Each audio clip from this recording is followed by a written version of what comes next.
investigation. This doctrine in Standard Chartered Bank has been adopted in Section 1 of the 19th Congress published Rules of Procedure governing inquiries in aid Hello, of hello, hello, hello, hello, legislation. hello. Shoutout po sa inyo. Tara, umpisahan na natin at alamin kung saan na talaga napunta ang budget ng OVP, ha? Si VP Sara ayaw pa rin talaga umattend at magpakita dito. Guilty masyadong bratinela nga eh. 'Di ba? Sip pa ba? Ito wala na naman. Yung mga maliliit na tao na naman magpapaliwanag sa mga nangyayari. Yung Vice President nagtatago pa rin. Diyos ko.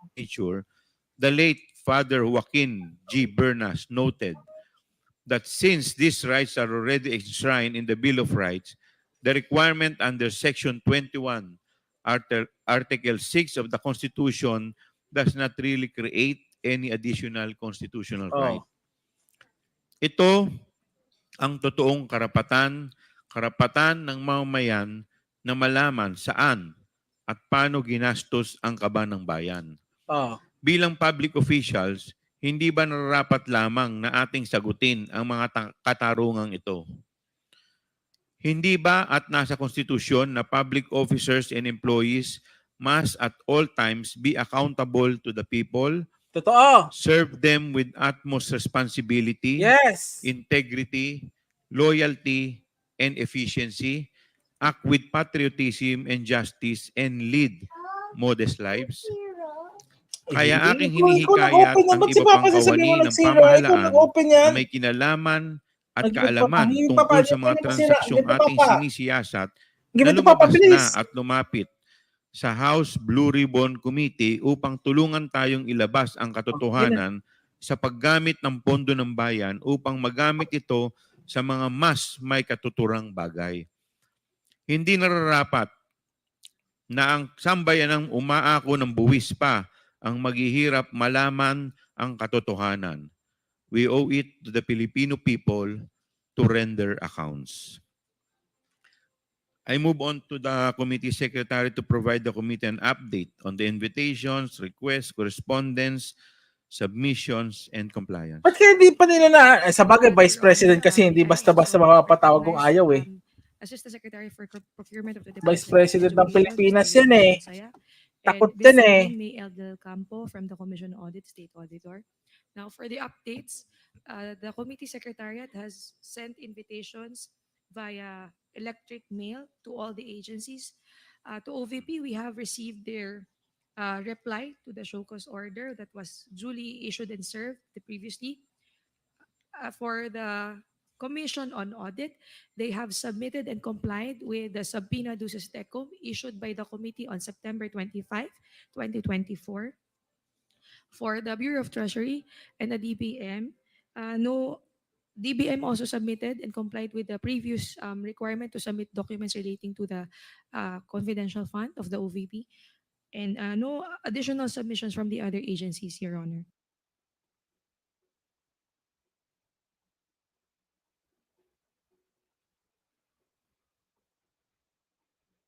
Update as well, Your Honor, for the show cause order issued at present.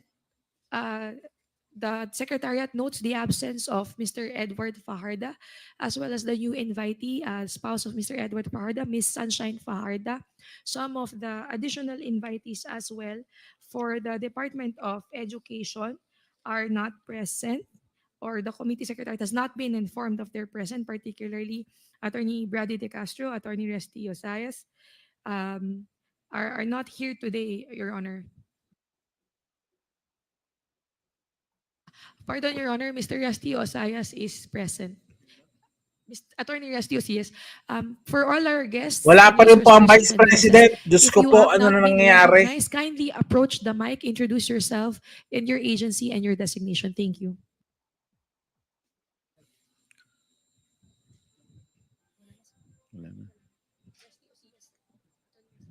Please take your seat, Attorney Osayas. Thank you. Are you? Mr. Chair, just registering my attendance. I am former Undersecretary Omar Romero, formerly USEC for Legal of DepEd. I was invited also, but I have yet to be acknowledged, Mr. Chair. Thank you. were we able to issue sub Uy, si Abante, si Akop. Sino nga tong isa? Itong katabi ni Abante, nakakalimutan ko pala ito.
Ipatawag niyo ng Vice President! Patawag niyo ng Vice President! Baka yung mga concern, wala na po. We will now, on that Diyos ko! note, let us now proceed. Mr. Chair, Tumatago sa Honorable posisyon. Akop. in the second hearing that we have had, I think we have required the of Budget and Management to provide a copy of the letter request from the Office of the Vice President for the release of contingent funds in some requests for personal services and maintenance and operating expenses in 2022. Was this complied? Yes, Your Honor. Thank you. Yeah, DBM. May I know if the Commission on Audit, uh, which was required to submit the following: a copy of the letter sent by the OVP through Attorney Lopez instructing the COA not to comply with the subpoena duces tecum issued by the House Committee on Appropriations, Yes, Your Honor. Also complied by the Commission on Audit. documents related to the OVP's liquidation of the 125 million confidential funds, Yes, Your Honor. Complied. documents related to the purchase of information, including details about how the 14 million pesos was spent and for what information, Complied as well, Your Honor. documents related to the payment of cash reward, including details about the recipients and purpose of the rewards, Complied as well, Your Honor. documents related to the OVP's safe houses, including the number of safe houses, their locations, and maintenance costs, Complied, Your Honor. documents related to the purchase of supplies, including details about suppliers and contractors, Complied, Your Honor.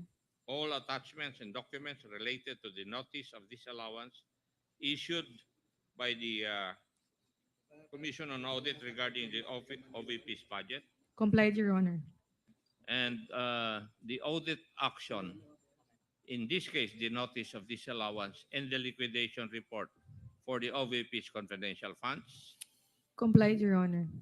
all supporting documents related to the Office of the Vice President's confidential funds as deemed necessary by the COA Intelligence and Confidential Funds Audit Unit for proper evaluation of the liquidation documents submitted, Complied, Your Honor. documents related to the OVP's purchase of supplies, including details about suppliers and contractors, Complied, Your Honor. documents related to the OVP's provision of medical and food aid, including details about the recipients and the specific types of medical supplies and food, Complied, Your Honor. Documents related to the OVP surveillance activities, including details about the specific areas where these or where those activities were conducted, Complied, Your Honor. and data on the extent of the proper implementation of the school-based feeding program, including the amount of funds affected. Complied, Your Honor. Now, for COA's Mr. Fahad bin Abdul Malik Tumawis, he was required to submit the following or the rental data for the OVP's head office, 10 satellite offices, and 2 extension offices, including the square footage of each office space, lease commencement dates, and a breakdown of rental costs for each type of rental. Was this submitted by Mr. Tumawis? Yes, Your Honor. Thank you. Now, COA's attorney Gloria A. Comoro was required to submit the following, or was required to submit copies of the rental or lease agreement for the 10 satellite offices and 2 extension offices of the Office of the Vice President. Complied as well, Your Honor. The Bureau of Treasury, Mr. Cadorna, was required to submit a position paper on the salary grades, accountability, and fidelity band coverage for STOs. Ay, sa mga hindi updated po pala, sa mga hindi updated. October 22, Quadcom about yun nga, sa war on drugs. And October 23, Wednesday naman po, magkasunuran sila, Senate hearing, Pastor Kibuloy na. Yes, magsisimula na po ang Pastor Kibuloy saga.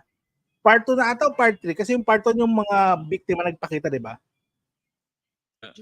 Lastly, Mr. Chair, Mr. Dexter A. Galban was required to submit the following. A full report of the actions taken by DepEd to address the issues flagged by the COA regarding the school-based feeding program, a list of the suppliers involved in such program, a report on the issues encountered in the program's implementation in previous years, and data on the number of schools and students affected by the lapses in implementation. Did Mr. Dexter Galban, DepEd Assistant Secretary for Operations, submit these requirements, Mr. Chair? At present, Your Honor, the Secretariat is not in receipt of said documents. He has not submitted. None to the knowledge of the Secretariat, Your Honor. None in the email as well, Your Honor. Thank you. Is Mr. Munsayak present? I think. Do you know of this requirement? Your Honor, to be honest, I just learned of this requirement today. I Okay. did not receive any order or document Talaga ba? email requiring me to submit this, Your Honor. Now you know that you were required to submit records of that conversation. Yes, Your Would you Honor, submit, I Sen? will comply, Your Honor. Thank you. Now, Mr. Dexter Galban, is he around? Take your seat.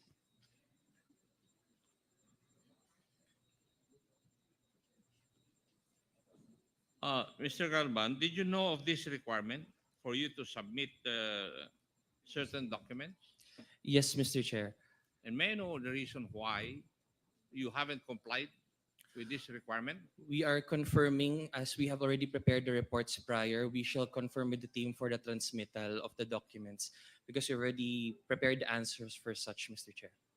We do hope to transmit while this committee is ongoing.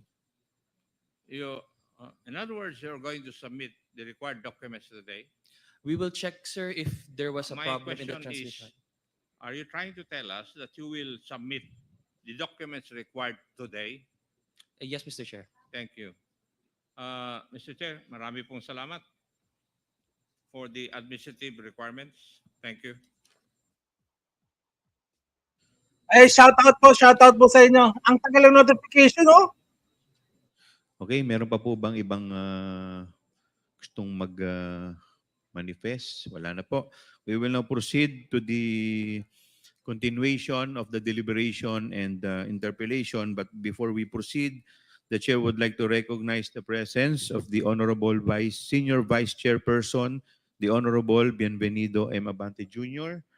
from the 6th District of Manila, the Honorable Ernesto M. Junicio Jr. from the 1st District of Manila, and the Honorable Jervil B. Luistro from the 2nd District of Batangas. Ma'am, New resource persons. Your Honor, I would also like to recognize the pleasure of the members. Um, New resource persons, Director 4, Heidi Espuelas from the Commission on Audit, and from the Department of Education, Director 4 and back 4, Chairperson, Attorney Resty Osias. Thank you. okay, before we proceed to the interpellation proper, may I request the COMSEC to please administer the oath of the new invitees. Thank you, Your Honor. To all the new resource persons invited and present today, kindly stand up and raise your right hand. All members of the Philippine Army Ate as well. Tamura, good morning, Ate Tamura. Even those Magandang in umaga panel, po, newly invited, sir. Wala pa rin, no show pa rin si VP Sara.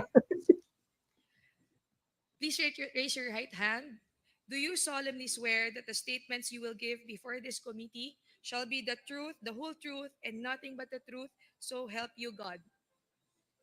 The oath has been administered, Your Honor. Thank you. We will now proceed. The first to interpolate, the Honorable Romeo Acop. Yes, sir.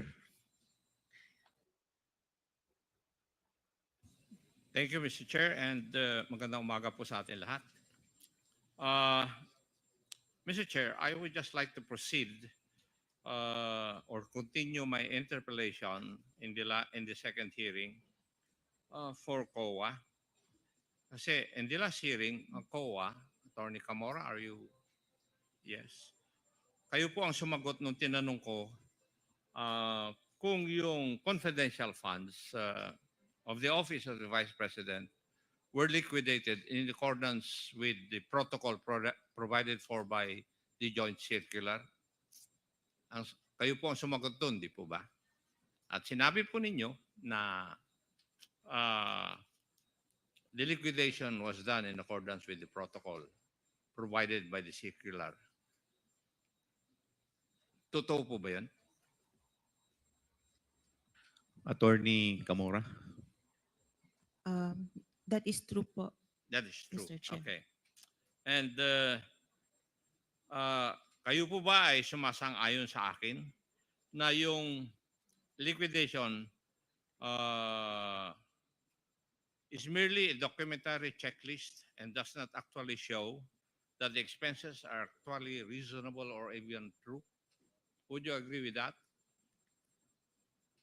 I would have to agree, Mr. Chair. Pakiulit po. Agree po. It's documentary. Do you Uh, agree with my statement, Madam? Yes, Mr. Chair. Thank you. And would you agree also that the confidential funds of the Office of the Vice President are public funds? Yes, Mr. Chair. Thank you. And would you agree that COA or the Commission on Audit, your agency, is the agency or government agency which is supposed to be the guardian to see to it that public funds are spent properly? Would you agree with that also? Yes, Mr. Chair. Thank you. Now,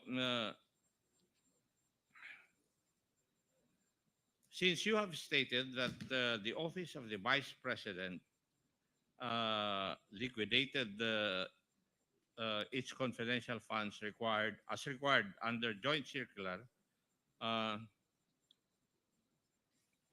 would you also agree with me that the accomplishment report provided by the Office of the Vice President were 100% implemented? Mr. Chair, what do you mean by 100% implemented po? Na-implement ba yung pag-liquidate nung amount of 125 million as confidential fund of the Office of the Vice President? Yes, Mr. Chair, the entire 125 million was liquidated. And would you agree with me that the documentary pieces of evidence submitted by the Office of the Vice President were merely acknowledgement receipts. Would you agree with me? The documentary evidence of payment, yes, Mr. Chair. Yes, and could you give me the specifics insofar as the acknowledgement receipts submitted for the expenses insofar as the confidential fund of the OVP is concerned? Could you give us how much is for the rental of safe houses? How much would be the amount for purchase of information? Do we For, have the number of acknowledgement receipts submitted by the OVP? uh, for, for what account, Mr. Chair?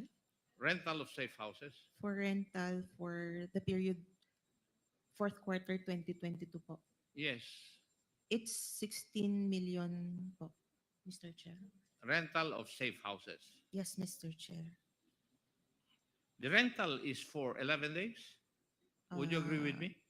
Yes, Mr. Chair. Since the accomplishment report Pursuant to provides, the accomplishment report, yung amount for the rental of safe houses were paid for 11 days. yes, Mr. Chair. Tama po? Yes, Mr. Chair. Yes. How about, and how many acknowledgement receipts were submitted for this?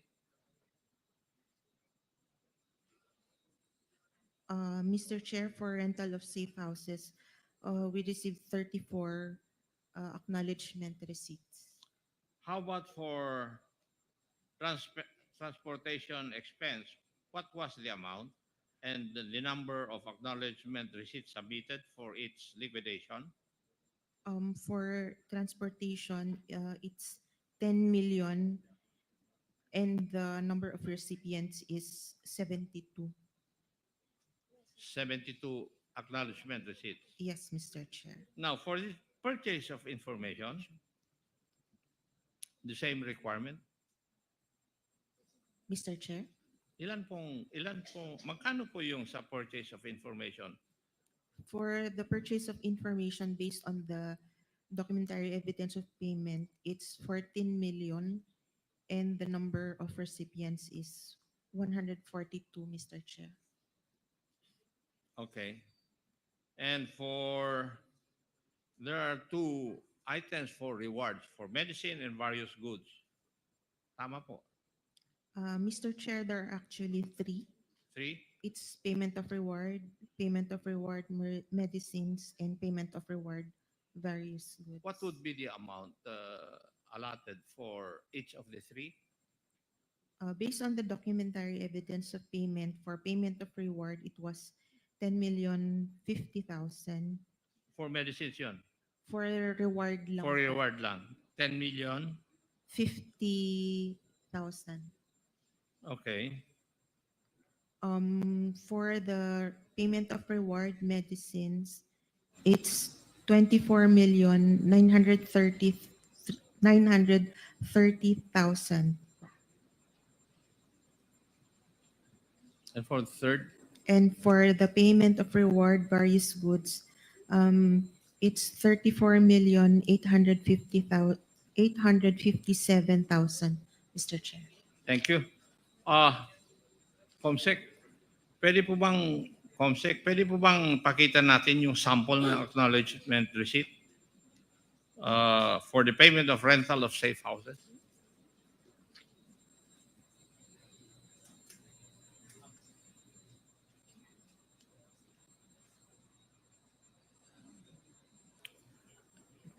Nakikita nyo, Attorney Camora, yung sample o yung actual acknowledgement receipt na sinabit ng OVP with the names, shall we say, not shown because of confidentiality.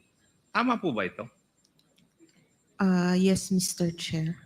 Is there an acknowledgement receipt which acknowledge the amount of 500,000 pesos for the payment of rental of safe house? I will check here.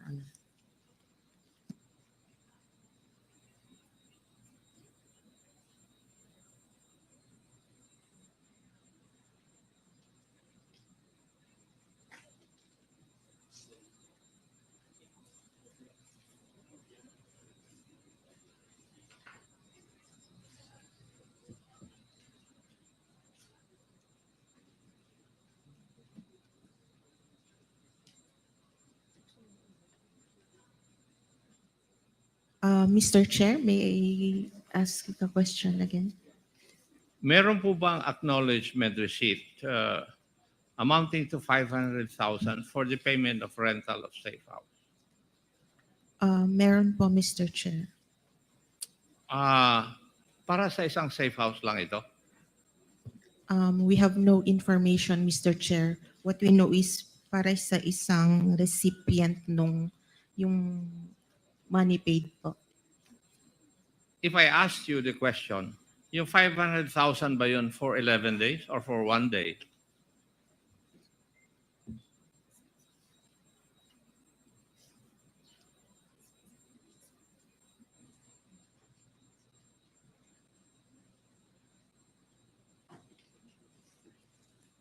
Yes, Mr. Chair. Ano po ang yes? 1 day or 11 days? Since the accomplishment report says December 21 to 31, we think it's 11 days. For 11 days? Yes, Mr. Chair. For a single safe house? We have no information on how many safe houses that 500,000 was spent on, Mr. Chair. Sabi nyo kanina, rental of safe houses in the amount of 16M with 34 acknowledgement receipts. Is it logical for me to conclude na 34 safe houses ito? Mr. Chair, it just means that 34 people were paid for rental supplies, but we have Hindi, no rental of information. safe houses. Hindi po rental of supplies. Sorry, Mr. Chair. Bakit Pardon. para bang iha? Nung last time na question kita, you were very, very confident. Ngayon, parang tentative yung mga sagot nyo sa akin. May know why? Nung last time, very, very confident kang sumasagot sa aking mga katanungan. Ngayon, very tentative ka and very, very careful ang pagsagot mo sa akin. May know the reason why? There's no reason, Mr. Chair. There's no change? Hindi mo Yes. mapapansin yun. Ako ang nakakapansin kasi ako nagtanong sa iyo last time. At ako pa rin ang nagtatanong sa iyo ngayon. And I noticed that change. Now, yung 34 acknowledgement receipts given by 34 persons, hindi ba nangangulugan yung 34 na safe houses yon? Yes, sir. There's information that one receipt may pertain to one safe house. Safe house. Okay. So, if I asked you, yung receipt na amounting to 500,000 for the payment of rental of safe house, would it be logical for me to conclude that this is for one safe house for 11 days? Yes, Mr. Chair. Para sa 11 days, yung 500,000 para sa isang safe house. Yes, Mr. Chair. Now, if I ask Oh you, my how goodness, much eto na. would that be Paano kaya? per day para sa isang safe house? Grabe safe house? Ilan yung mga tao doon? Mr. Chair, it would amount to 45,000 something. 45,454.55 per day. 45,000 Yes, Mr. Chair. per day. Ano po kayang klaseng safe house ito na 45,000 per day ang rental? Samantalang yung mga ibang magagandang lugar, mas mura pa kaysa rito sa 45,000. Could you give us an idea of that? Mr. Chair, we do not have information on the safe houses. What do you say? You do not have any information about the safe houses? Since you were asking po, Hindi nyo alam kung high class na safe house? no information, Mr. You do Chair. not. Kasi nakapagtataka lang po na ang safe house per day would be rented with 45,000 for one safe house. Di po ba? Um, Hindi kayo nagtataka? Yes, Mr. Chair, but since they have submitted the liquidation reports po. So, as long as an agency would submit yung mga receipts or acknowledgement receipts in their liquidation of the amount, wala na po kayong, you do not have the, shall we say, the wherewithal or the jurisdiction to find out whether the expenditures are reasonable or true? Are you trying to tell us that? It's more on the submission of the, It's more on compliance Yes, with the Mr. requirement. Chair. Yun lang. yes, Mr. Chair. And you are supposed to be the guardian of the use of public funds. Mr. Chair, one of the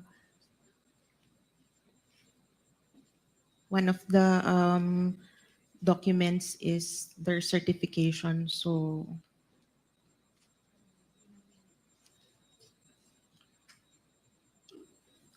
So, yun, that we is re- enough. Yes, Mr. Chair. And you do not determine whether it's reasonable or true. Since it is compliance, we often do not. Okay.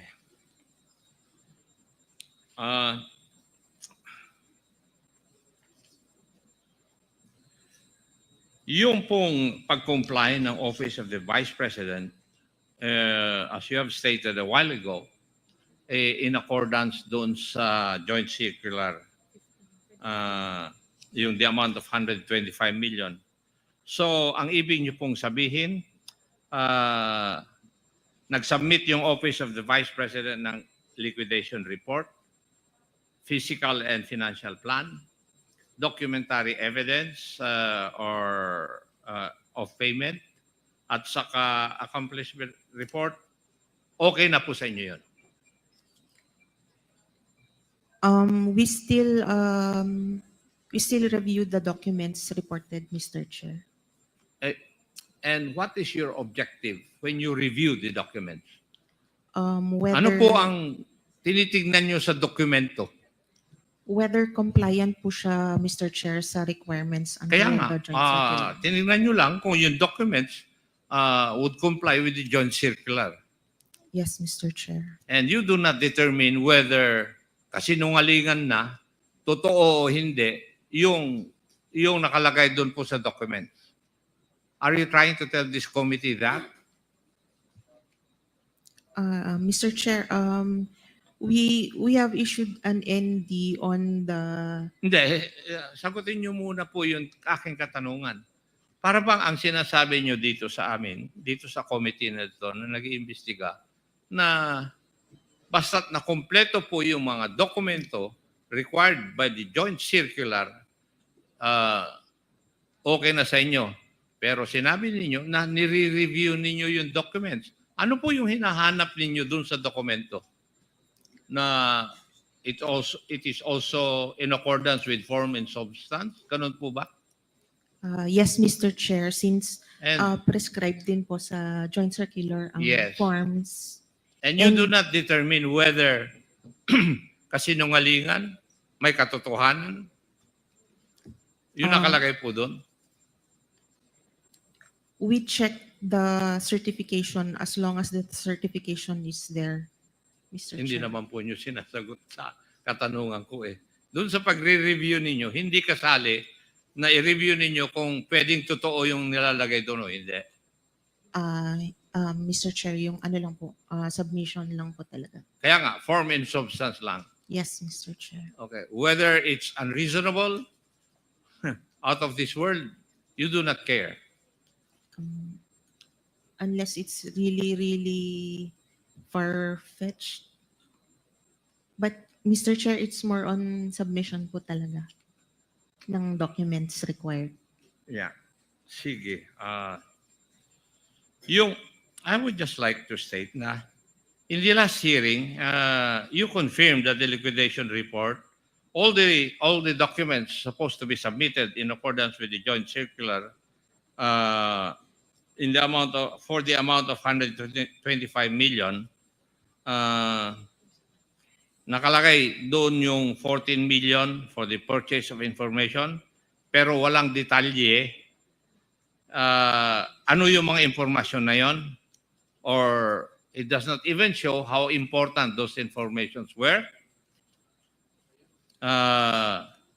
Worth 14 million, yung 35 million for supplies na ginamit in 11 days. Hindi po katakataka yun? Mr. Chair, 35 million for supplies in 11 days. Hindi po kayo nagtaka doon? as long as they submitted po the Wala nga mangyayari sa atin. acknowledgement receipts. So long as they submit the acknowledgement receipts. Yes, Mr. Chair. Okay. Further, Mr. Chair, yung accomplishment report, it does not require further details po. And it is the only form under the joint circular. Okay. Hindi ko Which na they are po required. tinatong. Kasi kung ganito po yung inyong patakaran, wala nga po kayong mababantayan. Di po ba? Mr. Chair, kaya po meron po silang certification yung head of agency. Pero may certification na, but you do not even determine whether the contents of the certification are reasonable or not. Whether they are true or not. You do not determine that. Yes, Mr. Chair, given the Yes. nature of the fund po. Yeah. Kagaya ng 40 million for medical and food aid, ilang kayang informant ang ginamot at binigyan ng gamot? In 11 days. 35 million. Hindi po kayo nagtataka? For supplies po, Yes. Hindi po ba? Ang there report were nyo kanina 69 for recipients. medical and food aid, 40 million. Di po ba? Yes, Mr. Chair. Yes. And for 11 days to be spent for medicine, medical aid. Hindi kayo nagtataka? Paano na-spend yun in 11 days? 5 of which are holidays. Nagtataka Mr. Chair, yan. given Ayaw the lang nila nature ang of boss the nila. fund, that it's confidential. Doon po kayo bumabalik dun sa nature of the fund palagi eh. Yun Otherwise, ang napapansin Mr. ko Chair, na doon kayo nagko-cover. Pero definitely, your job is to see to it that public funds are spent properly. I asked you that. yes, Mr. Chair. Yes. Now, may I ask you, personally, are you safeguarding the expenditure of public funds insofar as your job is concerned? I would like to think so, sir. Yes. You would like to think so. Okay. Wala nga tayong kuwan mangyayari. In other words, we can, or the COA relies only on the documentary evidence of payment, mainly.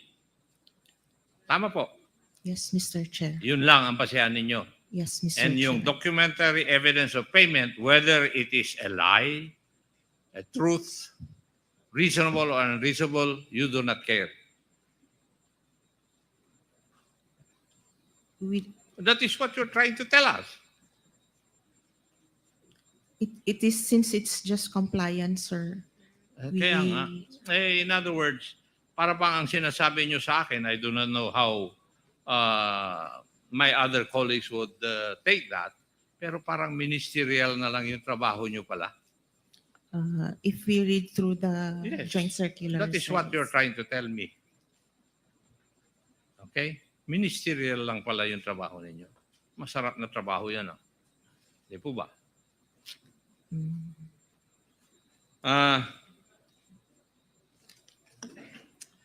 Yung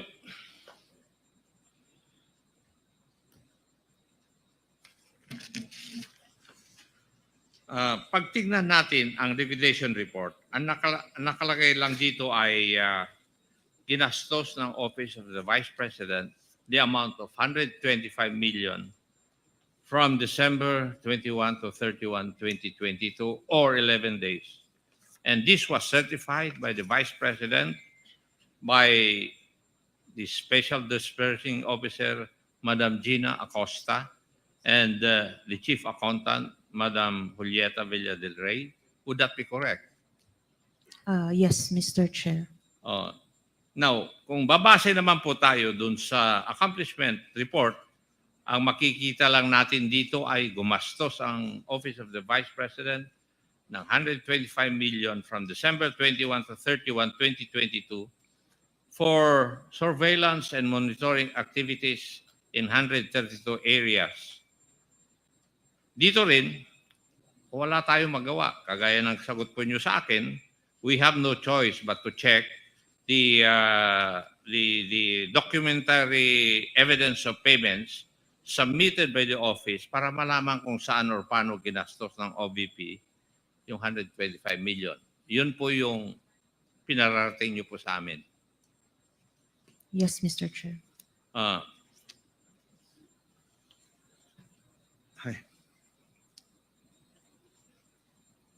So, yung titignan po natin talaga is yung pinakita natin acknowledgement receipt, ganyan lang talaga ang format. That is what Nakalagay lang ang amount, pangalan at signature ng tumanggap, at date kung kailan niya ito natanggap. That is it.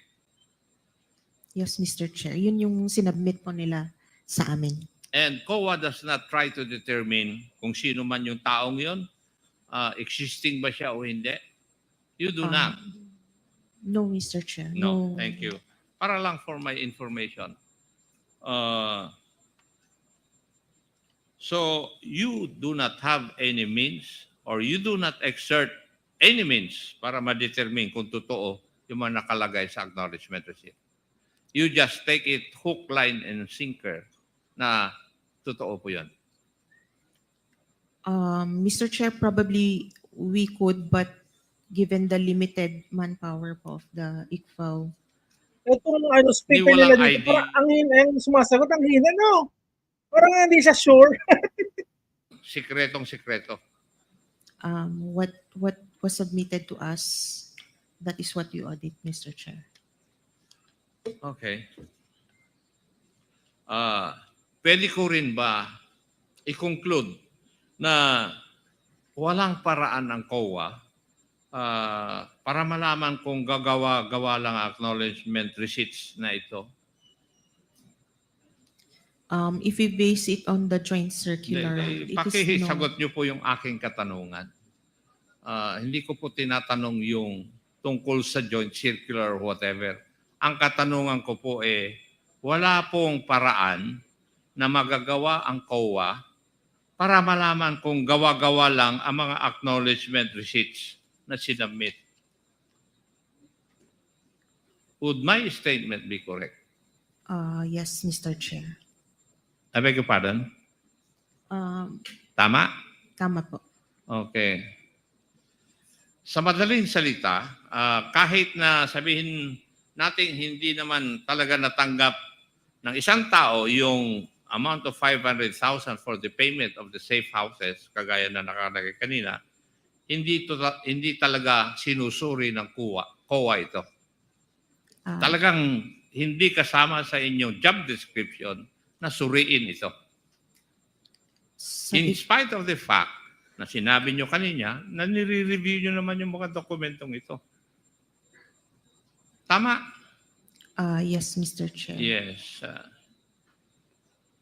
Actually, hindi ito ang aking pinagkakabahala Kung tutuusin natin, at least, kung nakalagay dyan, Juan de la Cruz ang full name, pero may nakikita akong acknowledgement receipt sa mga sinabmit po ninyo na initials lang ang nakalagay.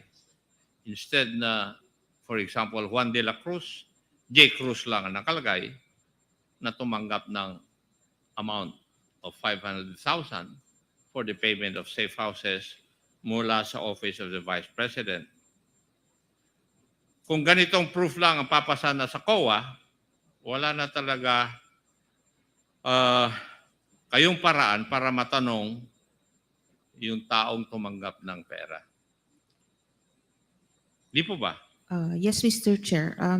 It is really yung pag sa Intel and Confi Fund po. There's no verification. Also, even if we have means right now, yung manpower po ng ICFAO cannot handle if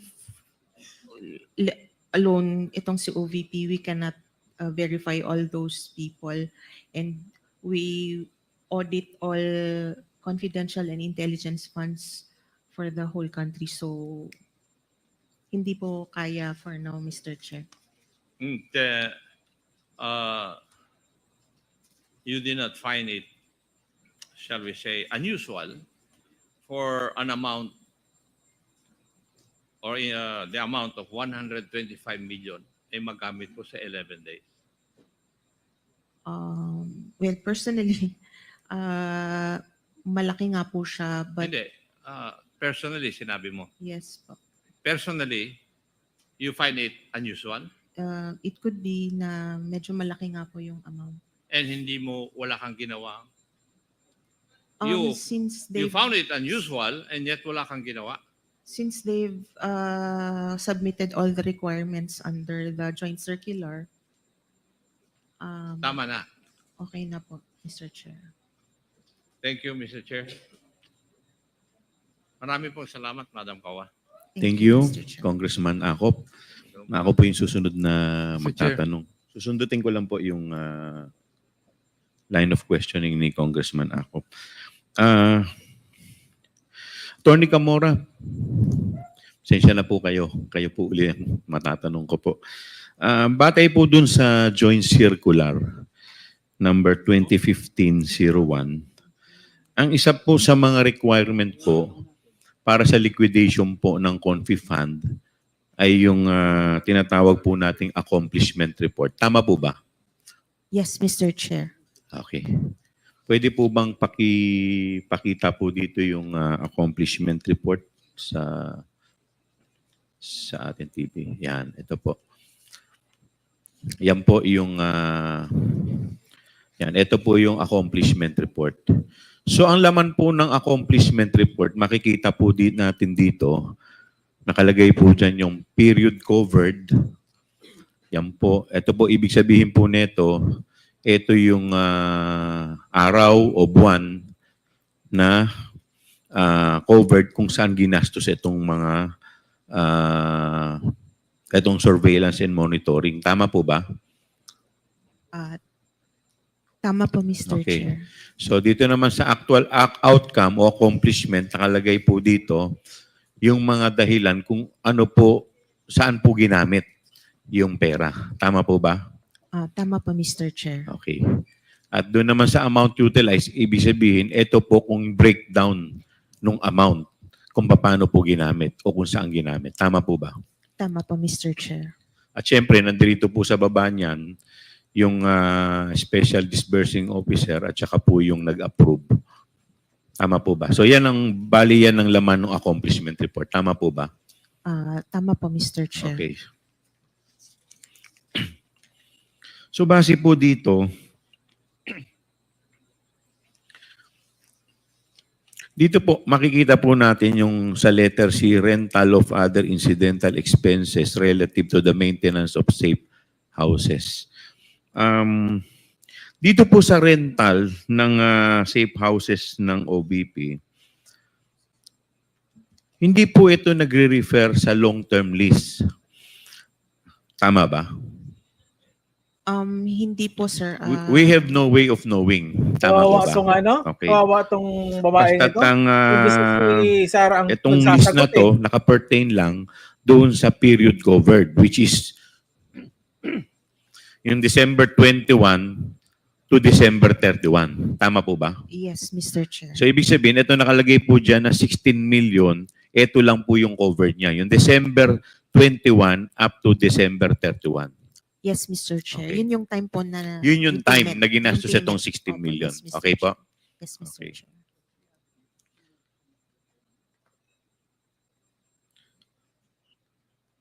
So batay po dito sa joint circular na ginawa po sa OBP sa accomplishment report na to, ang DEPS po, yun ang source ng file. Tama po ba? Ang DEP, ang ibig sabihin po ng DEP, document evidencing payment. Tama po ba? Yes, Mr. Okay, Chair. so ang document evidencing payment is the acknowledgement receipt. Yes, Mr. Chair. So wala na pong iba. So wala po dyan yung contract of lease, Wala po, Mr. wala Chair. po. So talagang pinaka-ebidensya lang niya na tinatawag natin is yung acknowledgement receipt na yung tao o kumpanya ay nakatanggap ng ganitong amount base po sa bayad. Tama po ba? Yes, Mr. Chair. Tama Okay, po. tama. Eh, So sa shoutout madaling po sa salita, inyo, dito po sa 125 million na rent na confidential fund, lahat po yan, ang pinaka-ebidensya lang niya is acknowledgement receipt. Regardless, kay food, kay rentals, kay reward, lahat po yan pare-parehas lang yung ebidensya, Yes, Mr. which is Chair. acknowledgement receipt. Tama po ba? Tama po, Mr. Chair. Okay, walang OR, wala lahat. Wala po, Mr. Okay. Chair. Tama. Now, punta po tayo dito sa rental ng houses.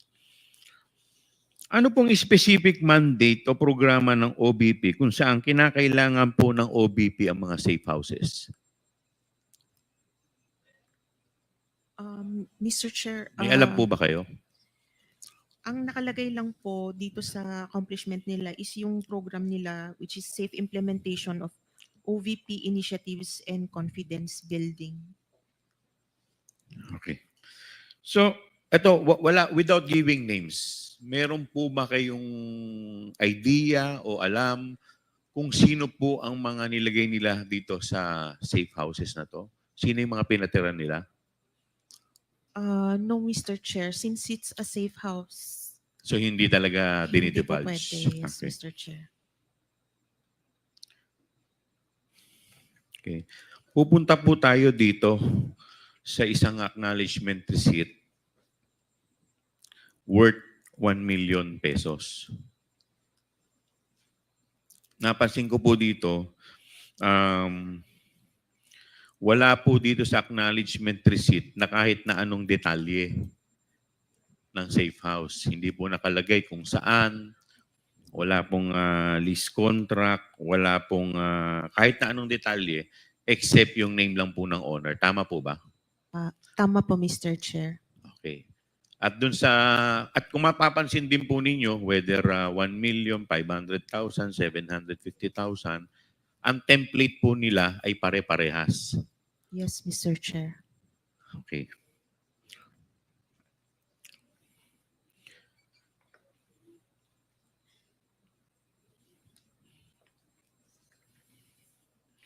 Based po dito, sinasabi po ninyo sa liquidation ng OBP Confidential Fund, yung 2022, 34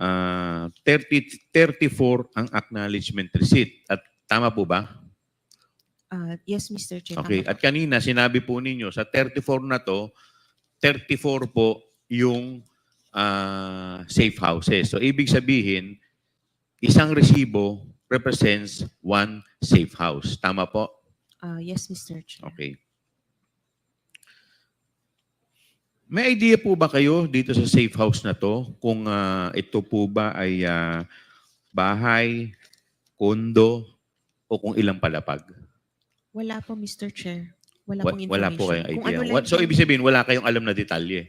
No details, Mr. Chair. Okay. So, lumalabas din po dito, in 11 days, ang nagastos po nila sa safe houses is 16 million. Yes, Mr. Chair. Ayan po. Okay. Ano po yung pinakamurang safe house na kanilang nirentahan in 11 days? Yung pinakamura po. Magkano po yun? Mr. Chair, it's 250,000 po. ang pinakamurang safe house na kanilang nirenta in 11 days is 250,000. 250,000, Mr. Chair. Okay. At ano naman, magkakano naman po yung pinakamalaki?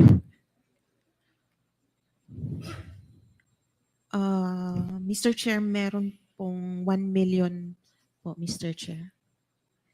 Okay. So base po dun sa inyong official receipt, o base po dito sa official receipt na kanila pong in-issue, at dito po sa pinakikita po sa atin, may dalawa po ditong nakalagay na 1 million. So ibig sabihin po ba may dalawang safe houses sila na nirentahan in 11 days worth 1 million? Tama po ba yun? Tama po, Mr. Chair. Tama. Okay.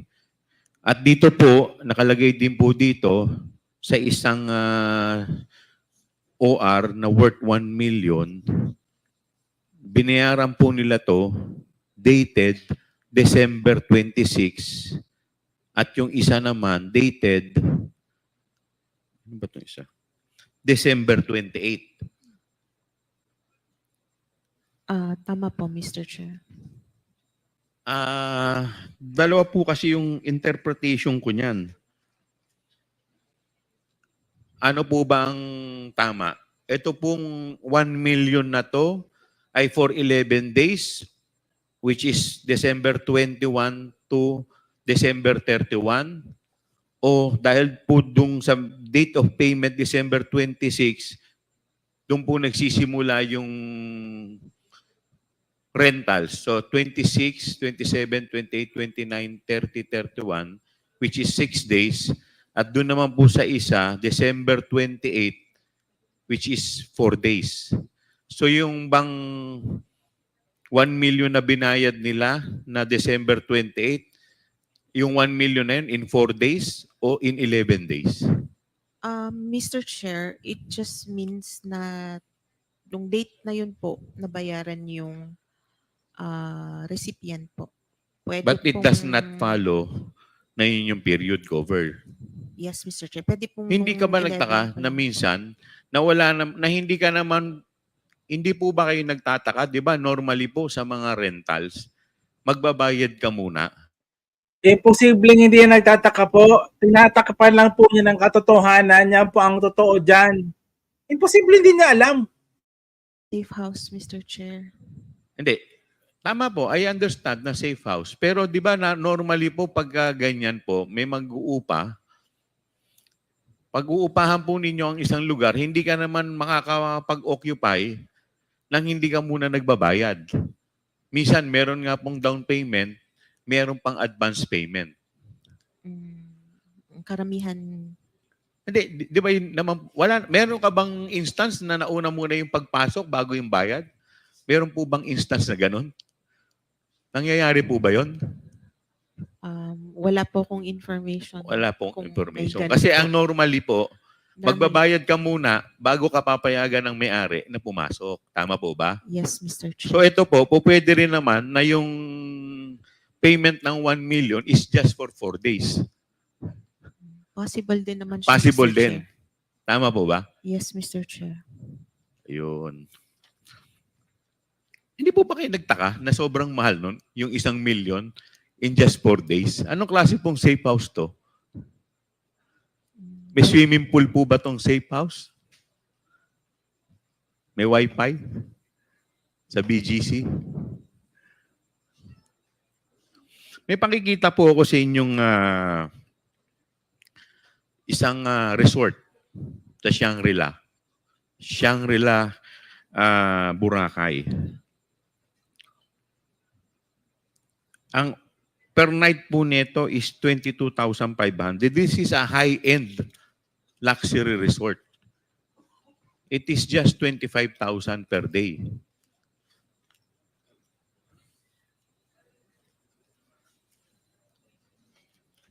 As compared po natin dito sa 1 million, bali magkano po lumalabas yung 1 million per day in 11 days? Magkano po ba yon sa 11 days, yung 1 million?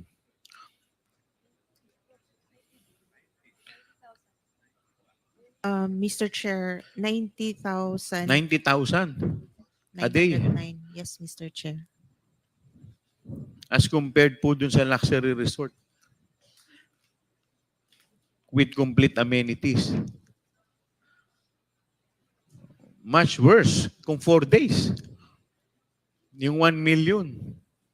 200, Magkakano po lumalabas yun in 4 days? 250, Mr. 250,000 per day. Hindi po ba kayo nagtaka kung bakit ganun kamahal? Wala Hindi po naman kayo po nagtaka? kaming information kung gaano kalaki building po ba Wala siya po kayong or information kung gaano po kalaki yung building. Okay. May papakita pa rin po ako sa inyo. Yung mga condo unit po sa BGC. Yan po. 90,000 per day. 90,000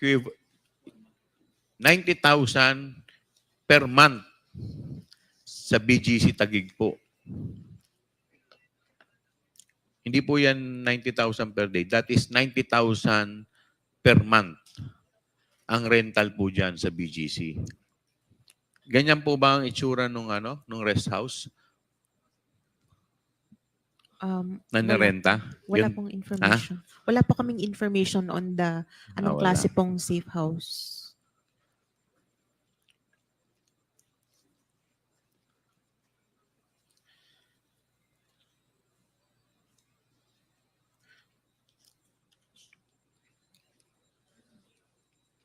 Alam po ninyo, medyo dapat nung tinitignan po ninyo, nagtaka na kayo sa laki po ng rentals in 11 days eh. 16 million, very glaring na po yun eh.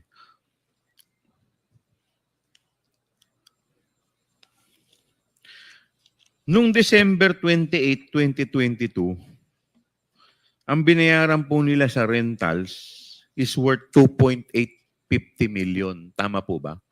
Yung petsang December 28, 2.6 million. At nung December 27, 3.7 at nung December 29. So in just 3 days, nagbayad po sila ng 8.750 million for the rentals. Hindi po ba parang bumili na po sila ng bahay niyan?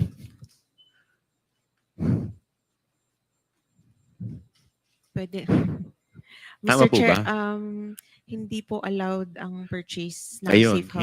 hindi allowed yung purchase. Since kailangan pong Yes. Hindi rin secret. allowed yung construction. Tama ba? Yes, Mr. Chair. Okay. But that amount is equivalent to one house. 8 point something million. 8.7 million. Tama po ba? Lalong-lalo na kung sa probinsya. And we have 30, ilan to? We have 32 ba to? 32 safe houses. 34 acknowledgement receipt.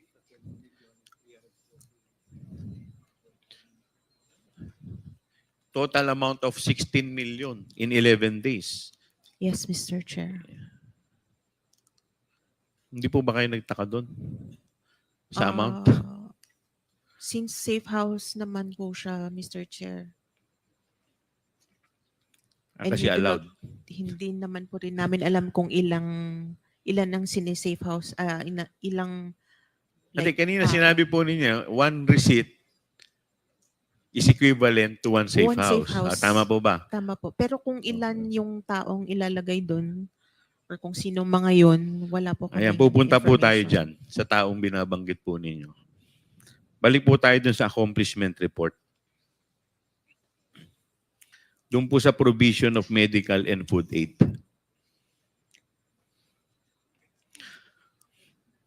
Pwede po bang yan, provision of medical and food aid amounting to 42 million. 40 million, Mr. Ay, Chair. 40 million. At sa akin dito, 42. Okay. Amounting to 40 million. So that, dito po sa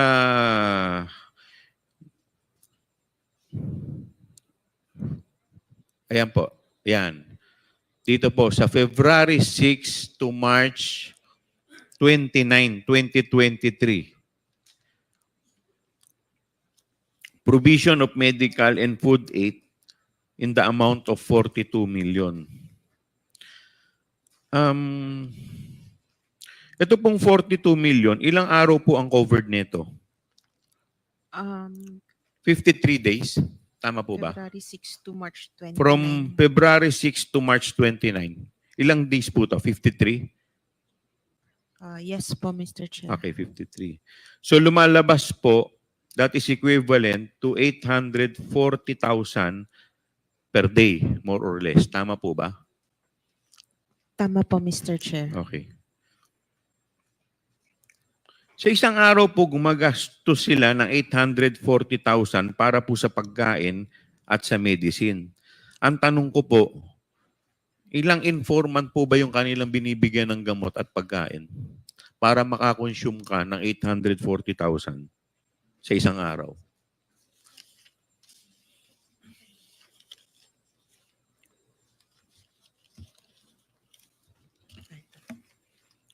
Kasi pagpalagay na po natin na 2,000 po ang isang sako, that is equivalent to 420 sacks of rice a day. Mr. Chair, based sa documentary evidence of payment, Pakilakas there po. were 119 recipients po. 119 na acknowledgement receipts po.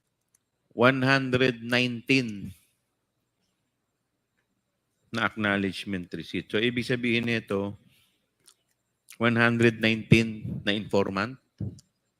Ang tumanggap po. Ha? Lahat po yun may kumakain, syempre.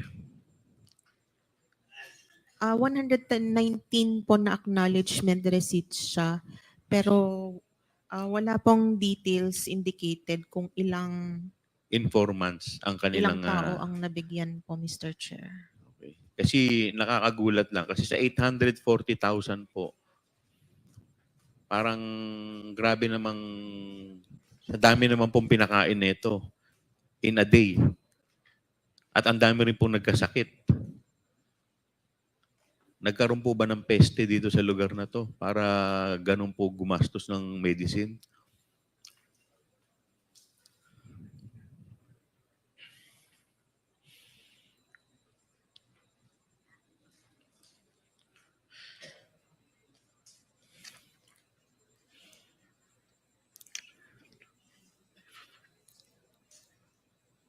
So again, dito po sa food and medicine, same DEPS. Ibig sabihin, same din po yung evidence na kanilang inilabas, which is yung acknowledgement receipt. Tama po ba? Tama po, Mr. To justify Chair. ito pong purchase of medicine and food. Tama po ba? Tama po, Mr. And Chair. same format. Tama po, Mr. Chair. Same format. Same format for the rentals and same format for the medicine and food. Opo, Mr. Chair. Okay, so pare-parehas po.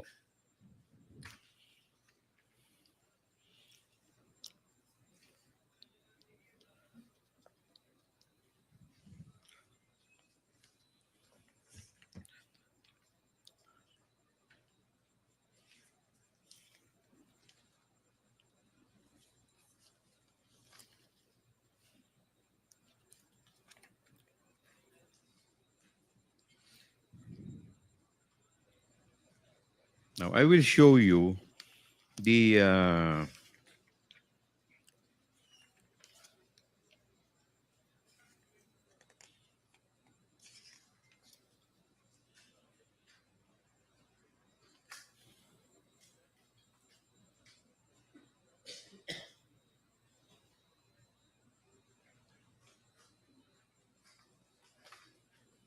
Now, Attorney Camora, since kayo po ang official na COA ng Intelligence and Confidential Fund of Audit Office, kabisado nyo po more or less yung mga expenses items na kasama sa accomplishment report ng OVP. Tama po ba?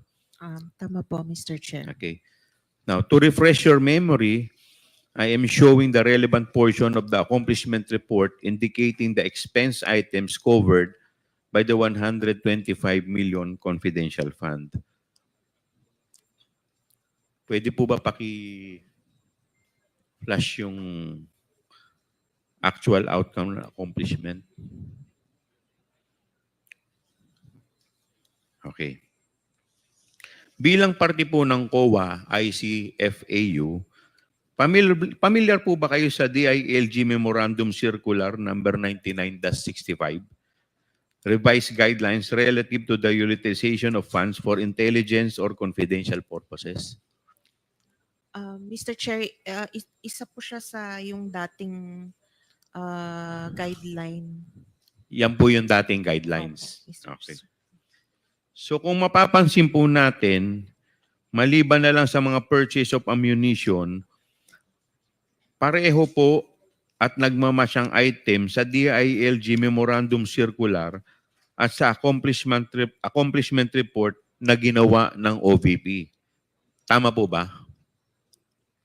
Tama po, Mr. Chair. Bali yung template at copy-paste ang expense items. Tama po ba? Tama po, Mr. Chair. Tama po? Tama po, Mr. Chair. Okay. So, alam niyo po ba na yung tinatawag na DEPS, ito po yung documentary evidence of payment or document evidencing payment. Tama po ba? Tama po, Mr. Okay. Chair. So, ito pong DEP na ito ay makikita sa Joint Circular number 2015-01. Tama po ba? Tama po, Mr. Chair. Okay. Ang DPE ay nagsisilbing requirement o supporting documents para sa utilization ng confidential fund. Tama po ba? Tama po, Mr. Chair. Now, I am showing to you Section 4.12 of the Joint Circular.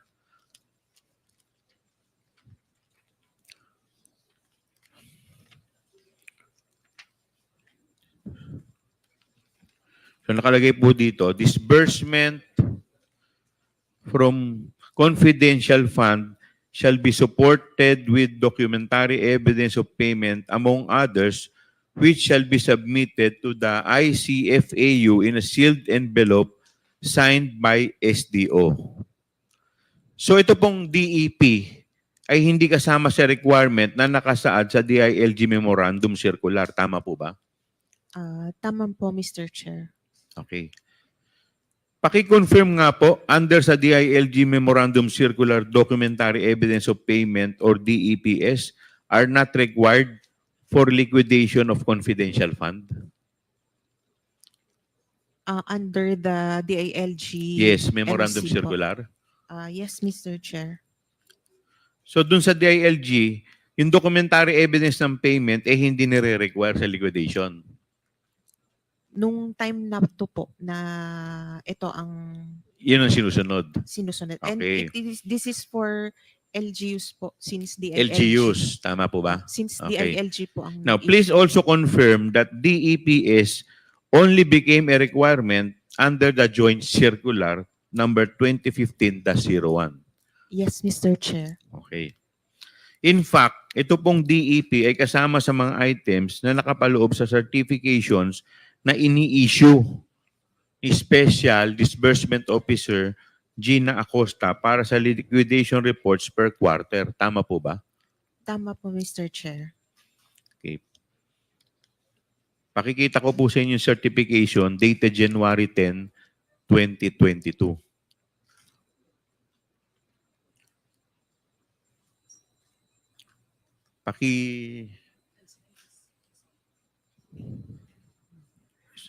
Yan po. Ayan o. Yan. Tama po ba yan?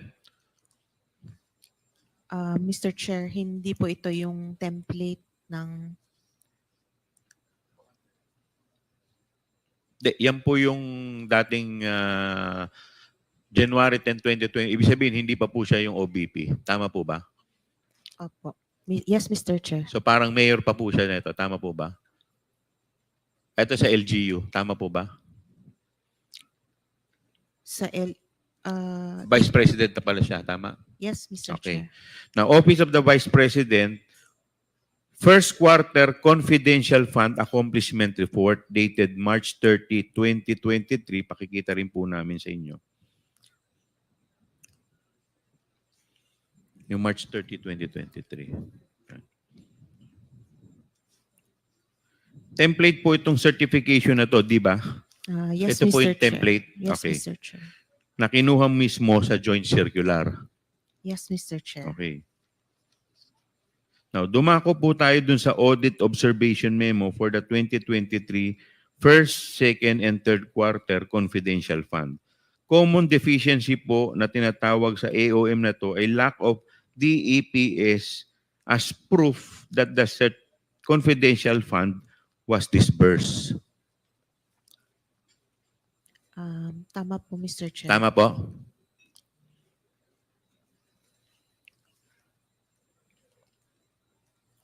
Tama. Tama po, Mr. Okay. Chair.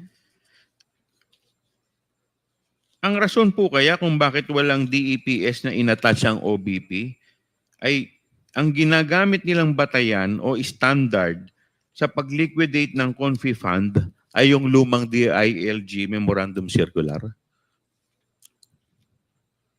Ano po sa tingin ninyo? Pwede. Pwede, Mr. Chair, since dati hindi pa po required ang DEPs. So marahil, ito na yung nakasanayan na guidelines ng staff ng OBP sa pag-liquidate po ng Confi Fund na galing po sa Davao. Tama po ba? Pwede, Pwede. sir. Pwede po, tama? Yes, Mr. Chair. Okay. So, ibig sabihin, kaya po nagkaroon po ng ganyan dahil parang yung nakakagawian po nila dati, yung pa rin ang ina-apply nila sa ngayon. Tama po ba? Tama po, Mr. Chair. Okay, thank you. Yun lang po. So, the next to interpolate, Congressman Ernix. Wala. Mr. Chair, pwede ba akong magtanong in relation to your Yes, question? And, Congressman, since wala po si Congressman Ernix, we will recognize the Senior Vice Chairman, Congressman Benny Abante. Attorney Camora,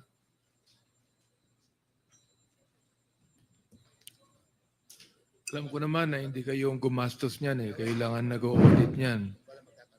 Kayo ang medyo nasisisi, di ba? Pero ang tanong ko nagkaroon pa kayo ng parang ocular inspection doon sa mga ni-rent ng mga safe houses? Wala. Wala po, Mr. Chair. Wala kayong ocular inspection report? Wala. Wala, Mr. Chair. Bakit? Wala ba yun sa rules Wala po na siya dapat sa... yung gawin yun? Wala po siya sa joint circular, Mr. Wala Chair. yun. Wala Oo. po. O baka naman ginagawa nyo lang yan in respect to the position of the Vice President. Mr. Chair, hindi po. Kung ano po yung nasa joint circular, yun lang po sinusunod namin. Kung ano yung nasa joint circular at kung ano yung sinubmit sa inyong proud doon, accomplishment report or pakita nga uli yung yung mga rentals diyan.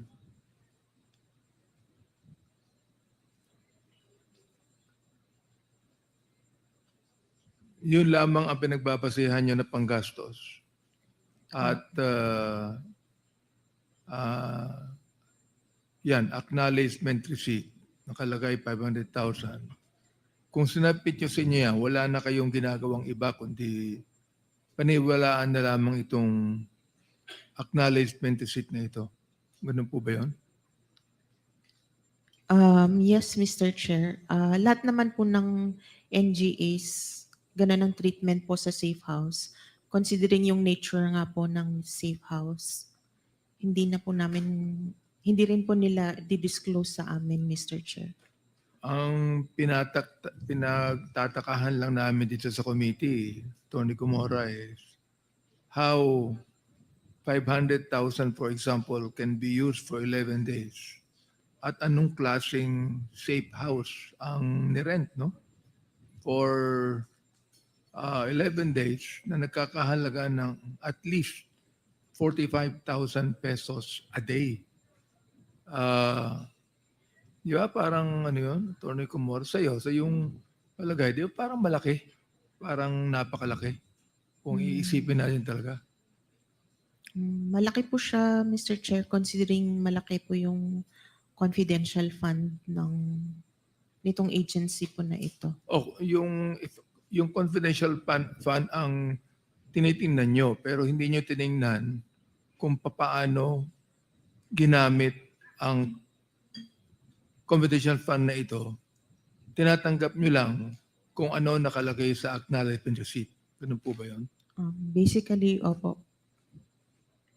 So there's no way for you to be able to really verify. Kapag kasi meron kayong verification eh. Sa regular audit po. Ha? Sa regular audit po meron, pero sa Intel and Confidential Fund audit, wala po. So there is no way for you to verify. Yes po, Mr. Chair. O kinakailangan siguro, Mr. Chair, i-revisit natin tong batas tungkol sa confidential fund. And we ought to review and amend. Kasi nakikita ko na-abuso eh. Talagay nyo, Atty. Kumora. Kasi kung halimbawa nakakawala yan sa audit ninyo, at tinatanggap na lang natin kung paano ginagastos yan. Nang hindi mo alam kung paano, we do not even know what happened to it. We do not even know how it is being used. We do not even know how big the property is. We do not even know how many square meters. Yes. We do not even know who the people are using it. And just imagine, kung 1 million po yan in a day, 11 days ginamit yan, that's 90,000 pesos a day. Just imagine, 90,000 pesos a day. Mukhang talo pa yata yung bahay na uupahan natin sa Forbes Park when you speak of 90,000 pesos a day. Atty. Kumora, hindi nyo naisip yung ganung bagay. Basta, sabi nga ni Congressman ako, hook, like, and sinker. Tinanggap nyo yan. Walang question. Nag-base lang po talaga kami sa requirements ng joint circular. And also, hindi naman po kasi lahat ng agencies may confidential funds. Yun lang po talaga. Base lang po talaga sa joint circular. And hindi lang naman po COA, since joint nga po siya, it's an effort po ng COA, TND, DBM, GCG, and DILG po, yung joint circular.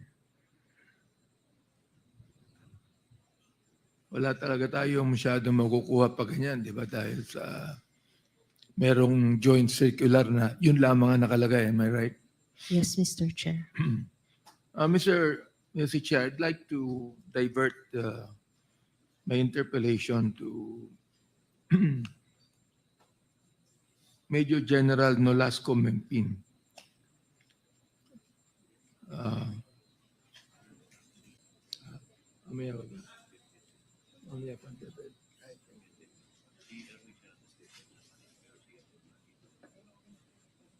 Okay, so we will give way muna sa OVP or tapusin muna yung OVP. So later on, we'll go to the Department of Education.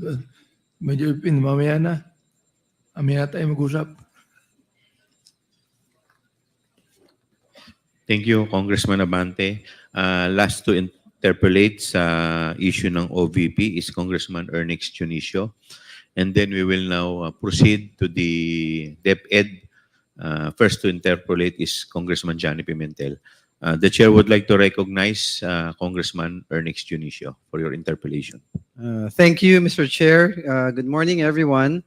Ma'am Kamora, Mr. Chair, I'd like to ask some questions lang sa ating COA representative, si Attorney Carmora. I remember, Attorney, nung ilang beses na rin ako nakapagtanong sa iyo, you have always been cordial respectful and to the committee, and I believe that you're always prepared at napakabait po ng demeanor nyo. Thank you for giving respect and answering the questions to the committee. I hope you can answer some of the observations of these humble representations, ma'am. Ma'am, na-notice ko lang po kasi, habang nag-check po ako ng documents, meron po tayo do sa rental ng safe house. Naririnig ko po kanina sa tanong ni Congressman Acop at ni Congressman Chairman Joel Chua na, ma'am, tama po ba na mga acknowledgement receipts ang basis po ng COA sa pagsusuri nitong mga to, yung sa rentals, ma'am? Dito po sa OVP, Mr. Chair, yes, acknowledgement receipts po. Oh, kasi nung naririnig ko yung line of questioning ni Congressman Acop earlier, which nakikita ko maganda yung line of questioning, trying to find answers, trying to dig deeper, medyo nahihinto tayo because tama po ba dahil acknowledgement receipts lang ang basihan po natin? Yes, Mr. Chair. Sa inyo po ba, ma'am, wag na po bilang COA representative, wag po muna bilang abogado. On a personal note, kayo po, matagal na rin kayo sa COA. Alam ko po lagi tayong may pinagbabasihan ng mga bagay-bagay. Pero as a person, as an individual, with your years of experience, gano'n na po ba kayo katagal sa COA? 8 years po, Mr. Chair. 8 years is substantial time, ma'am. Tama po ba? Yes, Mr. Chair. Siguro nakapag-develop na rin tayo ng, how do I say this, innate gut feel natin if there is something wrong or if things are regular in nature. Tama po ba? Mr. Chair, Ma'am, just ano lang to we're speaking candidly. Don't just tell me yung personal lang natin, ma'am. Kasi tayo in every endeavor natin sa career natin, sometimes we develop yung personal nating pag-aaral, 'di ba? Hindi naman lahat nakabase lang sa dokumento. Kayo po ba sa personal nyo, naka-develop kayo ng somewhat, say natin na yung innate panunuri nyo? Yes, Mr. Chair. Although as an auditor, parang less than 2 years pa lang po ako as an auditor sa COA. Mas leaning Yes, ma'am. towards the legal. Opo, para lang mapabilis tayo, ma'am. Kasi ako, itong documents na nakita ko, ilang oras pa lang po na habang pinapakinggan ko lang base kay Congressman Acop and Congressman Joel Chua, ang ating chairman ng committee na to, meron na po akong na-observe na parang sa tingin ko, nakakapagtaka. For example, ma'am, if I may continue, Mr. Chair, tama, Please continue. Nung fourth quarter po ng 2022, ilan po ba yung ginamit para sa rental expenses? For 2022 po, 16,000 po. 16,000, ma'am? 16 million, sorry. 16 million po. And it was spent for how many days po, ma'am? For 11 days po. For 11 days. Some would say that it might be too much, but it's really hard to assess since it's just acknowledgement receipts that we have. Tama po ba, ma'am? Tama po, Mr. Chair. So, going to the line of questioning po, sa first quarter ng 2023 naman po, ma'am, magkano po ang nagastos for rental expenses? For the first quarter, 16 million din po, Mr. Chair. Pareho po? Yes, Mr. Chair. Sa ano pong duration naman siya ginamit? It's February 6 to March 29 po ang nasa accomplishment report nila. Suma total po, ilang araw po yun? 56 days po. 56? Or more or less, no? Nasa More or mga less. 53. 50-something days. As to 53. compared to 11 days back in the fourth quarter. Tama po ba, ma'am? Yes, Mr. Chair. Ayun, kasi parang, actually, ma'am, yun lang po yung na-notice ko, na parang with the same amount, but with a different number of days. So, I understand na parang, yun po ba hindi suspicious sa inyo or regular naman po kaya yun sa tingin nyo?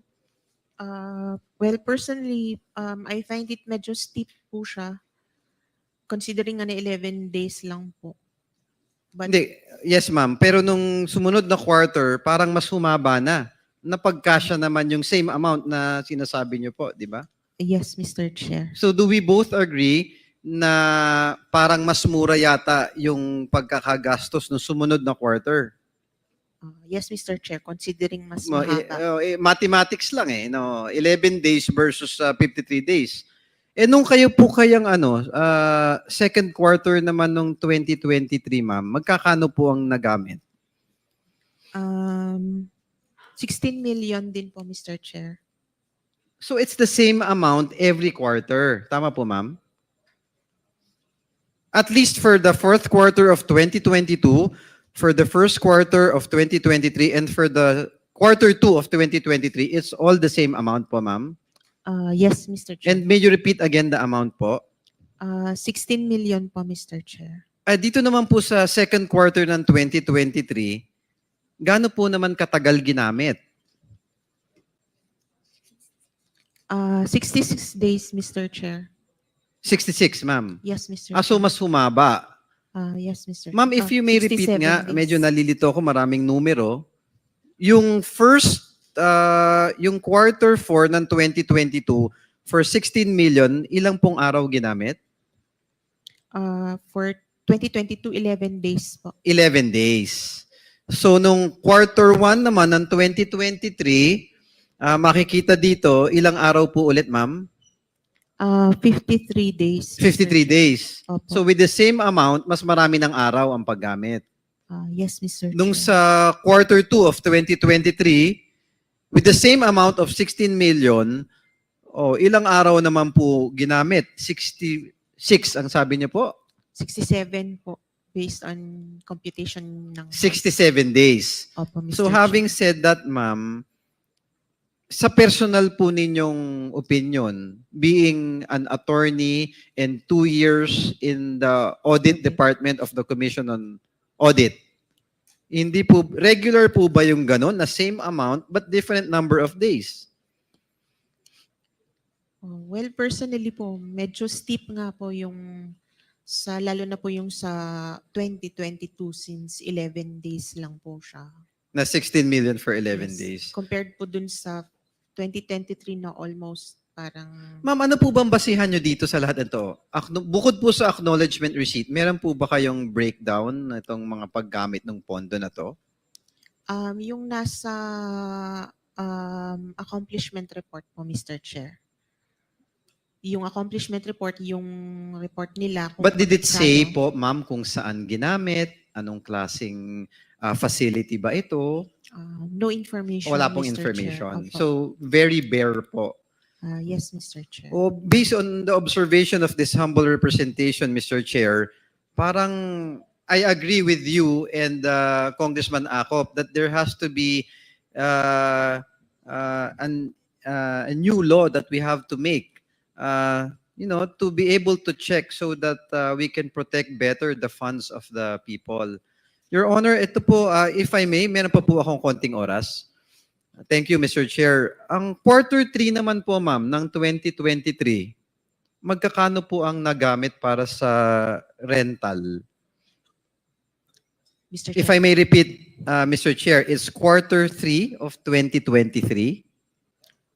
It was 5 million po. Ma'am, pakilakas po. Ano po yun? 5 million po, Mr. Chair. 5 million. Yes, Mr. Chair. Parang malayo po doon sa mga nakaraang quarter. Mr. Chair, yes.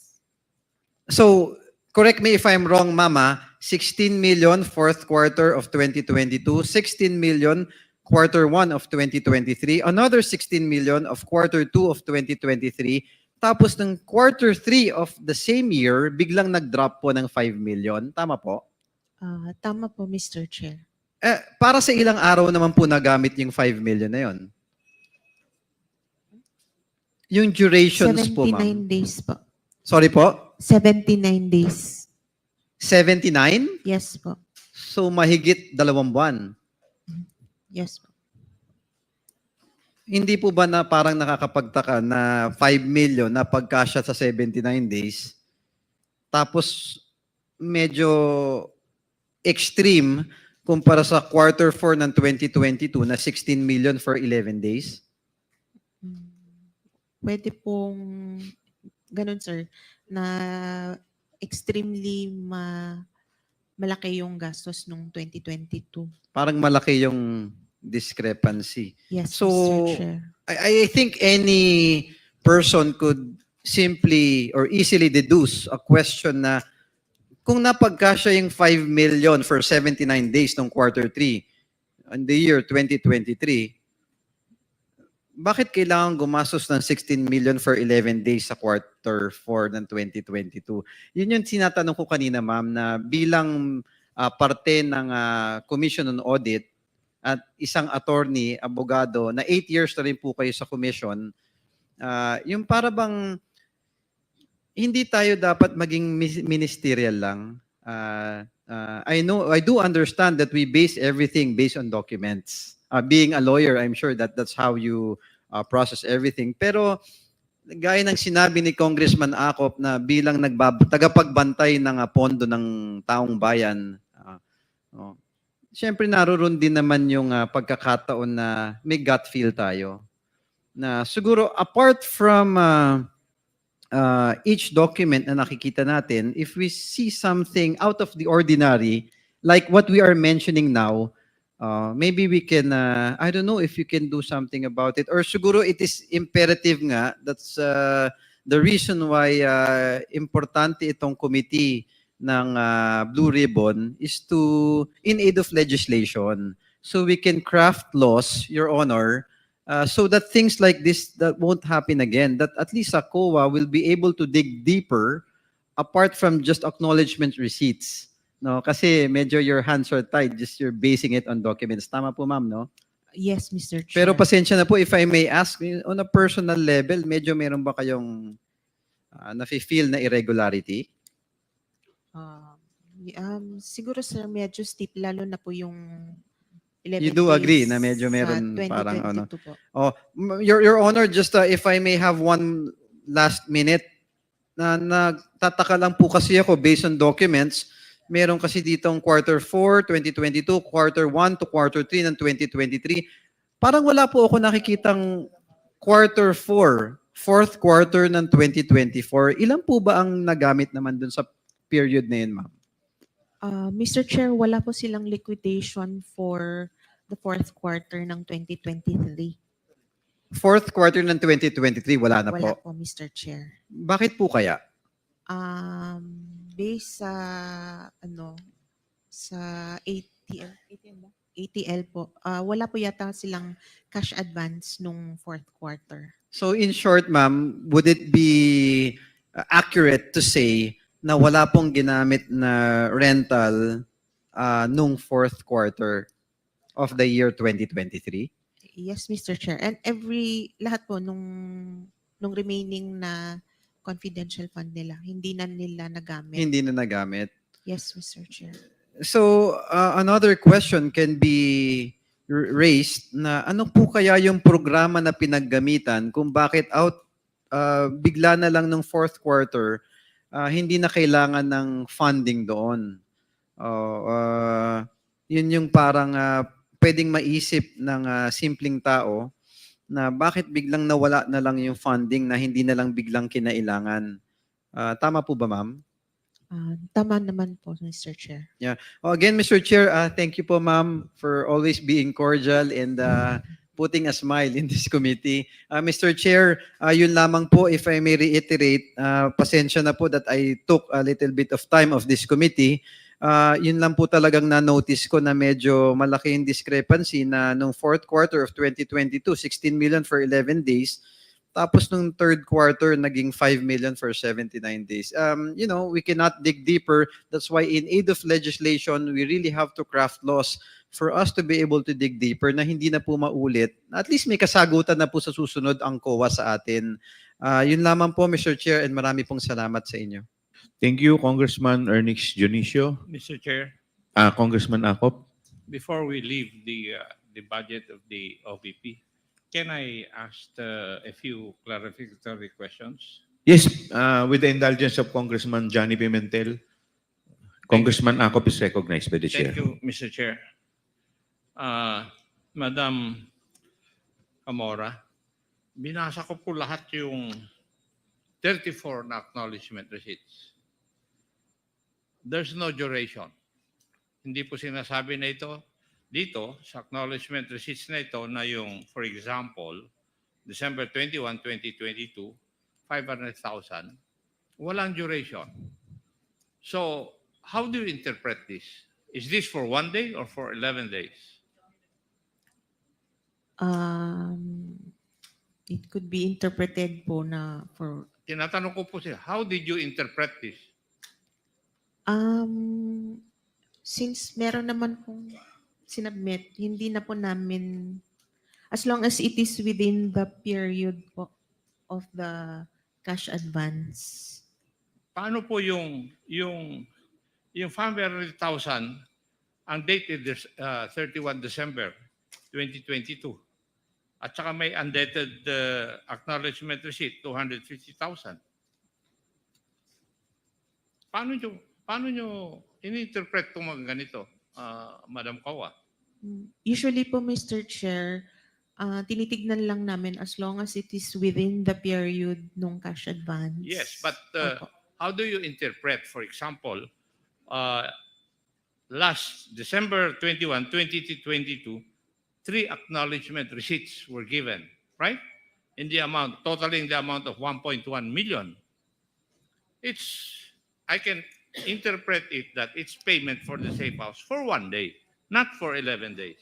Why? Kasi paano yung date na check acknowledgement receipt na December 31, 2022? Is it for 11 days also or for 1 day? It is possible that it's for 1 day only. 1 day. It is possible, Tapos Mr. ang Chair. safe house is worth 500,000 pesos per day. Yes, Mr. Chair. Ano kayang klaseng safe house yon? Kaya yun po yung sinasabi namin dito na hindi po kapanipaniwala yung mga documentary evidence of payment submitted. Di po ba? Talaga bang sa acknowledgement receipt, for example, for the payment of rentals, hindi nakalagay doon yung duration? Wala po? Wala po, Mr. Chair. Based dun sa itsura niya kanina, Mr. Chair, wala pong duration yung... Ilan po kayong this- taga-COA na nandito? Ilan po kayong mga taga-COA? So, may I ask those members of COA, nakita nyo na po yung pagtatanong ko, pagtatanong ni Chairman, pagtatanong ni Congressman Junicio, don't you find anything wrong with that joint circular?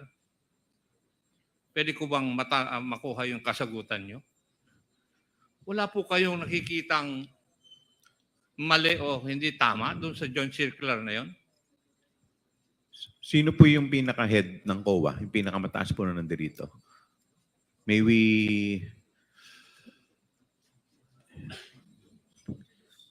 Could you please introduce yourself, ma'am?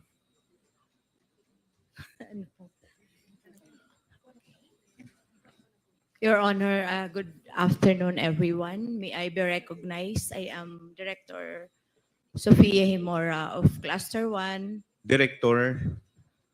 4. Okay. Ma'am, nakapag-oath na po ba kayo? Yes, sir. Okay. The last time we were here, the last preceding During the last to hearing. this. Yes, Apa. yes, Your Honor. Sige. You may continue, ma'am. Anong ko po, Madam, I would like to repeat it. Sa pagtatanong namin dito sa hearing na ito, pwede ko po bang malaman kung wala po kayong nakikitang diferensya doon po sa joint circular insofar as the liquidation of confidential funds is concerned? Your Honor, I would say that the fact that my jurisdiction is on a regular audit. So of course, you know that there are so many rules on those uh, auditing rules when it comes to our regular audit. And for that, the confidential funds, we are bound by the joint circular. Hindi naman, So, Madam, let me cut you yes. there. Kasi ito na po yung last na, ako na po yung last na magtatanong tungkol sa confidential funds ng Office of the Vice President. Ang tanong ko po ay, after hearing, narinig niyo na po lahat ng katanungan at kasagutan ni Atty. Camora sa aming mga katanungan. Don't you find anything wrong with that joint circular insofar as the liquidation of confidential funds is concerned? Walang Well, mali? Walang diferensya? Ang tanong ko lang po naman is answerable by yes or no. Bakit hirap na hirap po kayong sumagot sa amin ng yes or no? Your Honor, with due respect, of course, with all your inputs here, even during the last hearing, so it would appear that when we should have looked into the details, which it is we do it in a regular, on a regular audit. The fact that you have said that how many there is reasonableness of the payment for the safe houses provided by the Office of the President with regards to the confidential fund. So if we may relate that to looking into the details on to substantiate these expenses charged to the confidential fund, of course, in my opinion, as an auditor for the regular audit and all of your questioning earlier and even in the last hearing, I would say, of course, that the joint circular should be revisited and all the inputs here should be reflected in the joint circular, Your Honor. Thank you, Madam Auditor. You have satisfied my question. Marami pong salamat. Maraming salamat din po Thank you, for Mr. this Chair. opportunity. Ma'am, I understand that you are not the only one who crafted the joint circular. Am I correct? Yes, sir. The So- fact that it's a joint circular, it's crafted together with the DILG, the Governance Commission for GOCCs, the National Defense, the DBM, and of course the Commission on Audit. So maybe you could also give inputs to the other departments who are together with your commission to revisit the joint circular. Tama po Yes, ba? Your Honor. Thank you po. Yes. We will now proceed to the interpellation to the Department of Education. But before we proceed, the chair would like to recognize the presence of the Honorable Rolando Valeriano of the 2nd District of Manila, the Honorable Ramon Rodrigo Gutierrez of One Rider Party List. Okay, we will now proceed. The first to interpolate, the chair would like to recognize the Honorable Johnny Pimentel. Thank you, Mr. Chair. My interpellation would focus on the implementation of infrastructure projects in DepEd. I would like to direct my questions to Mr. Ipimako Dinsing. Mr. Dinsing, are you still connected with DepEd?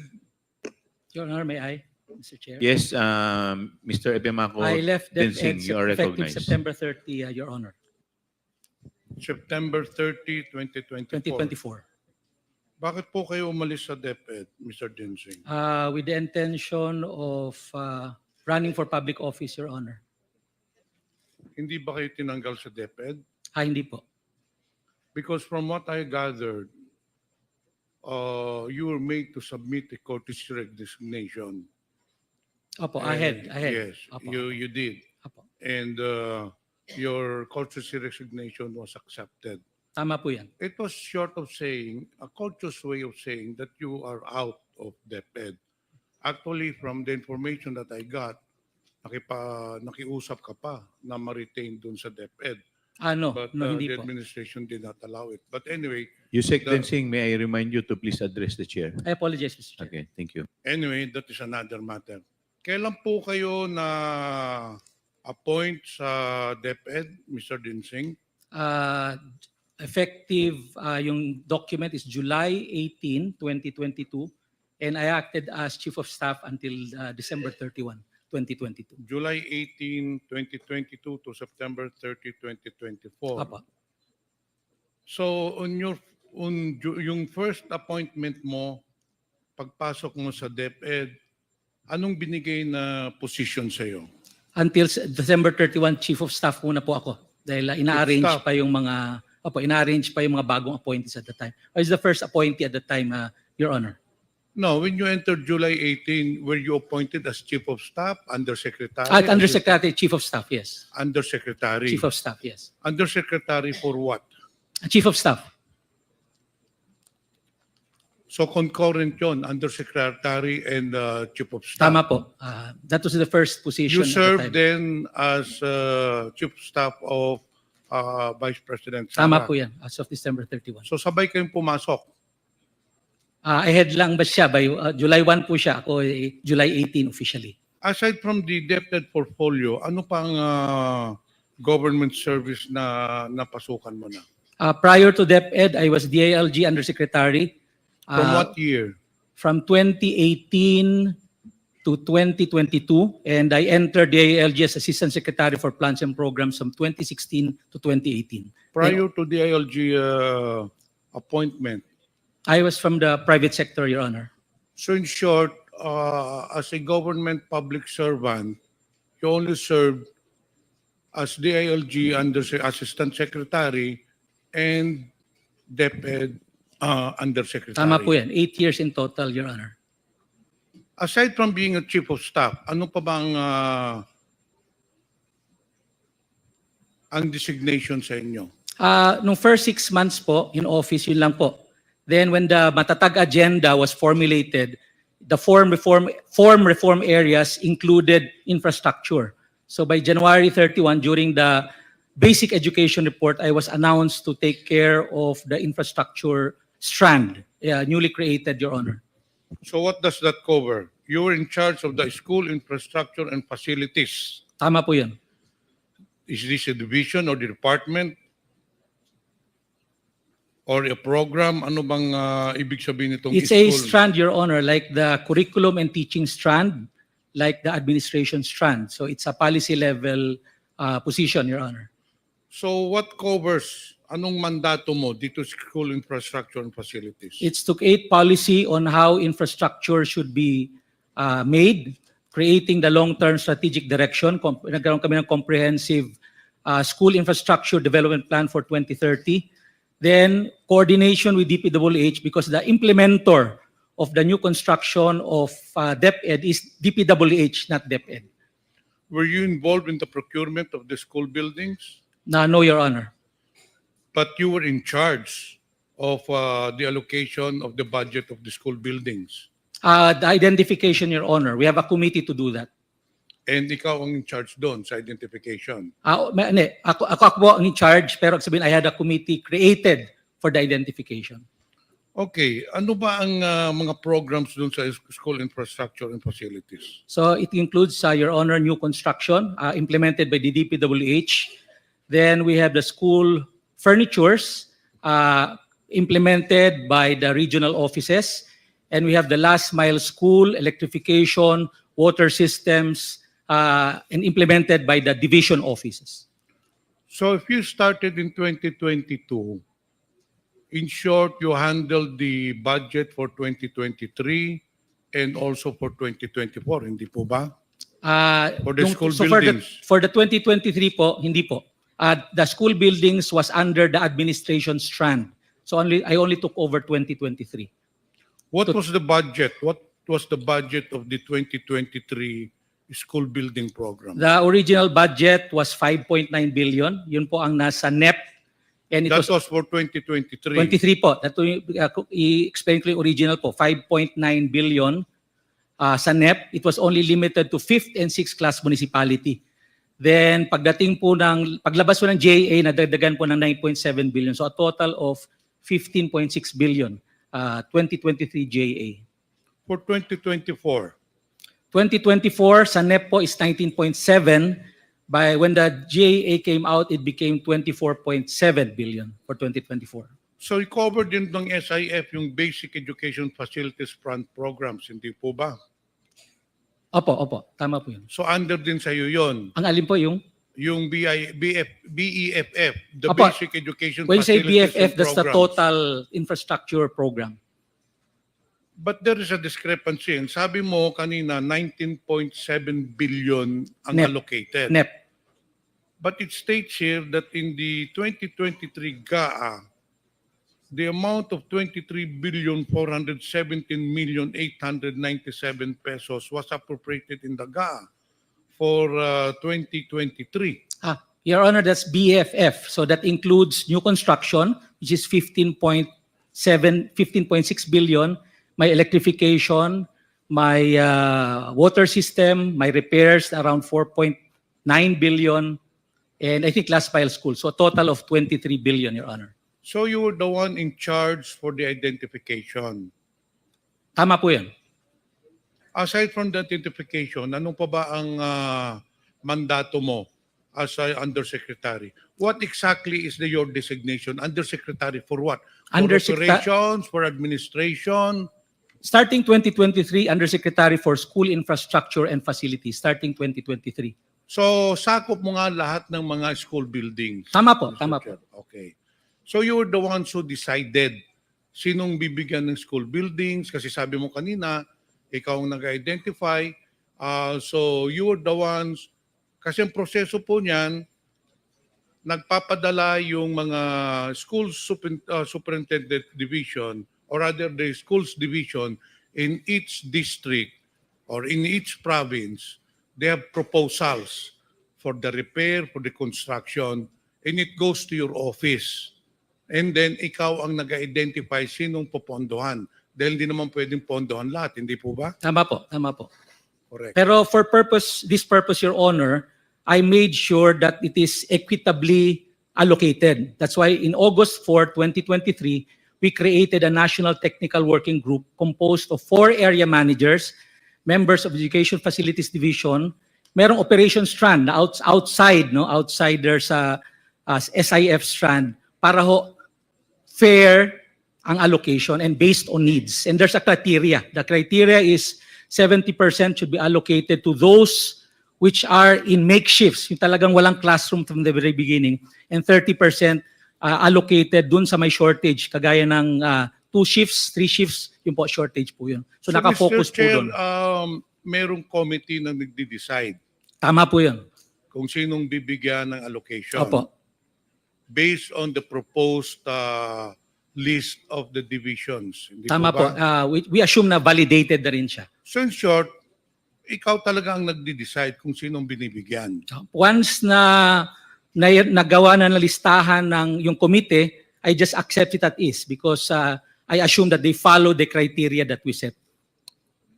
But I think you're the one who is really deciding because if I recall, during the budget hearing, Mr. Chair, for 2023, ang pinadala po ni Mr. Dinsing during the party consultations, pinadala ng DepEd during the party consultations, if you remember, for every budget hearings, before the pre-plenary budget hearings, may pinapadala po ng mga representative, in most cases it's the secretary.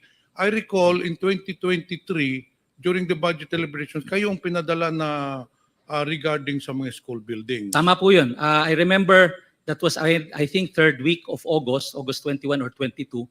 Tapos at that time, tapos na po yung listahan na ginawa ng National Technical Working Group. I think the list was supposed to be around 15.1 billion. Yun po ang pinresent namin sa consultation. So in short, you really have a big role. You have the big role in identifying and allocating funds for the different divisions with regards to school buildings. Hindi po ba? Tama po, tama po. Ngayon, ang tanong ko, in the 2024 budget or the National Expenditure Program, there was an allocation for Surigao del Sur, in fact, 2 districts. One in the amount of 103 million pesos for, if I'm not mistaken, Tagbina National High School, and another 70 million pesos for Barubo National High School. But unfortunately, in fact, there was already a notice from DepEd to DPWH to conduct the biddings already. However, all of a sudden, the biddings were stopped because accordingly, the funds are not available. Paano po nangyari yun, Mr. Chair? Na nakalagay na nga doon sa National Expenditure Programs, pagdating doon sa 2024, nawala yung budget. Ang nangyari po noon, Mr. Chair, sabi ko nga, meron na identify na 15.1 billion yung National Technical Working Group, which we adopted as is. Yun po ang present namin sa mga ating congressman. But Mr. Chair, it was already included in the NEP. Paano mawawala yun? Ang nangyari po, Mr. Chair, ganito, nung paglabas po ng General Appropriations Bill, yung 19.7 naging 24.7 billion, pero yung 14.7 billion nagkaroon po ng Annex A. In other words, these are the projects identified by the various congressmen. So yung aming 15.1 nawala. So since nawala siya, ang una namin ginawa, yung lahat ng may malalaking allocation na 100 million pataas, yun ang una naming kinat para ma-allocate sa mga maliliit. So yung aming 15.1 at the time naging 5.8 billion na lamang, lumiit po ng husto. So Mr. Chair, in short, you took it upon yourself to cut the budget without notifying the congressmen. Sabi mo kanina, may mga identification mga congressmen. You took it upon yourself, being the head of the SIF, to cut the budgets of the different proposed school buildings. Ganun ba? That was because there's no more budget in the General Appropriations Bill. We had to cut for that everybody will also be allocated. So how did you decide, Mr. Chair, kung anong kapuputuloy, anong tatanggalin doon, anong bibigyan? Well, ang decision lang muna is tanggalin yung mga malalaki, which is yung mga 100 million pataas, 80 million taas. Because Mr. Chair, as I already mentioned, that policy was really to go multi-story. Kasi wala na pong buildable space. Kaya medyo malalaki po yung ating building ngayon to maximize buildable space. So yun po ang nauna. Yung mga 100 million pataas, 80 million pataas. So yung natira mga 50, 40 million, Ayun two-story, nga, tinanggal three-story. ninyo yung multi-story, tinanggal ninyo dun sa district ko, Mr. Chair. Yun ang tinanggal ninyo. Well, And not only that, there was also a 200 million peso project in District 1 na tinanggal din ninyo. Hindi ako familiar in detail, pero I don't remember there's a 200 million school building in any school for that matter. You know what, Mr. Chair? I'll give you an explanation bakit ninyo tinanggal. Do you know a certain Mr. Greg Murillo? Yes, sir, Mr. Chair. Sabi ko kanina, Mr. Chair, the 180 million pesos was already included in the National Expenditure Program. But upon bidding, it was recalled. But prior to the bidding, this Mr. Greg Murillo, who's a close friend of Mr. Dinsing, called me. At ito ang sinabi niya, kamusta po kayo, Congressman? Sabi ko, mabuti naman.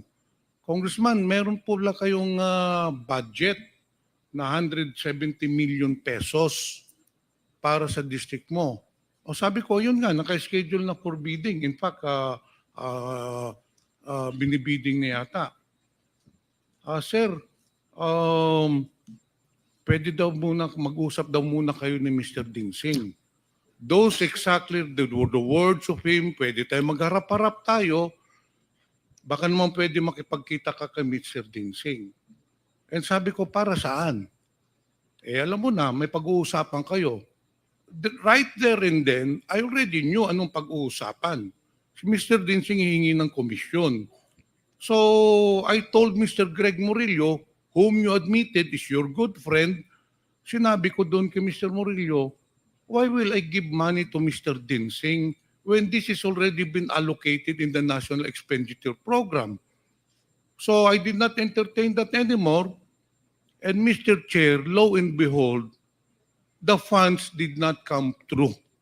Kinancel yung bidding and then nawala na nga because I did not come across to the request of Mr. Dinsing na humingi siya ng komisyon.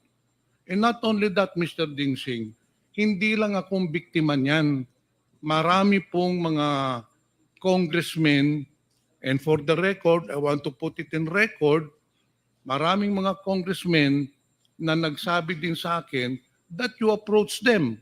In fact, there is one congressman in Visayas that you were asking for 18% commission of the school buildings. Kasi ikaw nga ang nagdidesisyon kung sinong bibigyan, sino ang tatanggalan. In fact, it is on record. You just said kanina na ikaw ang nagdesisyon kung sinong tatanggalan, sinong bibigyan. Not only that, sometime last year or probably within this year, you met with some of the congressmen in Manila. I already talked to them. Humarap ka doon, may kasama ka pang contractor. Do you know a certain architect, Ralph Texon? Yes, yes, sir. Yes. Yung po ang kasama mo nung humarap ka sa congressman sa Manila. And just the same, you were implying, you were asking for a commission, hindi lang yun, sinabi mo pa na yung contractor mong gagawa, itong si Mr. Architect Ralph Texon. And that is the reason why, Mr. Chair, tinanggal si Mr. Dinsing sa DepEd. He did not resign. I knew from the very beginning that he will be taken out because there were already anomalies in the distribution and the allocation of school buildings program. In fact, Mr. Chair, nung pag-alis niya sa DepEd, may isa pang inipit na 34 million pesos sa Bislig Central Elementary School, which is in my district. Now, I will not mention anymore the name. One official of the new administration sa DepEd called me. Ano ang sabi sa akin, Mr. Densing? Kung meron ka bang project na 34 million sa Bislig Central Elementary? Sabi ko, meron. Ano, nakabidding na? Hindi, ini-stop nga eh. Eh sir, ito, ilalabas na ho namin. Inipit ho ni Mr. Densing. And that is the reason why, Mr. Chair, this person was taken out of DepEd because of his anomalous practices in DepEd. Yun po ang katotohanan niyan. Nakiusap ka pa na ma-retain ka pero hindi na tinanggap ni Senator Sani Angara, and that's good for DepEd because you have been doing the rounds para ka nang nagbebenta ng isda. Inaalok mo sa lahat ng congressmen ang allocation ng school buildings asking for a commission. Mr. Chair, may I now respond? Yes, please. Well, first of all, respond. it's a blatant lie asking for commission. It is the very reason I'm process-oriented. Sasabihin mo, Mr. Chair, Process-oriented po ako, ang Mr. mga Chair. congressmen, gusto mo mag-executive session tayo, ipapakita ko sa iyo mga congressmen. Sige, wala akong nakausap. Yung sa Manila nyo, You I are I was lying. never with You are lying, Architect Mr. Texon. Order, I please. can cite you for 1 minute. Mr. Chair. Suspension is Mr. Chair. declared by the chair.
Hearing resumes.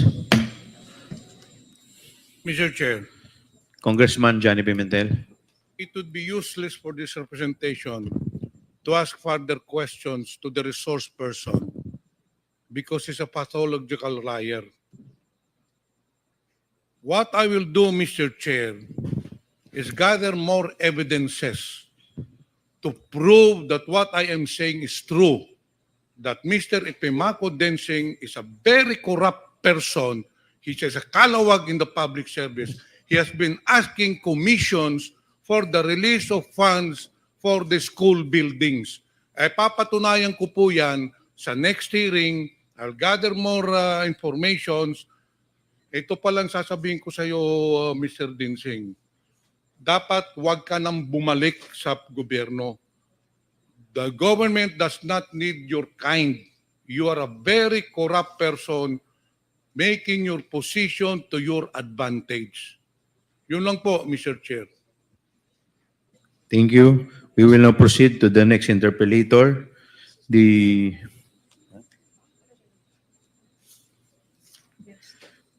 Honorable Senior Deputy Speaker, Congressman Dong Gonzales.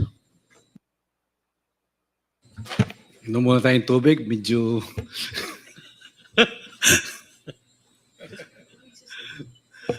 Anyway, magandang tanghali po sa ating lahat.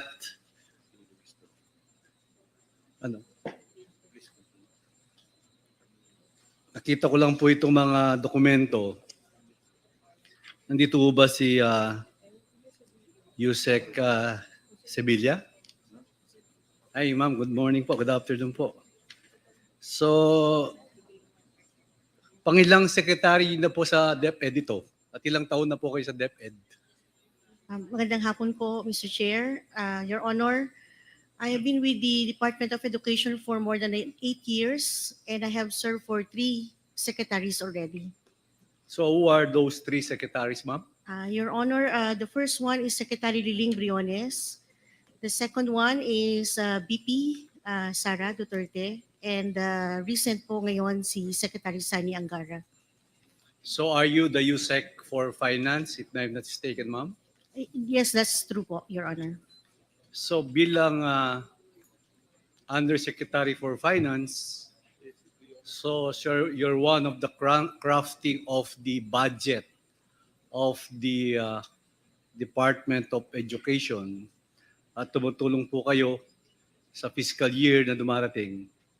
So, tama ho yun, Yusek? Yes, Your Honor, that's true. Well, nakita ko lang po dito, Madam Yusek, kung maari po, kanino po kayo nakikipag-coordinate pag piniprepare niyo yung budget? Your Honor, for the budget proposal, ang una po nating iintayin is the budget call of the Department of Budget and Management. So mag-i-issue po sila ng priorities, programs ng ating national government.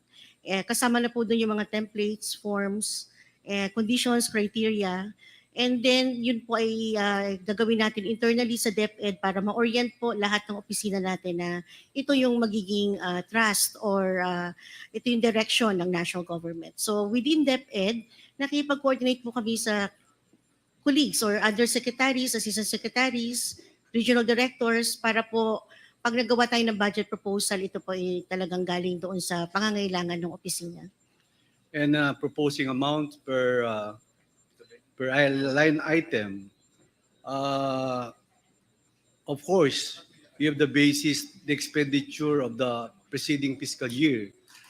Yun po ang palakad ng ating departamento. Tama ho ba yun? Kasama po sa budget call ng Department of Budget and Management yung tinatawag na Tier 1. Tier 1, ibig sabihin, i-continue nyo yung operation ng na lagi pong kailangan ng ahensya. So Tier 1 po yung mga regular programs. Tama po, Your Honor. Madam Yusek, during the preparation of your budget, like for example, so to speak, this fiscal year 2023, did you propose a line item on confidential funds, ma'am? For 2023, we submitted in 2022 Ang submission po natin officially is May of 2022. So wala po doon sa proposal namin yung confidential fund. So kailan po nyo naipasok yung confidential funds? Your Honor, technically, submitted na po yung proposal ng 2023 by May. And then pagdating ng July, August, may bagong administration. So ang DBM po ay sumulat sa atin to confirm yung proposal na sinabmit ng May. Now, nung pong sinabmit namin yung proposal for 2023 in August, wala naman pong nakalagay na linya na confidential fund sa proposal, pero nung lumabas po yung NEP, National Expenditure Program, meron na pong nakalagay doon na confidential expense at 150 million. So Yusek, do you confirm that was the first time that DepEd proposed an item of confidential funds, ma'am? Yes, Your Honor. First time po sa Department of Education na magkaroon ng confidential. So kailan po yun naipasok? That was 2023? National Expenditure Program, NEP 2023 po. So how the amount determined? Paano yung determine? At paano nyo nilalagay sa line item? Did you enter in the budget of DepEd? And then what's the cost of this insertion, ma'am? Ano ang formula to put it as a line item of DCF? Respectfully, Your Honor, I would like to defer to DBM, to the Department of Budget and Management. Kasi sila na po yung nagpasok nung line item na confidential fund sa NEP. If I may, Your Honor. Yes, Mr. Chair. Mr. Chairman. Mr. Chair, I know that this point has been repeated over and over again, but I invite everyone to another angle here. The amount of confidential funds that the DepEd would have appears to have been arbitrarily set and would appear that it was arbitrarily set by the former Secretary and now Vice President. Ma'am, as a USEC for Finance, what was your involvement with respect to the confidential funds of Department of Education?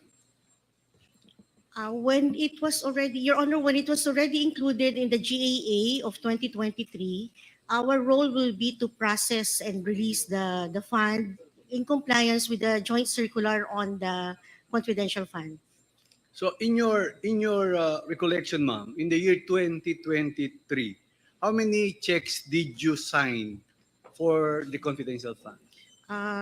Per the provision of the joint circular, allowed po kami na mag-issue ng cash advance for 3 months. So per quarter. At 3 po yung cheque na na-issue po namin for the first, second, and third quarters of 2023, Your So Honor. meaning to say 12 months divided by 4, that is equivalent to 3 months. Yes, Your Honor. Tatlong tig 37.5 yung in-issue niyo po. That's correct, Your Honor.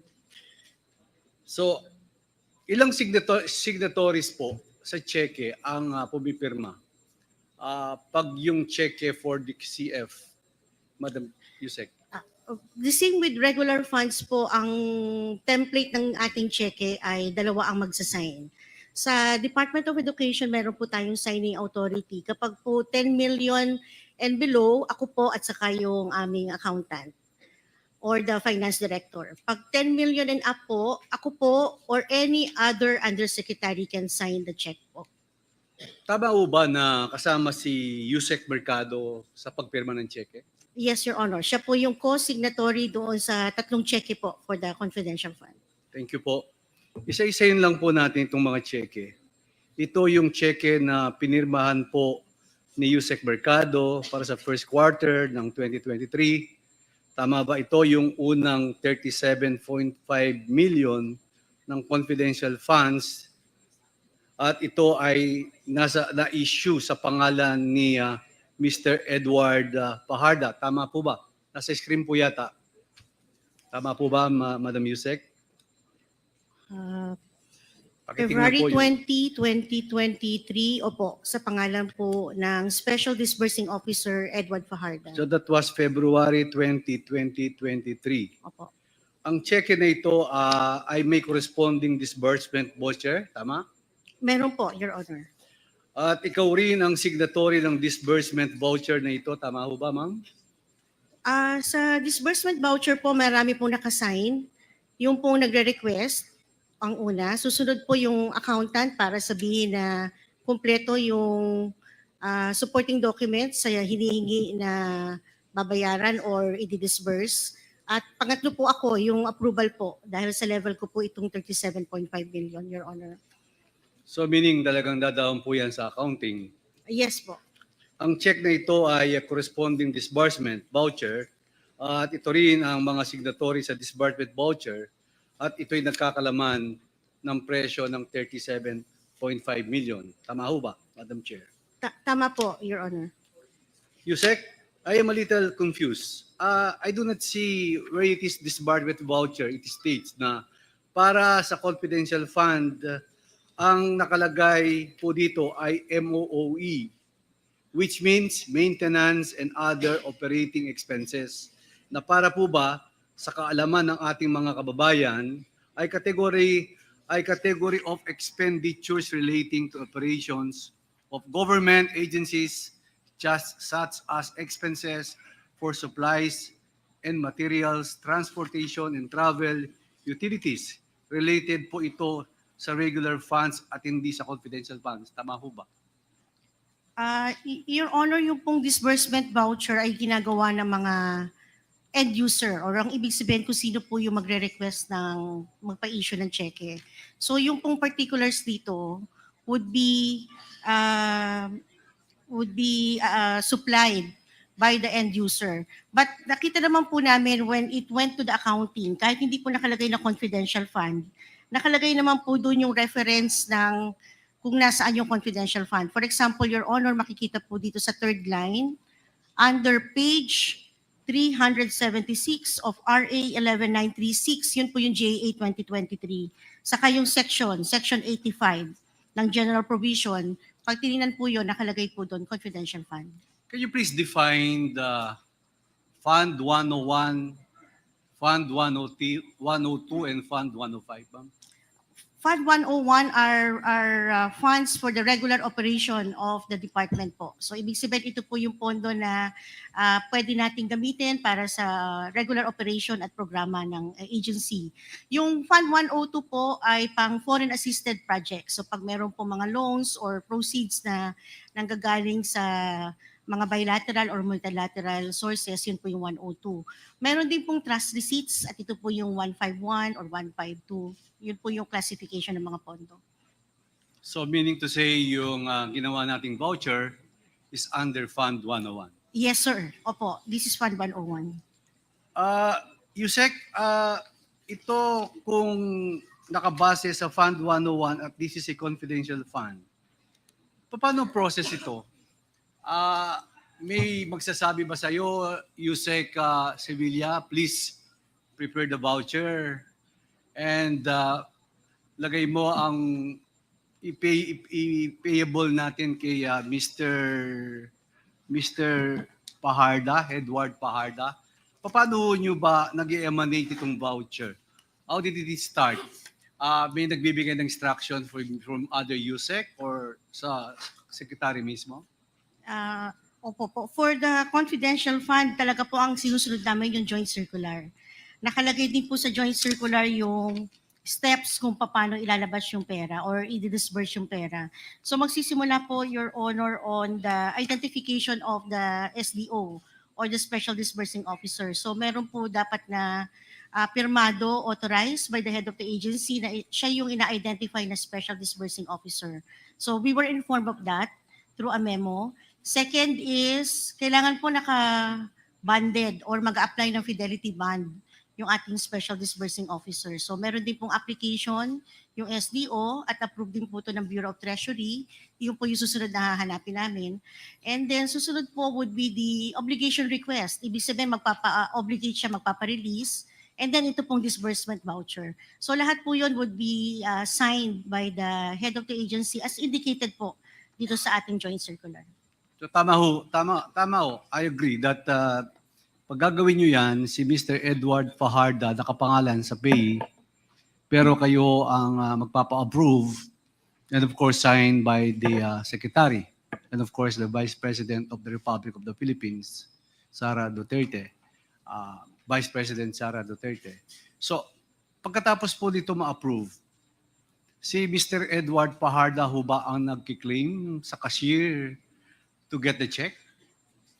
I think, Your Honor, kung babalik po natin dun sa disbursement voucher, if I may request, Your Honor, you can see that at the bottom, sa bottom po niyan, meron pong receipt of payment. Ayun po, sige pa po. Receipt of Sino ang nakatanggap? Ayun. Kanina signature lang po yan, walang kay pangalan. Sir Edward Paharda po yan, kailangan niyang i-sign na natanggap na po niya yung check. So siya ang nakatanggap ng cheque. Opo. And then si Mr. Paharda, pagkatanggap ng cheque, hindi siya mag-issue ng resibo? Hindi na po, Your Honor, kasi ito na po yung proof na natanggap niya yung cheque as cash advance. Tapos hawak niya ang cheque, siya na po ang magpapa-encash po dito. Mr.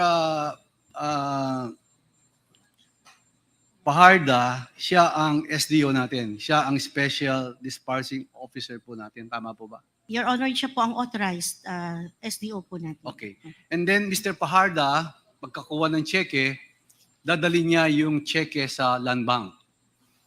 Land Bank check po yan, di ba? Opo, but ang finance po kasi magtatapos na po sa disbursement voucher pag nakuha na po yung cheque, pupunta na po ito sa cash. Kaya nga, ang tinatanong ko po yung cashier, kung anong checking gagamitin niya. Kung gagamitin DBP, Land Bank, dalawa po yan, di ba? Land Bank po siguro yan. Anong check po ginamit? Opo, Land Bank check po kami, yun po ang bank account ng DepEd. So meaning to say, Land Bank po yung ginamit, worth 37.5. At yung 37.5 na yun, dadali ni Mr. Paharda sa Land Bank. So paano pa niya ho pinapa-incas ito? Binibigay siyempre, cash yan. Papa-incas po yung check sa counter ng Land Bank. Ibibigay niya yan, cash, di ba? Madam Chair? Yes, Your Madam Honor. Yusek, sorry. Yeah. Opo, yes, Honor. The records will show under the cash division na ito rin po ay na-encash. So na-encash. Opo. So, andyan mo ba si Mr. Paharda? Si Mr. Paharda? Si Mr. Edward Paharda, nandito ba? Not present. Hindi ba tayo nagpadala ng invitation po kay Mr. Paharda? Your Honor, invitation was sent. Committee also issued a subpoena ad testificandum to compel his appearance in the next hearing, Your Honor. Kasi siya makakasagot sa tanong ko eh. Pag halimbawang pina-encash niya yung cheque, siyempre tatanggapin niya yung 37.5, papapirma ng bangko. Medyo mabigat-bigat po to, 37.5 million, kailangan may kasama siya. At I went in DepEd building already, how many times, wala naman pong elevator yung DepEd office yun, di ba? Agdan lang po, di ba? Wala namang elevator. So, paano niyo kinakarga yung 37.5 million? Saan niya dinadala? May office ba sa DepEd si Mr. Paharda? Opo, may opisina po siya, executive assistant po siya under the office of the secretary, but I wouldn't know po the circumstances after po ng issuance ng check ng finance. So, hindi ko po, apologies po, hindi ko ba ko-confirm or masasagot kung paano po to na-encash or nadadala.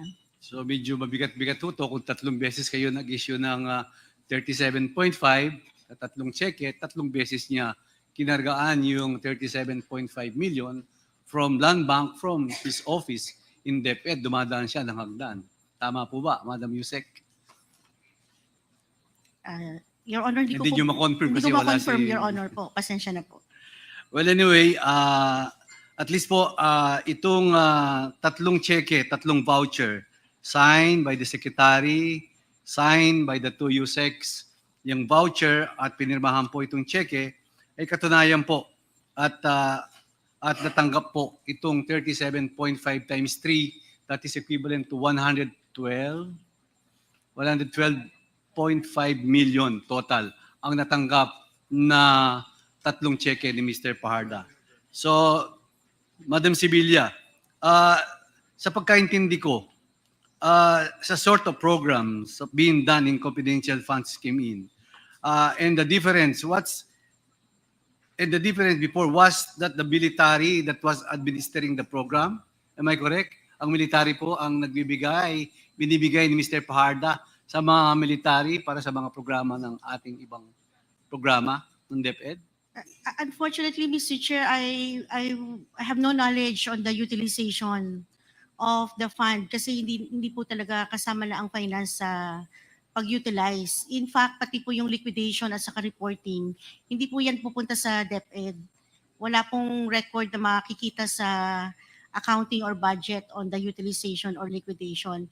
Ang bibigay po sa amin para makuha yung susunod na tranche ng cheque is the proof na nasubmit ang report sa Commission on Audit na ICFAO, yung pong sa opisina nila.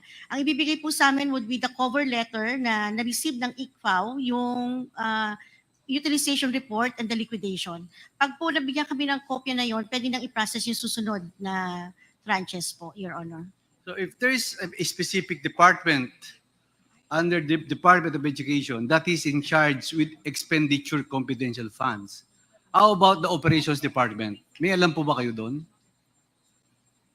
Sa confidential funds? Kung kanino nila, sino ang USEC of operations ng fiscal year 2023 para doon sa confidential funds at kanino nila binibigay?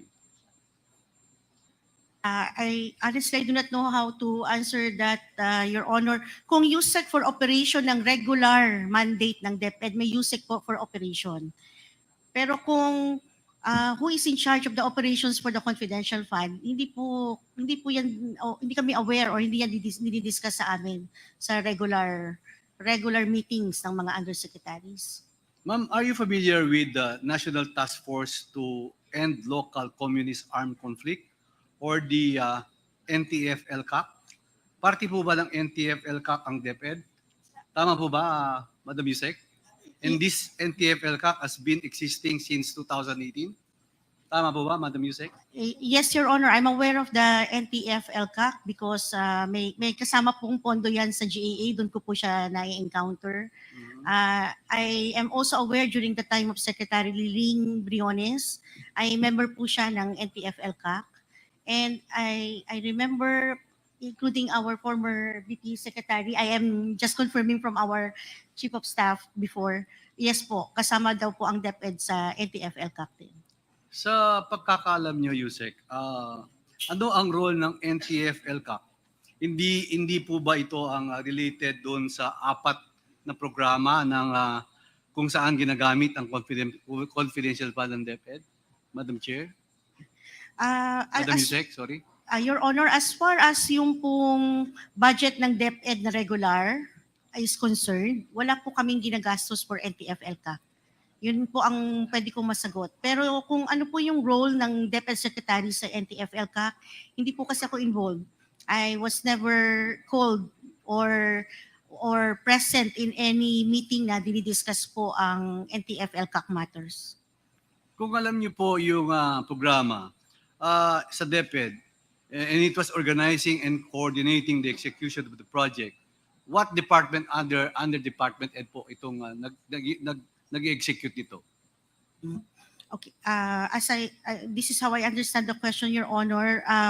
NTF-LCAC, participation of DepEd in the NTF-LCAC is through the Office of the Secretary only. So baka po mas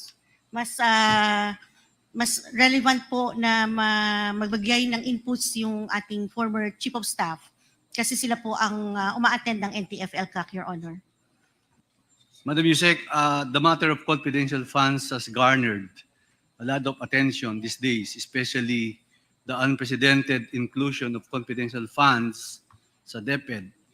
Ayon sa impormasyon po na nakalap namin, itong mga confidential funds ay ginamit po for 4 programs. Number 1, the abuse, prevention, and control within schools. Number 2, the anti-extremism, terrorism program. Number 3, the anti-illegal activities operations. And number 4, the counter-insurgency programs. And party po ito ang mga programa na binibigyan ng training ang mga teacher at estudyante para i-combat ang recruitment ng extremist or terrorist group of recruitment. Tama ba, Madam Chair? SDS. Yes. Mr. Po, I would like to, I think, answer that question. Mr. Chair, thank you, if I may be recognized. As far I was the Chief of Staff, Undersecretary and Chief of Staff of the Vice President that time, but I only started kasi April 1 po, 2023. So on the question on NTF-LCAC, kasi kahit po ako, or I'm not involved in the operations mismo of the confidential funds. So I have no details on that. But on the NTF-LCAC, I would remember that one project, at least that of my personal knowledge, is we had a joint press conference with NTF-LCAC po sa DepEd regarding yung mga programa nila against anti-extremism, insurgency. At least to the best of my knowledge, yun po yung isang naging proyekto with NTF-LCAC. Nag-joint press con po kami. At that time, I was still spokesperson. Opo. Just to add to the ano po. Thank you. Thank you. Thank you. Thank you, Mr. Poa. Thank you, Mr. Chairman. Well, I just continue. So, Madam Yusek, Mr. Chairman, so ibig sabihin, yung 37.5, pag gumagawa ko kayo ng cheque, ng voucher, meron pong particulars na nakatouch yan.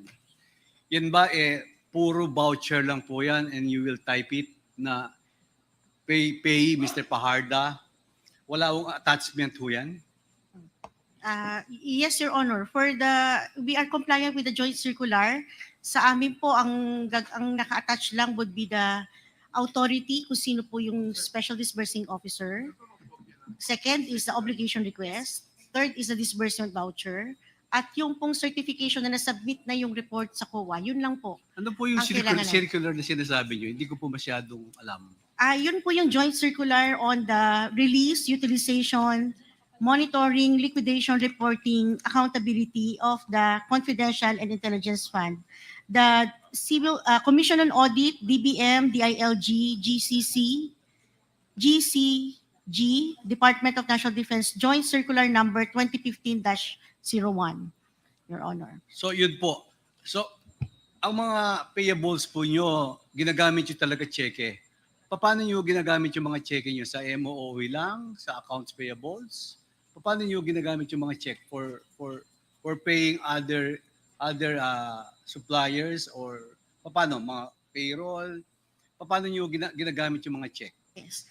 Tama po, Your Honor. The checks are used for all programs and projects and activities. So pwede pong MOE, pwede rin pong payroll sa sweldo, pwede po sa supplier, pwede sa contractor. In this case, kasi po nakalagay sa joint circular na ang confidential fund should be in the form of cash advance.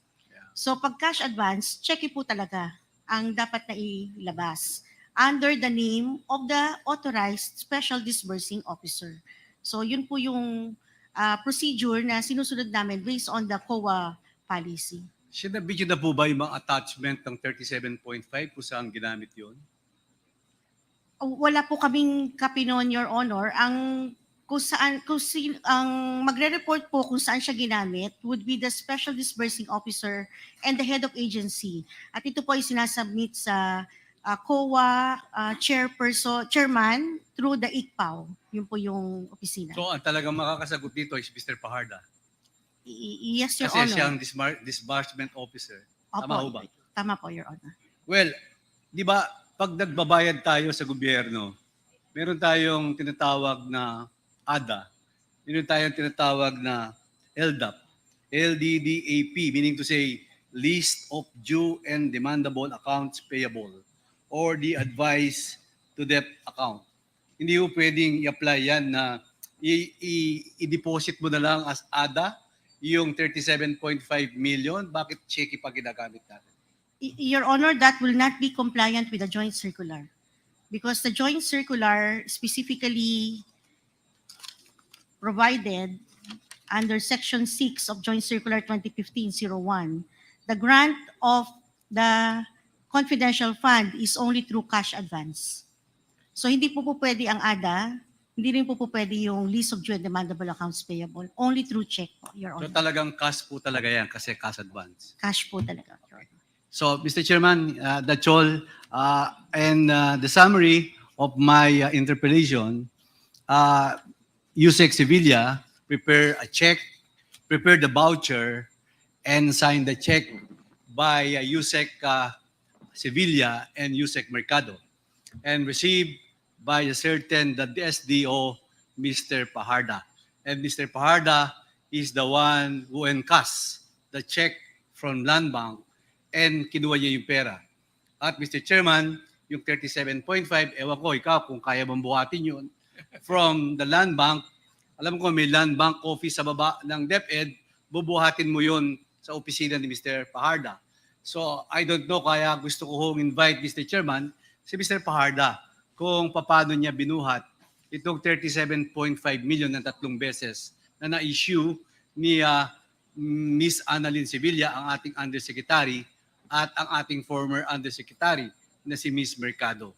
So on that note, Mr. Chair, malinaw po na ginawa po yung 3 voucher at saka 3 cheque ni USEC Sevilla at USEC Mercado, and then encash by Mr. Paharda. So yun lang po. Maraming salamat po. Mr. Thank Chair, you, SDS. Yes, I with would the like indulgence of to make a Congressman Benny Abante. motion that we invite on the next hearing Mr. Edward Paharda. We already So moved. issued a subpoena ad testificandum. Yes. Yeah. It was subject of motion a while ago. So we have already issued the subpoena ad testificandum to Mr. Fajarda To appear before this committee. to appear. If in the event na hindi po siya umattend, we will be constrained to issue a contempt order to Mr. Fajarda. Next to interpolate, Congressman Luis Tro. Thank you, Mr. Chair. My questions are for Major General Nolasco A. Mempin. Good afternoon, sir. Good afternoon, ma'am. Your Honor. You are the former Undersecretary for Administration of the Department of Education. That was during the stint of former Secretary, Vice President Sara Duterte. Do you confirm? Major General Major General, former Major General Nolasco, Nolasco, you're recognized by the Mempin. chair. Mr. Chair. Mr. You- Chair? Please answer the question of Congresswoman Luis Tro. Yes, Your Honor. So you confirm having been appointed as Undersecretary for Administration of DepEd. That was during the time of former Secretary, Vice President Sara Duterte. Let us go back to your career in the AFP, General Mempin. Yes, Mr. Chair. Back in 2017, nasan po ba kayo, General Mempin? In 2017, ma'am, initially I was assigned in 10th Infantry Division as the Chief of the Governance and Strategy Management Office, effective January 2017. Then by August of same year, I was designated as the commander of Task Force Davao in Davao City, Mr. Chair. So the first appointment in 2017 was at the 10th Infantry Division. Correct, Your Honor. Pag sinabi po ba natin General Mempin, 10th Infantry Division, what areas are covered? The 10th Infantry Aguila Division covers whole of Region 11 and part of Region 12, part of Region 10, and part of Region 13, Caraga, Your Honor. And can you please cite some of the big provinces which are under these regions, General Mempin? Mr. Chair, Your Honor, for Region 11, it covers Davao City, Davao del Norte, Davao del Sur, Davao Occidental, and Davao Oriental. Also includes parts of Bukidnon, but greater part of Bukidnon is under 4th Infantry Division and part of North Cotabato, ma'am. And for Region 12, General Mempin? Region 12 is a part of Cotabato, ma'am. And Region 13? Region 13 is part of Agusan Sur and a part of Surigao del Sur, ma'am. Can you please be specific about the inclusive period when you were the commander of the 10th Infantry Division, which covers regions 11, 12, and 13? I was designated as commander of the 10th Infantry Division in February of 2022 until my retirement in January 28, 2023, ma'am.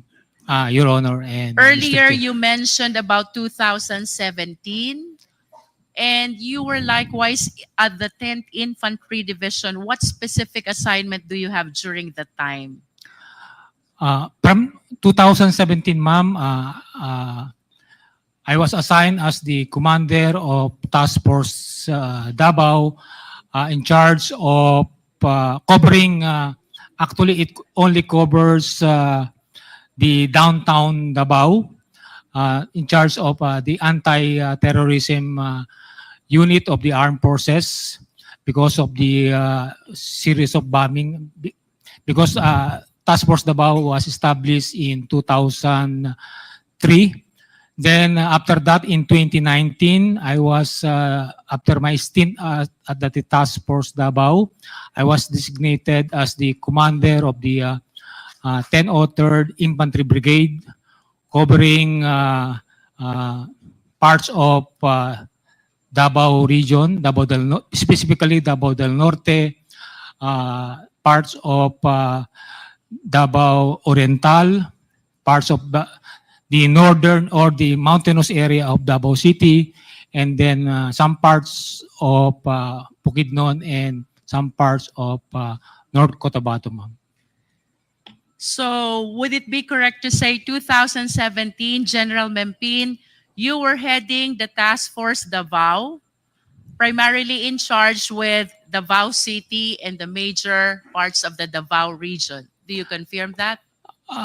Ma'am, for clarification, Mr. Chair, during my stint as Task Force Davao, it only covers the downtown because Davao City is divided into 3 areas. It has the downtown, midtown, and the uptown. The midtown is the downtown is the central district. Then midtown and uptown are those areas. So which part are you in charge with? For 2017, ma'am, 2017 until Midtown? 2019 in Uptown or downtown? Downtown during task You force. are in charge of downtown in 2017 Until as the head of Task Task Force Force. Davao. Correct, ma'am. And then Your Honor. sometime in 2019, you became in charge of the 10th Infantry Brigade covering most parts of the Davao region. Not yet, ma'am. 2019, I was designated as the brigade commander. Brigade commander is under the 10th Infantry Division still, covering Davao, some parts of Davao region, specifically Davao del Norte, Davao Oriental, and not Davao Oriental, Davao del Norte. Yes, part General, of you Davao have City. stated that Yes, ma'am. already. And then for 2022, this is the time that you were in charge of the 10th Infantry Division covering the regions 11, 12, and 13. That's correct, Your Honor, Mr. Chair. And of course, I just wish to manifest that during this time, 2017 to 2022, the president was former President Rodrigo Roa Duterte. Yes, that's correct, Your Honor, Mr. Chair. And for Davao City, the mayor during that time was our Vice President, Sara Duterte. That's correct, Your Honor, Mr. Chair.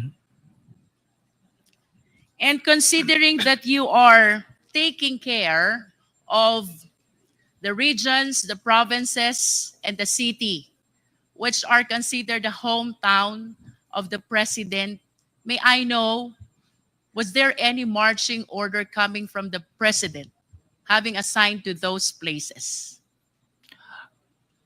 Actually, because as member of the armed forces, our main objective is to ensure to protect the people and secure the territory for our sovereignty. So basically for the Army or the 10th Infantry Aguila Division, our focus is on insurgency problem.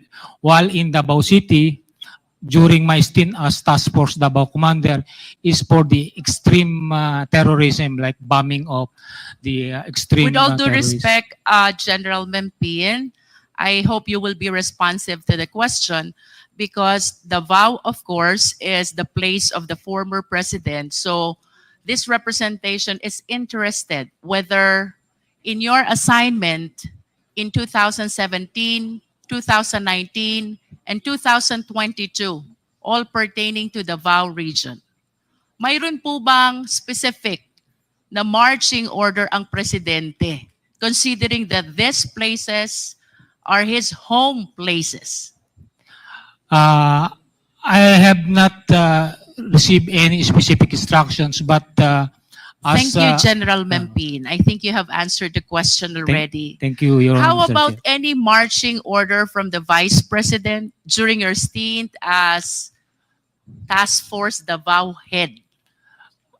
The only instruction that I received during our assumption or during my assumption as Task Force Davao Commander is to have zero bombing incident, because he said if there's a bombing incident in Davao City, then you failed your mission as Commander of Task Force Davao. So zero bombing, that's the specific instructions of former Mayor Sara Duterte. Your I Honor. wish to remind you of the article which was published in Saan Star. Ang sabi po ng ating Vice Presidente noon ay City Mayor, kayo po ang head ng Task Force Davao. Don't sleep, don't breathe, don't embarrass me. Do you confirm that? That's correct. I still have the newspaper on that, ma'am. Now, please enlighten us, walk us through. During the time that you were assigned in Davao City and the rest of the other areas of Davao region, how will you describe the peace and order situation in Davao? In Davao City, ma'am, actually, when I first arrived, because I was also assigned in Davao region for a short stint in 2008, the first thing that I noticed in Davao... With all due respect, Mr. Chair, let us remind our resource speaker to be responsive to the question. We are asking General Mempin about the status of Davao with respect to the peace and order situation during your time as the head of Task Force Davao. I think that is 2017 until 2019.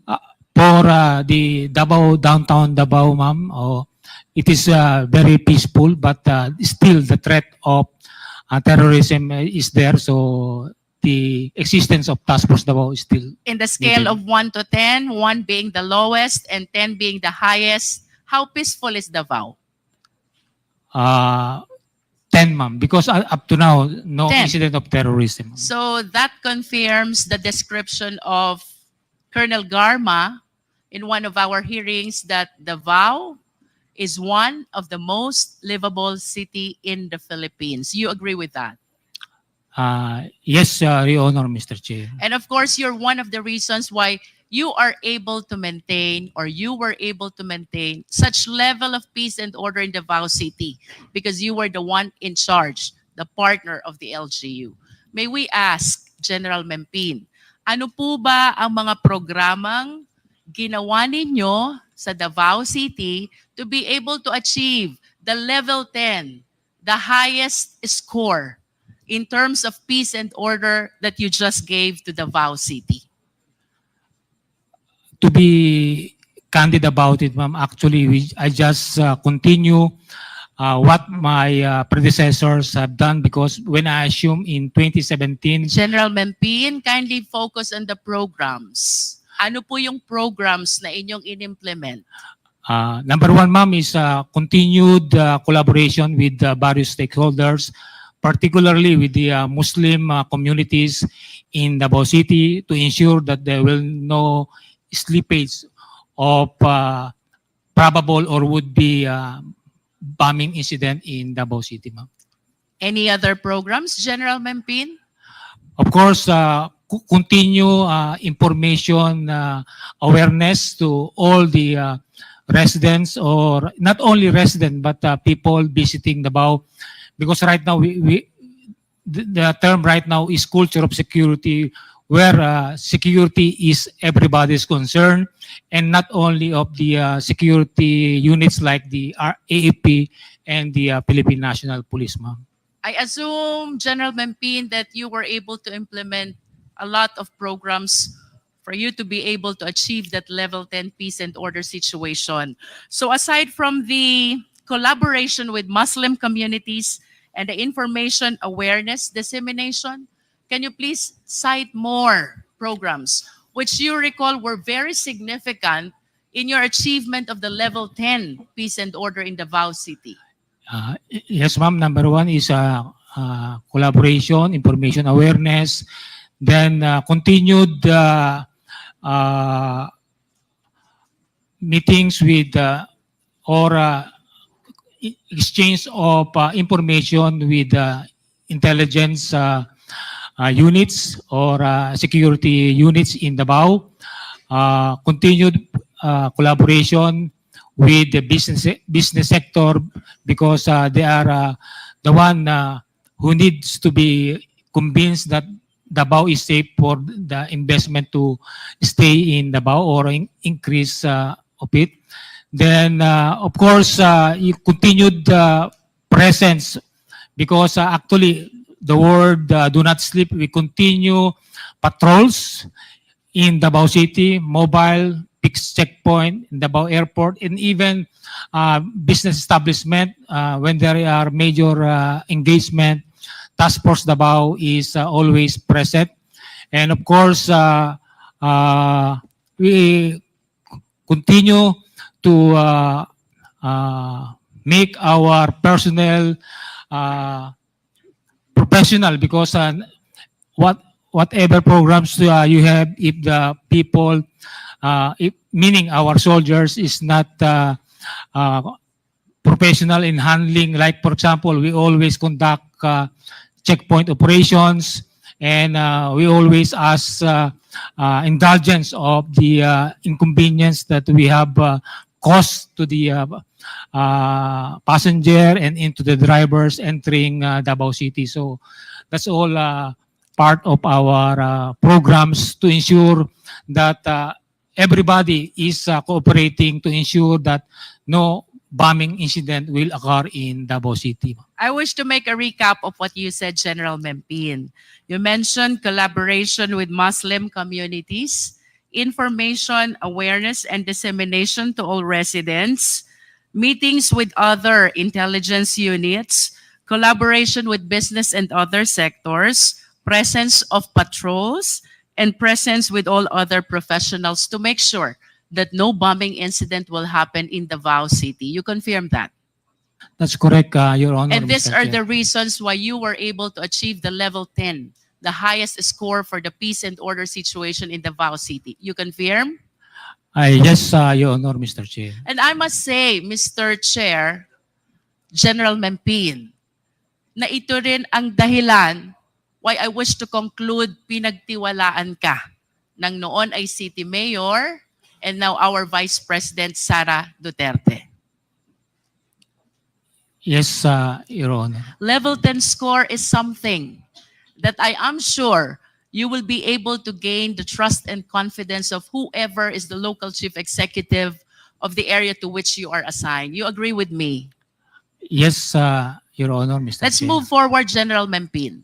Kailan po kayo nag-retire sa AFP? I retired last January 28, 2023, Your Honor. January 28, 2023. And I understand you entered the Department of Education during the time of VP Sara Duterte. You confirm that?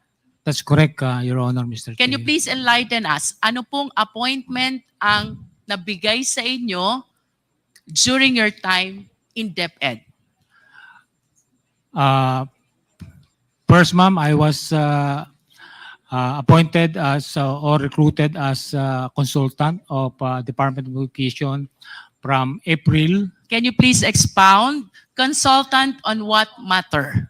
I was a highly technical consultant because I came from the armed forces, and our former secretary and vice president consider me as an asset in collaboration or engaging the security sector. And you believe, General Mempin, that it was your career in the AFP, which was considered by then Secretary of DepEd why you were hired as the highly technical consultant. That's correct, Your Honor. If you Mr. can Chair. still recall, General Mempin, ano po ba ang trabaho ng isang highly technical consultant as you were made to understand during that stint in the Department of Education? When you become a highly consultant, meaning the unit or the agency could not have it on its own personnel. That's why they could engage or hire the services of a consultant, ma'am. For the information of the Filipino people, General Mempin, please allow me to share the functions which were under your position as highly technical consultant. 1, provide high-level policy advice on topics agenda that are confidential in nature. 2, provide guidance, technical oversight, and expert advice to DepEd in the development of various programs in all levels of governance on safety and security. 3, engage and collaborate with other departments and security-related services. 4, submit monthly status to OSEC. And 5, perform other duties related thereto. Would you agree with me, General Mempin, that as highly technical consultant, your mandate is to make sure that the need to promote and ensure safety and security is well addressed? That's correct, Your Honor, Mr. Chair. You confirm that. Yes. And having confirmed that, tama po bang isipin, you are the one in charge also of the confidential funds of the Department of Education? That's not correct, Your Honor, Mr. Chair. Then, General Mempin, if you're not the one in charge of this confidential fund, then who is or who was? I was not aware of, because I only more on, because after April, May, when USEC for administration is open, I was again asked if I could, but I'm not part of the utilization or how the confidential fund. But you is, agree with me, General Mempin, lahat ng trabaho na ibinigay sa inyo, hindi nyo ito kayang isagawa without the necessary funding. And the funding that is allowed for these purposes is, of course, the confidential fund. Do you agree with me? That's correct, Your Honor, Mr. Chair, but I have not received any instructions and also funds, for that matter, on in the performance or in the accomplishment of task given or mandate to me as the consultant. Your In other Honor. words, General Memphine, while your job description as highly technical consultant pertains to safety and security, you have no access to confidential fund and you did not give any instruction from the head of the agency. That is your statement. Do you confirm that? Yes, Your Honor. I am not part of Thank the you. utilization. Let us of move confidential. forward, General Memphine. Kanina may na-mention po kayo. After some time, you were appointed as the USEC for administration. Did you apply for this position? No, ma'am. I was recruited by the former Secretary and Vice President. Balikan ko po yung highly technical consultant. Of course, you expressed your desire because a notice of award was given to you to be the highly technical consultant. Aside from you, General Memphine, meron pa po bang iba na nag-express ng desire to be engaged as the highly technical consultant? I'm not particularly aware of other consultant that express their willingness, but I do believe there are other consultant that the Office of the Secretary has tapped. I understand. How about with respect to your appointment as USEC for administration? You said you were chosen. You confirm that? I was recruited, yes, ma'am. You were recruited. Who recruited you to become the Undersecretary for Administration? The former Secretary and Vice President Sara, Your Honor, Mr. Chair. And would you know why? Bakit ikaw ang napusuan, nabigyan at pagkalooban nitong pagiging Undersecretary for Administration ng Department of Education? As to the reason, the actual reason behind it, I was not aware, but I can surmise the trust and confidence that she has on me. That is maybe correct. the reason, ma'am. The trust and confidence that you were able to establish as head of Task Force Davao in 2017 and being the one in charge of the 10th Infantry Division in regions 11, 12, and 13 were very significant, not only in your engagement as highly technical consultant, but in your appointment as well as Undersecretary for Administration of DepEd. We agree on that, General Memphine. Yes, Your Honor, Mr. Chair. As a matter of fact, to illustrate how the former secretary trusted you, may I ask, are you aware of Department Order number 78, General Memphine? Yes, ma'am. What is Department Order number 78? It's about the procurement, ma'am.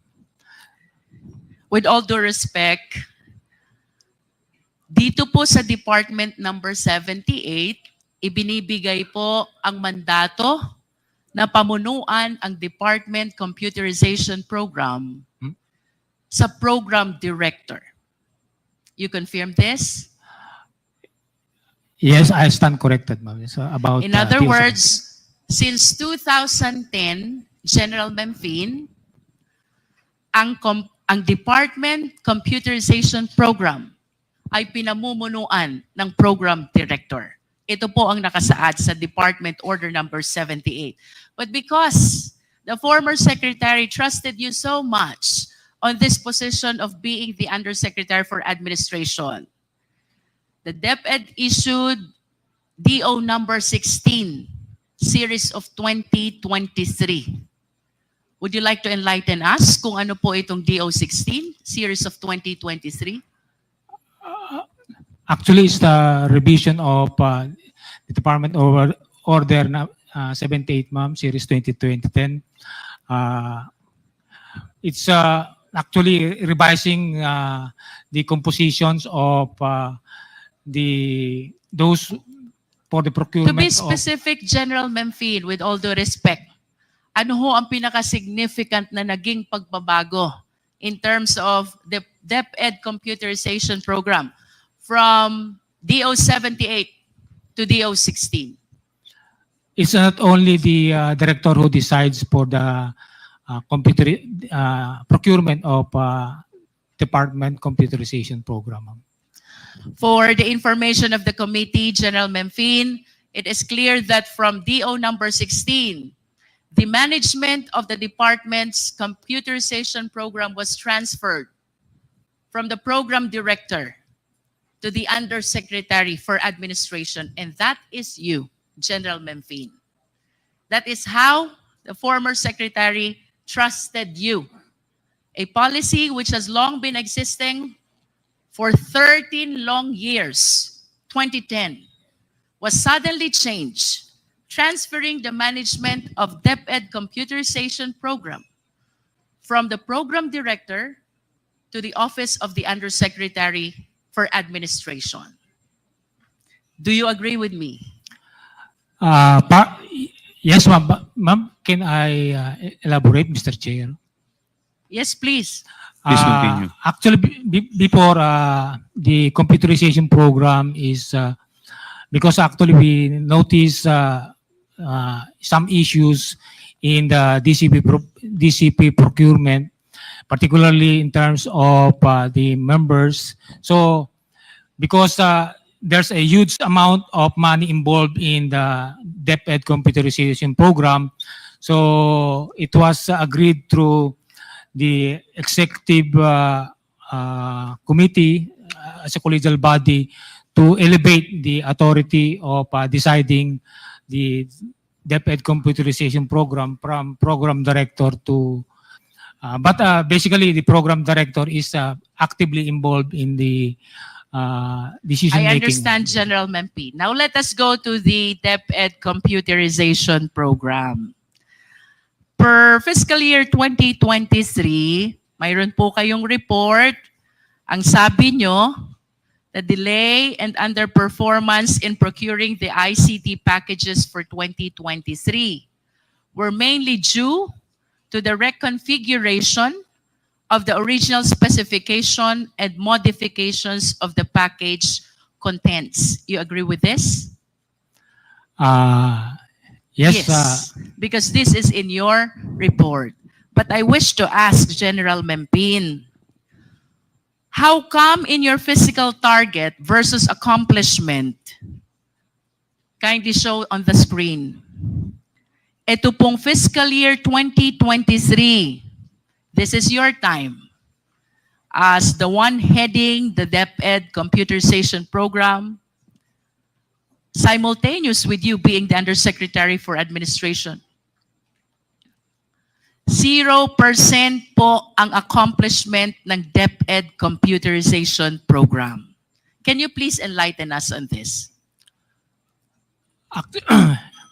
Actually, ma'am, nandito po yung director ng ICTS, but to give you insight on the performance, because ma'am, when we arrived in DepEd 2023, actually it's still the 2022 DCP programs being processed because of the delay during the 2022 because of the change of the administration.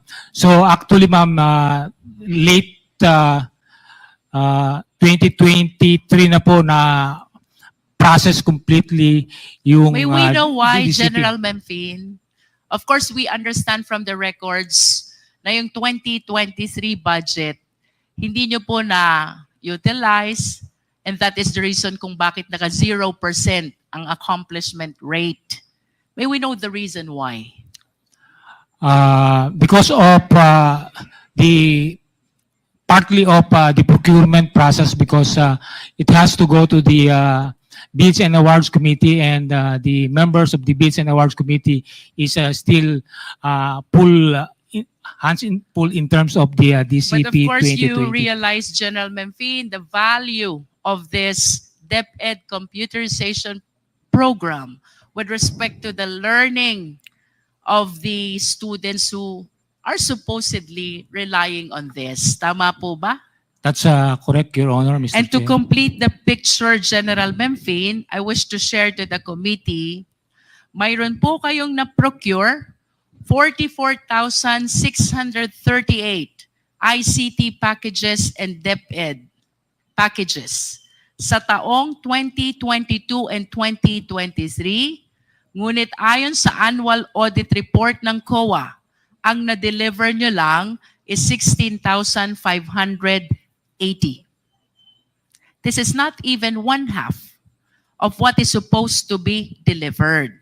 So to make it clear, General Memphine, na kapag procure po kayo ng 44,638 ICT packages, but per report of COA, ang delivered pa lang is 16,580, equivalent to 37% of the supposed accomplishment.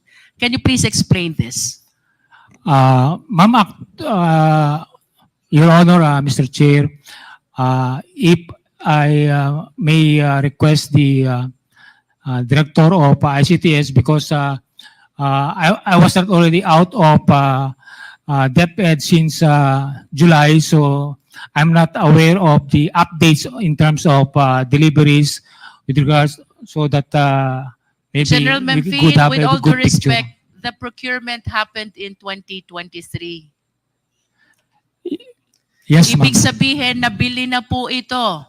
44,638 ICT packages. You were still with DepEd. Yes, You ma'am, but resigned only last July 2024. Tama Yes, po ma'am. ba? From your perspective as Undersecretary for Administration and the one heading the DepEd computerization program, ano po ba naging appreciation nyo dito? Anong naging dahilan why you were way below the supposed accomplishment when in fact, ang dami nyo naman palang nabili? Or, if I may rephrase the question, nasan po yung nawawalang ICT packages? Your Honor, Mr. Chair, during the 2023, only the DCP 2022 was processed, procured, and only started delivering in late 2023. And actually, only the first three. In both dates that you mentioned, General Memphine, you're very much connected still with the Department of Education.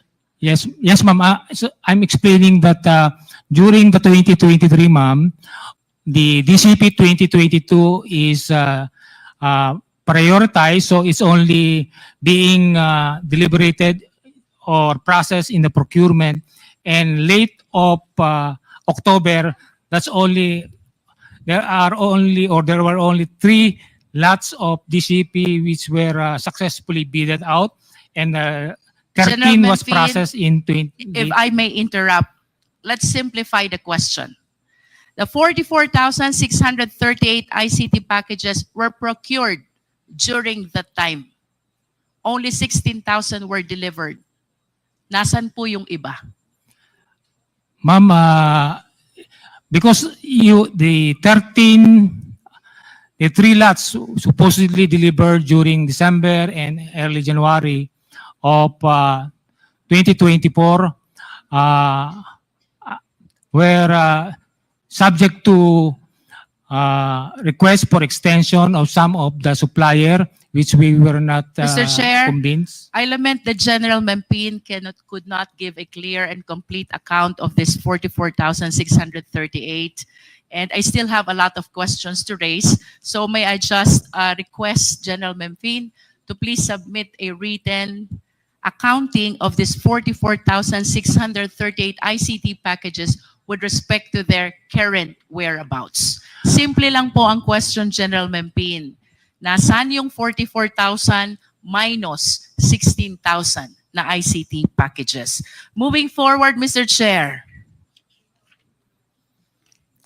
General Memphine, I wish to raise questions about the DepEd confidential funds. There is such an AOM number 2024-15. This is dated February 1, 2024. Out of the 150 million confidential funds that were given to DepEd, only 3/4 were utilized. That is equivalent to 112.5 million. Are you aware of this, General Memphine? I just made aware during the hearing about the confidential fund because I was not directly involved in the. Okay, but at least you can confirm that in the General Appropriation Act of 2023, DepEd has 150 million budget for confidential fund. You're aware of that? Yes, ma'am, as member of the EXICO. And out of 150 million budget for confidential fund, only the first, the second, and the third quarter were utilized. That is equivalent to 112.5 million confidential fund. You're aware of that? I was made aware of that, Your Honor, Mr. Chair. And sometime in February 2024, nag-issue po si COA ng Audit Observation Memo. Ang sabi po dito, there is such a 75 million disallowance na na-justify po nila later on.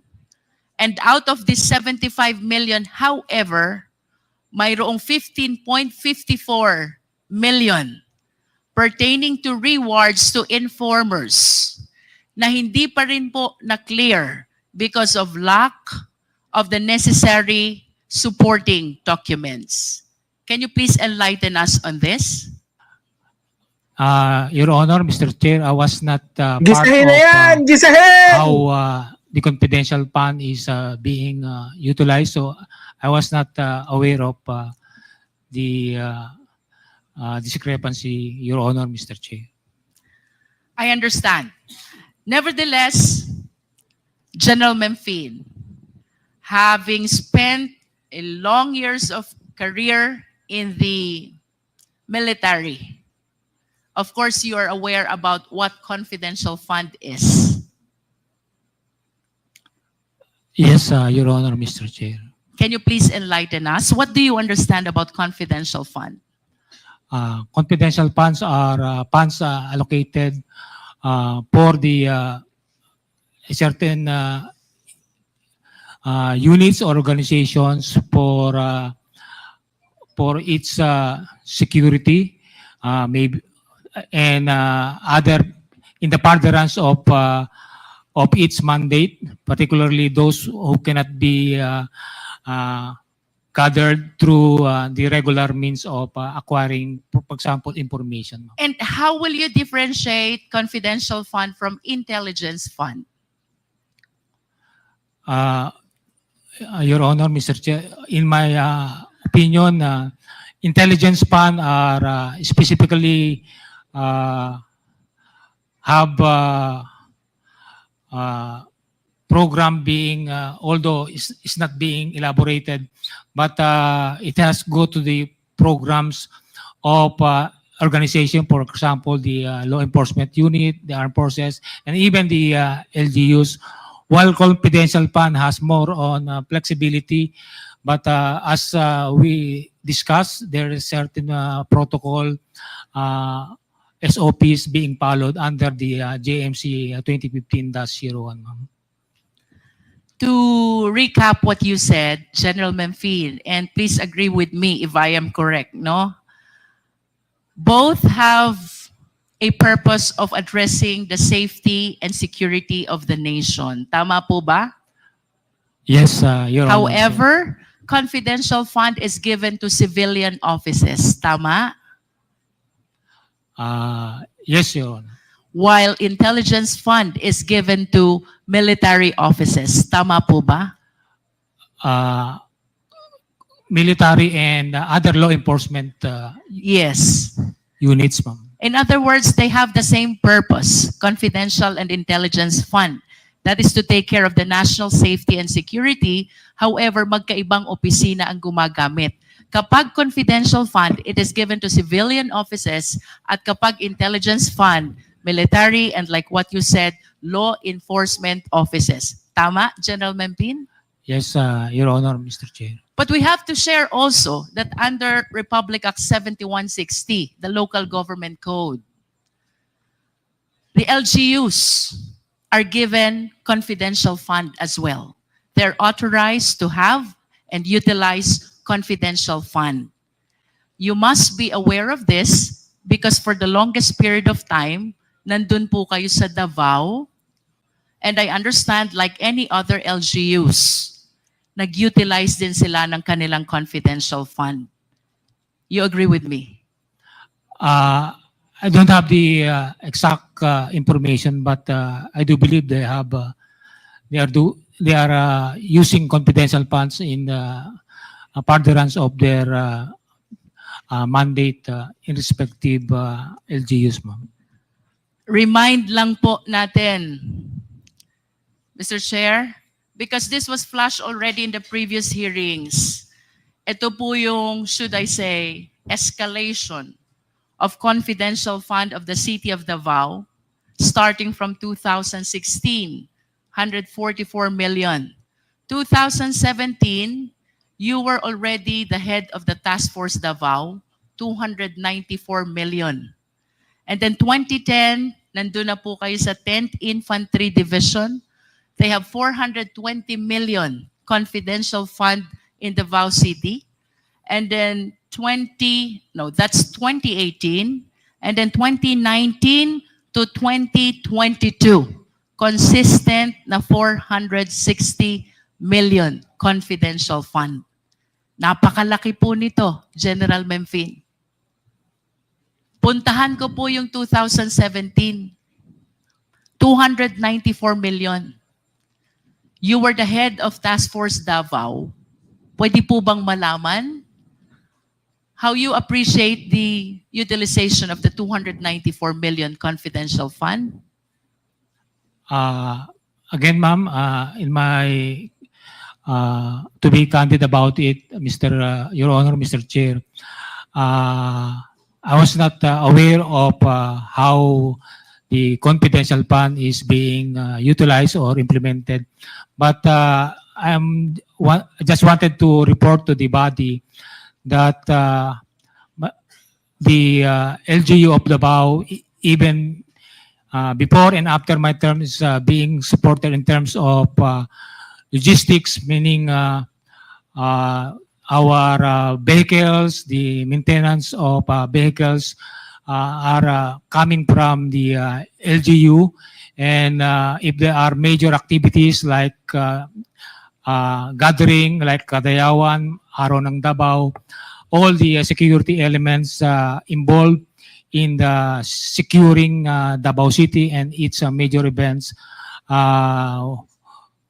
the LGU is providing support in terms of meals and logistics, meaning fuel to our vehicles, ma'am.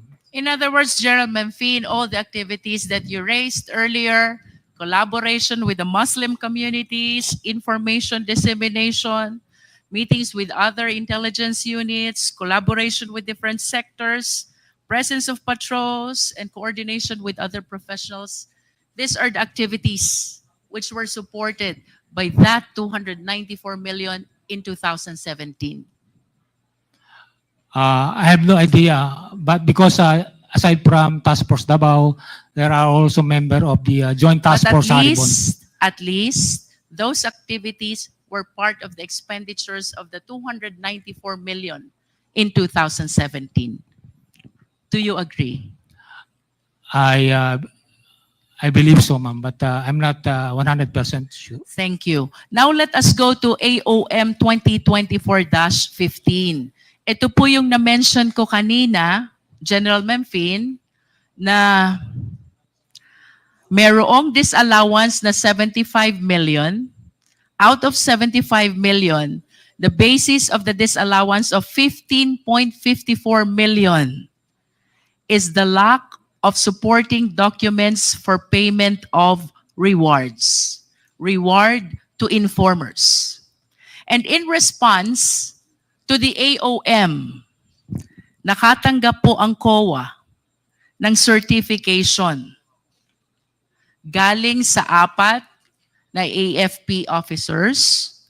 1 is Colonel Moransing, 2 is Lieutenant Colonel Sangdaan, 3 is Colonel Panopio, and 4 is Major General Bahaw. Mayroon pong pinapa-explain ang COA na 15 million. This is about payment of reward to informers, and then in response, nag-submit po ang DepEd ng 4 na certification. General Memfin, can you please enlighten us? What are these certifications all about? Your Honor, Mr. Chair, the certification that I was asked to coordinate with commanders in the area with regards to the conduct of the Youth Leadership Summit are present here. And I was just asked to get the feedback from these units of the Army in particular of how they conduct the Youth Leadership Summit in their respective area and how effective it in securing or ensuring that these student out of school youth and even indigenous peoples, youth of indigenous peoples are protected, no? Because that's one of the thrust of also of Department of Education, that our youth be able to be a productive citizens of our country. Thank you. Now let us go to Colonel Boransing. Colonel Boransing, there is a certification here signed by you, I suppose. This is dated January 1, 2024. You are certifying about the 8 activities for the Youth Leadership Summit with 531 participants, as well as information education campaign with 53 activities and 9,428 participants. Do you confirm this? Colonel Boransing, you are recognized. Thank you, Mr. Chair. I confirm that, Mr. Chair. I observe that the certification is addressed to whom it may concern. And then at the end of the body, it says, for the commander. Kanino ho ba talaga naka-address itong certification na ito, Colonel? If I may, Mr. Chair, I'd like to explain about the certification. Please continue, Yes, Colonel Boransing. Our job, the First Infantry Division covers the whole of Zamboanga Peninsula and both Lanao provinces. Mr. Chair, with all due respect, Colonel, Yes, I have a limited time, so kindly give a responsive answer to the questions that are being raised. Ang tanong ko po, Colonel, kanino ho ba naka-address itong certification? Sa taas po, to whom it may concern. Sa baba, for the commander. Yes, Mr. Chair, this was asked by the DepEd, and this is our standard format. For May all, we know who in particular in DepEd asked for this certification? USEC Mempin. USEC Mempi. Yes, Mr. Chair. And that is the standard certification because of our multi-stakeholder activities on the ground. A lot of other agencies ask for certifications. Like for instance, during the Youth Leadership Summits, we get a lot of lectures from other agencies and they ask certifications. So this is our standard certifications we issued to all agencies who ask for it. So, Colonel, you mentioned about the Youth Leadership Summit. Yes, Can you Mr. please name some of your resource speakers during these times? Yes, Mr. Chair. First of all, we have on criminality, we have resource persons from the Philippine National Police. Can you please name names? Yes, we usually have the Chief of Police of the municipality. Please be specific, Colonel. Okay, ma'am.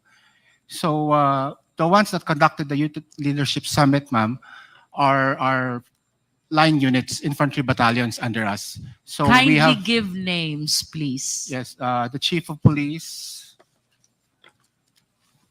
For example, Mr. Chair, if I may, the Youth Leaders Summit, August 7 to 9 August 2023, conducted in Barangay Poblacion, Madaya, Maging Lanao del Sur. Mr. Chair, there are 8 Youth Leadership Summit. So at the very least, I'm expecting 8 names who were the resource speakers during that time. Yes, ma'am. If I may continue to read it, ma'am, it's in the report. Kindly limit the answer, Please Colonel, continue, to the Colonel. question. So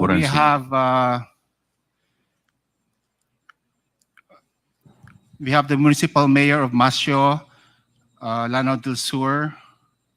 We have also. Do you have the date also? Can you please cite the date also? Yes, ma'am. As I earlier said. Date of YLS and then the resource speaker. Yes, ma'am. As I earlier said, this one is August 7 to 9, 2023. The venue was in Maging, Lanao del Sur. So we have Staff Sergeant Bacquiao, Lieutenant Colonel Miondas. We have Private De La Rosa, Lieutenant Colonel So how Siak. many resource speakers do you have for every youth leadership summit? It depends on the commanders. For instance, in local terrorist groups where in Lanao, it can range anywhere from 5 to 10. Is that the first, the one dated August? That's your first YSL? YLS. YLS. For 2023, the first one was in May. It was in Zamboanga del Sur province. 2023, the first one was May. Yes. And then? Then we have the second one is 16 June 2023. This was in Lanao del Sur, the municipality of Bubong. And then the third? We have July 26 for the 44th Infantry Battalion in Cabasalan, Zamboanga, Sibugay Province, Mr. Chair. Then we have July 29 in the Digkilaan National High School, Iligan City. 6. Then on September 29, we have in Barangay Pugan, Concepcion, Misamis Occidental. Then December 12, we had in Barangay D1, Dipolog City, Zamboanga del Norte. And as I earlier mentioned, another one in Zamboanga del Sur, this time in Dumingag municipality, ma'am. So those are 8 that were conducted in the various areas. Mr. Chair, with the manifestation of Colonel Buransing, I respectfully move that we issue subpoena duces tecum to the head of the schools. Are they schools? No, ma'am. Not all of them are schools. One is Digkalaan. So what are they if they are not schools? Like for instance, the first one last May was conducted in a barangay, in a sitio, ma'am. So Mr. Chair, I am moving for the issuance of subpoena duces tecum either to head of the school or barangay, which became the recipient of the Youth Leadership Summit conducted by Colonel Buransing. Yes, ma'am. Now let's go to... There's a motion by Honorable Congressman Luistro to issue a subpoena duces tecum to the head of school or barangay. Second, Mr. Chair. Subject to the YLS. Youth Leadership Summit conducted by Colonel Buransing. Is there any Second, Mr. Chair. Duly seconded by Honorable Flores. Is there any objection? Hearing none, the motion is carried. May we request as well, Mr. Chair, that the documents in the possession of Colonel Buransing, which I believe pertains to the Youth Leadership Summit, be submitted to the committee? Mr. Chair, according to the Freedom of Information Act, since these are confidential, we can share it, but if we follow the act, the Philippine Army or the General Headquarters Armed Forces would like to ask a written request from the committee, which is according to the Freedom of Information Act. Then we will The provide. COMSEC is requested to draft a letter Thank you, Mr. as Chair. requested by Colonel Boransing. Please continue, Congressman Luistro. Mr. Chair, I wish to direct the next question to Lieutenant Sangdaan. Lieutenant, kindly occupy one of the seats.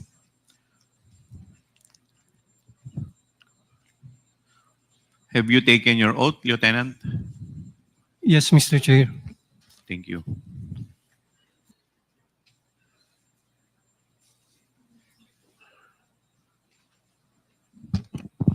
Lieutenant Sangdaan, I have here a certification which bears your signature, I suppose.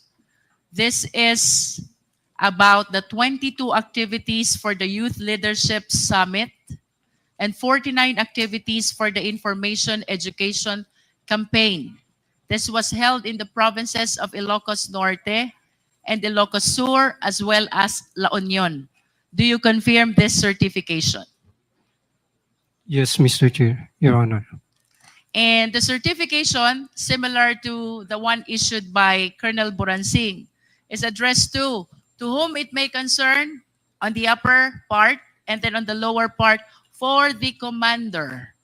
For the record, Lieutenant Colonel Sangdaan, kanino niyo po ba talaga ina-address itong certification? Lieutenant Yes, ma'am, to Sangdaan, the please. DepEd, ma'am. And can you be particular? Sino po sa DepEd? Ma'am, can I just give the background, ma'am? That was the instruction of my commander, and according to my commander, it was Major General Mempin who Okay, requested you it. answered the question already. Yes, ma'am. And similar to the questions which I raised to Colonel Boransing, do Yes, you ma'am. have also some documents with you which Ma- can provide details about the recipient of this 22 Youth Leadership Summit? Ma'am, right now, ma'am, I don't have the documents because I am no longer with the 5th Infantry Division, ma'am. I'm already reassigned to GHQ. But I assure you, ma'am, that You can there are produce. documents. You in can the 5th Infantry. produce. Yes, ma'am. Okay. May I just state for the record, Mr. Chair, that Lieutenant Colonel Sangdaan manifested his commitment to submit the document about the 22 activities for Youth Leadership Summit. Yes, ma'am. Just like what Colonel Boransing have said a while ago, ma'am. I think it's much better for the Yes, we Secretary. will. We Yes, will, ma'am. Lieutenant Colonel. Yes, What is The important, manifestation Lieutenant of Colonel? Colonel Sangdahan for the committee to write a letter. Yun po ba yung gusto ninyo? Yes, ma'am. Yes, Okay. sir. Yes, sir. Yes, The Mr. Chair. COMSEC is directed to please write a letter requesting for the documents as requested by Congresswoman Luistro. Noted, Your Honor. Please continue, Congresswoman Luistro. But at least, Lieutenant Colonel Sangdaan, can you name some of those 22 activities? Yung naaalala nyo lang po, because this is quite a lot compared to the one which Colonel Boransing had. He had only 8. You had 22. Ma'am, actually, these YLS were conducted by the line units of the 5th Infantry Division, sir. Ma'am, just like the 5 Offers Brigade, the 5th CMO Battalion, and other infantry battalions in the area, ma'am. As to the specific of which, ma'am, hindi ko na ma-remember, ma'am. You mentioned which infantry division conducted this? 5th Infantry Division. Saan po ba kayo kasama? Sa 5th po ba? 5th Infantry Division, ma'am, as a staff of the 5th Infantry Division, ma'am. As as one of the staff of the Yes, 5th yes. Infantry Division. But I suppose that since you were the one who certified, you're supposed to have a personal knowledge of what happened.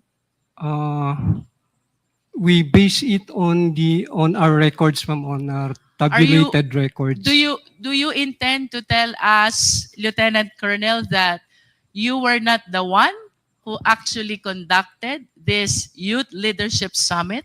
Yes, ma'am. The line units, ma'am, were the one who conducted those activities. If it is not you, then who? The different battalions, ma'am. For example, ma'am, the 77th IB, the 5th CMO Battalion, the Bakit po kayo ang nag-issue ng certification?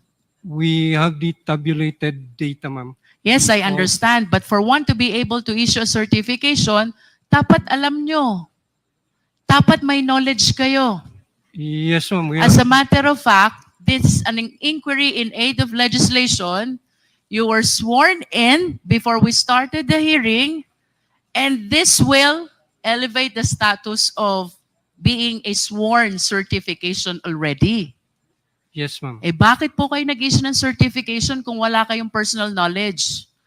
Nag-certify kayo, may 22 Youth Leadership Summit, tapos hindi nyo po ito personally nalalaman. Is that what you wanted to say? We have personal knowledge, ma'am, because we have it in our data, ma'am. That the different line units. You are aware of the data only, Oh, sir, that are but different. not of the occurrence. Magkaiba po yun. Ganon din, ma'am, sa occurrence, ma'am. You are That aware of the occurrence as well. Yes, ma'am, that it was really conducted. Okay, balikan po ulit natin yung question ko. Name some of the Youth Leadership Summit that you conducted, if you are aware of the occurrence.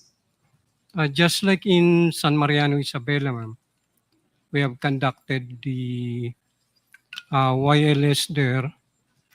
Barangay po iyan, Municipal, ma'am. municipal. Ang recipient po natin, sino? Sino pong audience nyo doon?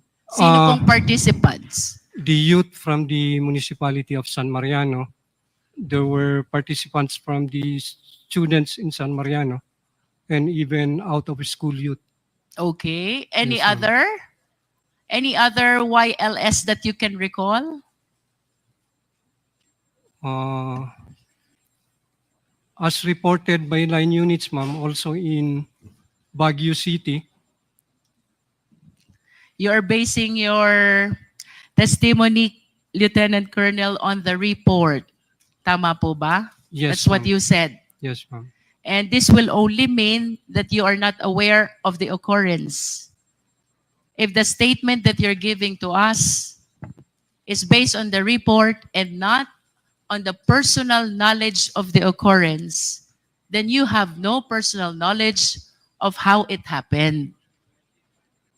I'm aware, ma'am, that it You was are really aware of the conducted. data. You Yes, are ma'am. aware that it happened, but you were not personally there.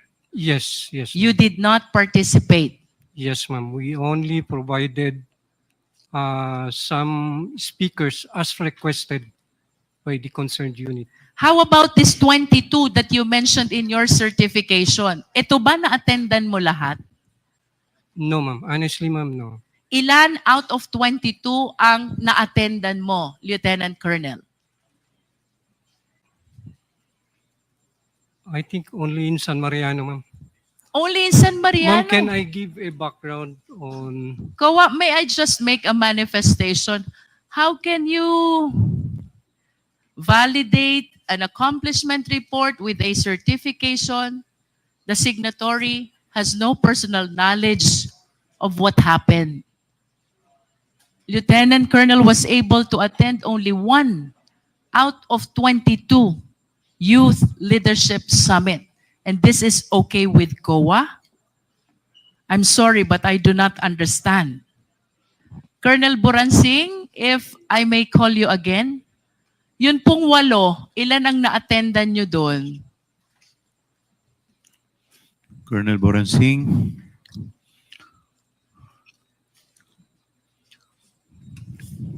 Out of 8 Youth Leadership Summit, ilan po yung na-attendan nyo? Colonel Buransing, you're recognized. Yes, Mr. Chair. I was only able to attend one. So that means that you have no personal knowledge as well I have of all the 8 Youth Leadership Summit that happened. I have personal knowledge of this, ma'am. Mr. Chair, if I may explain lang po, the structure of my position is I'm the G7 of the Infantry Division. So the Infantry Division has 3 infantry brigades.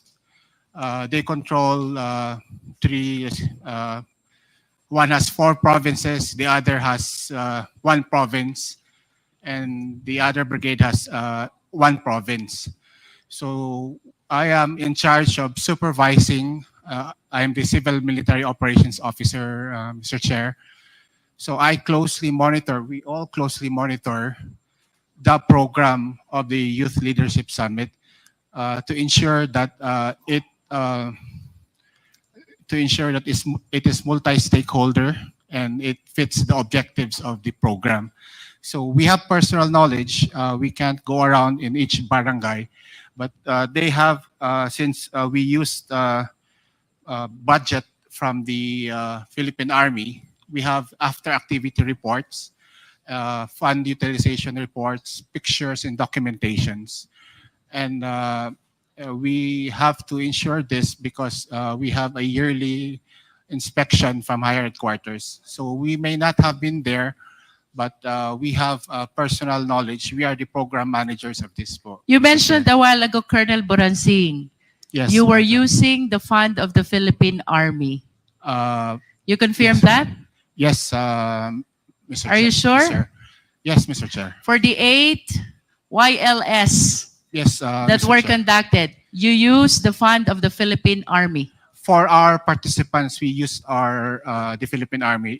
For the students, they use the local government unit funds, Mr. Chair. Okay, that is clear. Mr. Chair, I just wish to manifest the statement of Colonel Buransing that during the Youth Leadership Summit, for the military, they are using their military fund, and for the children or the youth, they are using the LGU fund.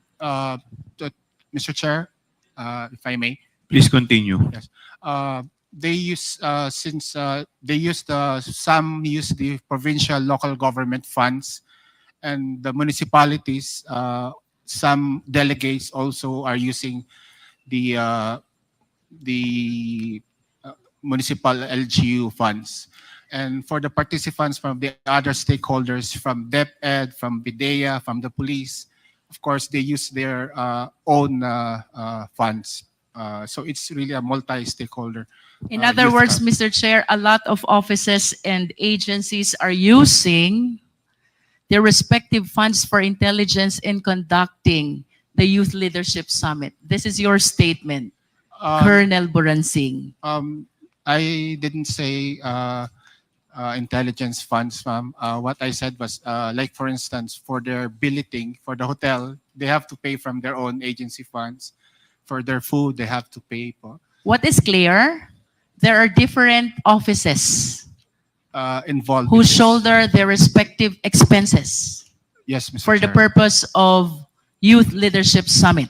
Yes, Tama? Mr. Chair, yes. In other words, it is not only the DepEd Yes, Mr. Chair. who spends its confidential fund. I have no knowledge of what their source of funding is. But in as far as you are concerned, kanya-kanyang gastos ang KKB. iba't ibang opisina. KKP po. And for the children, the youth, you said it is being shouldered by the LGU. Tama? Yes, Mr. Chair. Thank you, Colonel. May we request Lieutenant Colonel Panopio? Colonel Panopio, you are recognized. Good afternoon, Mr. Chairman, Your Honor. Colonel, I have with me another certification bearing the signature of Magtanggol Panopio. Is this your signature? Yes, Your Honor, Mr. Chairman. On this certification, you certified 205 youth students from different schools.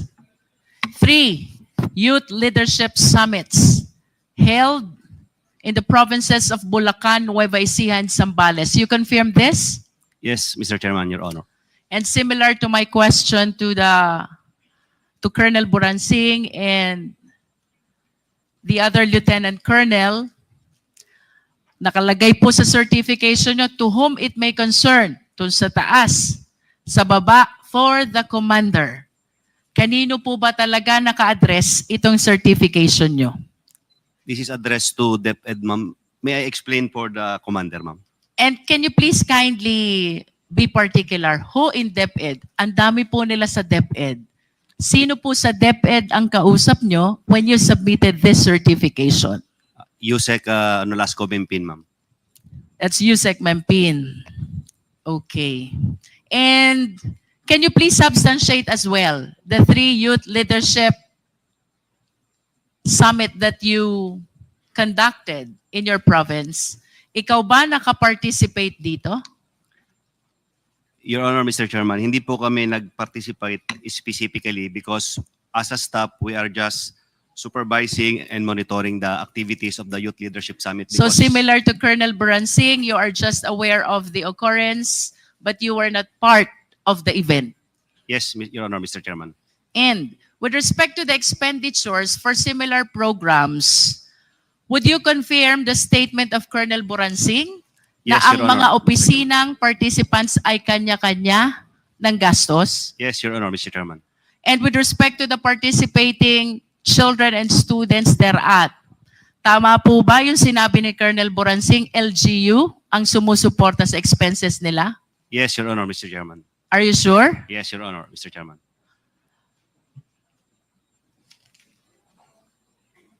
Can we recall Lieutenant Colonel Sangdaan?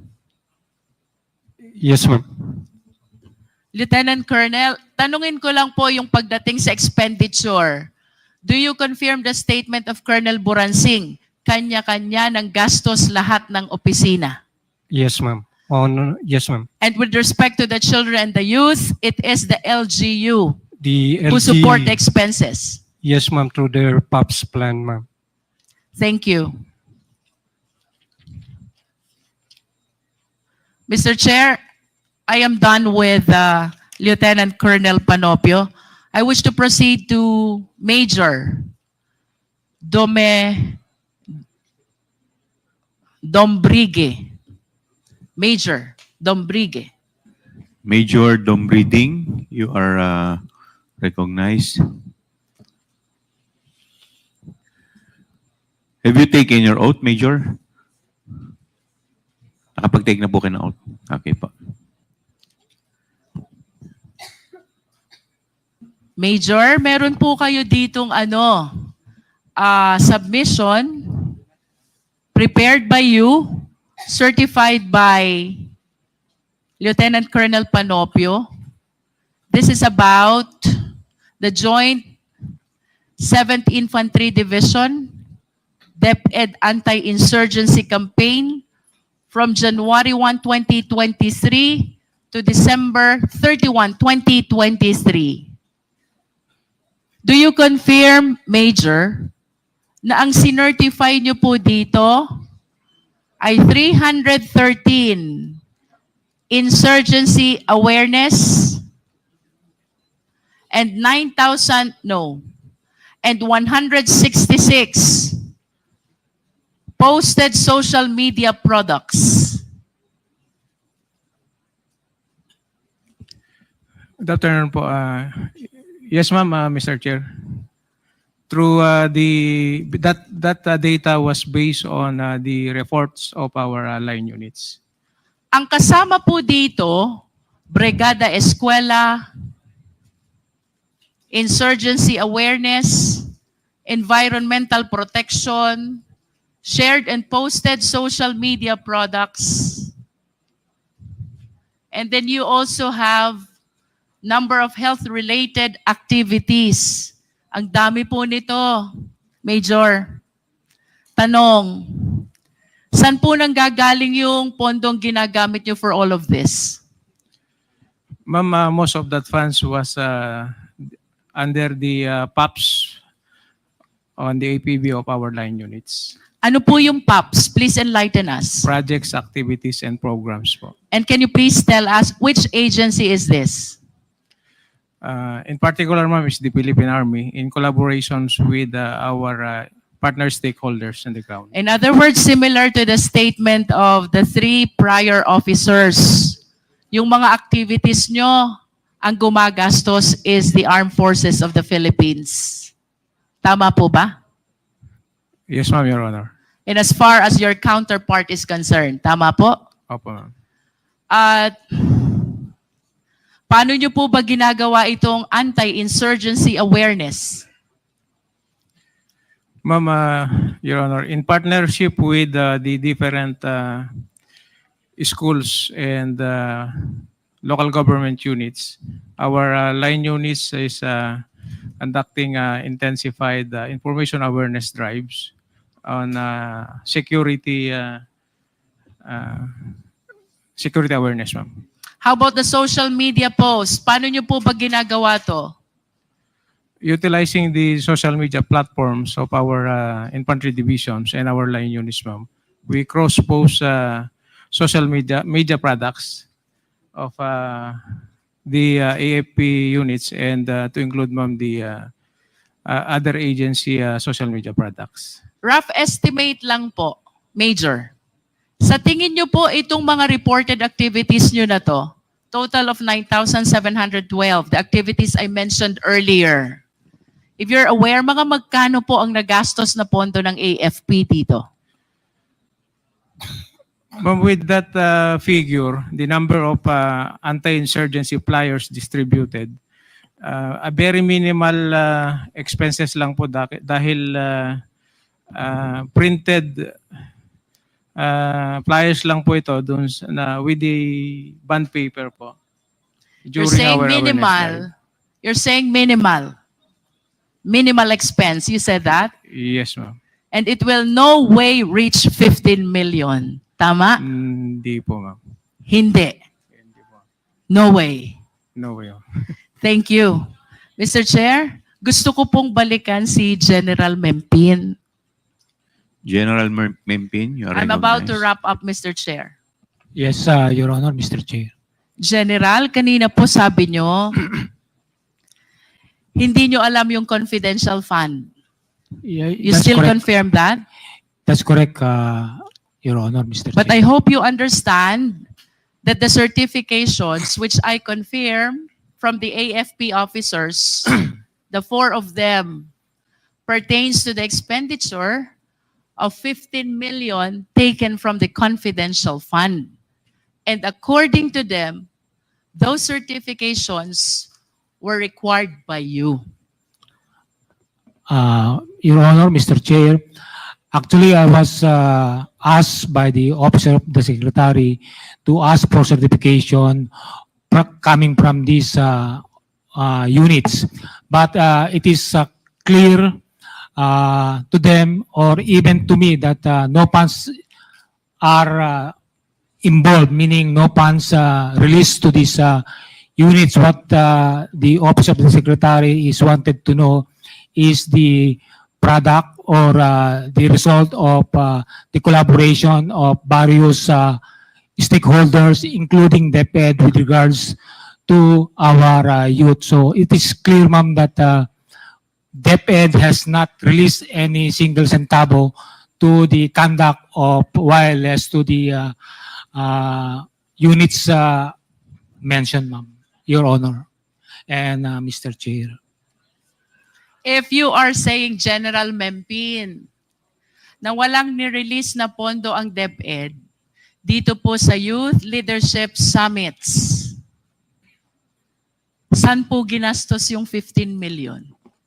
That's Your Honor, Mr. Chair. That was I was not aware of it because the task given to me is just to coordinate because to be candid about it, the commanders of Colonel Boransing, Colonel Panopio, and Lieutenant Colonel Sangdaan are my former colleagues or classmates in the Philippine Military Academy. Mr. Chair, I wish to ask the COA, Attorney Camora, tama ba ang understanding ko? Sa AOM, may disallowance na 75 million. Out of 75 million, you are asking for supporting documents of the 15 million which were paid as rewards to informers. Attorney Camora, you are recognized. Yes, Mr. Chair. And in response to that supporting documents, the DepEd submitted these certifications about the Youth Leadership Summit. Tama ba? Yes, Mr. Chair. In other words, these certifications submitted by the AFP officers are being used as justification for the 15 million utilization paid as reward to informers. Tama po ba? Yes, Mr. Chair. General Mempin, your statement is completely contradictory to the stand and position of COA. Your Honor, Mr. Chair, as I previously mentioned, the only task given to me is to coordinate to my colleagues in the active service of the Philippine Army to have a report on the conduct of Youth Leadership Summit. But as to the utilization or disbursement of 15 million payment to informers, I was not made aware of it, and I have no knowledge that this certification is for the payment of informers. Your Honor and Mr. Chair. General Mempin, I understand we also have Major General Bahaw. You have a letter here, General Bahaw. This is about the 9 Youth Leadership Summits. Kanino nyo po ito in-address? Good morning, ma'am. Good morning, Mr. Chair. May I be recognized? Major General Bahaw, you are recognized. Thank you, Mr. Chair. Ma'am, I addressed the letter to Yusek Nolasco Mempin po, updating him of the YLS conducted in my division then. And similar to the questions that were propounded to the 3 other AFP officers, kapag ho ba nagwa-YLS kayo, sinong gumagastos? Ma'am, sari-sariling agency po na nagpa-participate dito ang gumagastos. Sa amin po, more on facilitation and security, kami po ang gumagastos sa sarili naming mga tropa. And with respect to the children and the youth who are the participants, do you confirm what they said already? LGU ang gumagastos? Yes, ma'am.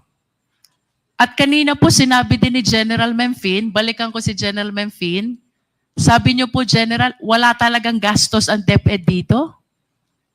To You be stated clear, that kanina. because as I was asked if the confidential funds is used for the conduct of wireless, so it's clear that no funds is downloaded or given to the Philippine Army for the use of the conduct of wireless, but if confidential fund is given General, to informers that of is DepEd. tantamount to saying na walang gastos ang DepEd sa inyo. When you said that they did not or DepEd did not download any fund to the military. Tama? That's correct, Your So, Honor. and- what you wanted to say, walang ginastos ang DepEd sa taga-military when it comes to the Youth Leadership Summit. Do you confirm that? That's I confirm that's correct, Your Honor, Mr. Chair. Mr. Chair, I am very much surprised, but let me wrap up and make this manifestation before I yield to the other members of the committee. While we believe that these certifications were submitted to justify the 15 million that were allegedly paid as reward to informers, now all the officers from the AFP that includes General Memphine, the USEC for Administration, are stating that the DepEd did not utilize any of its confidential fund in support of the Youth Leadership Summit.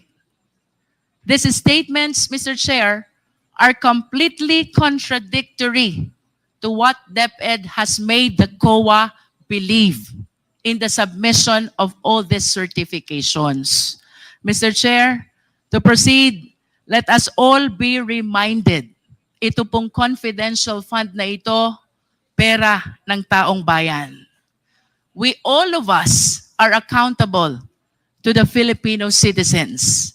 Public office is a public trust. We should be accountable to the people at all times. And I do not understand why these people who are supposed to explain the 15 million is totally unaware of the same, because they are saying that they never use the DepEd fund and what they use is the fund of the AFP. While we understand, Mr. Chair, that confidential fund by its nature is not encouraged to be scrutinized, there is nothing under the law that prohibits the same as well. There are important observations, Mr. Chair. Number one, among all civilian agencies, DepEd is one of the very few with confidential fund. Two, DepEd had this confidential fund only in 2023 and never in prior time. Three, I hope we can show also that while the DND, which has a mandate to address the national security, has 37 million confidential fund only, the Department of National Defense has 37 million. The DepEd, which mandate does not include national security, has 150 million confidential fund. Mr. Chair, to continue, while the police, the AFP officers already denied this YLS, having been supported by DepEd, 15.54 million po ang amount that the DepEd is trying to justify in making use of the certifications that were submitted by the AFP.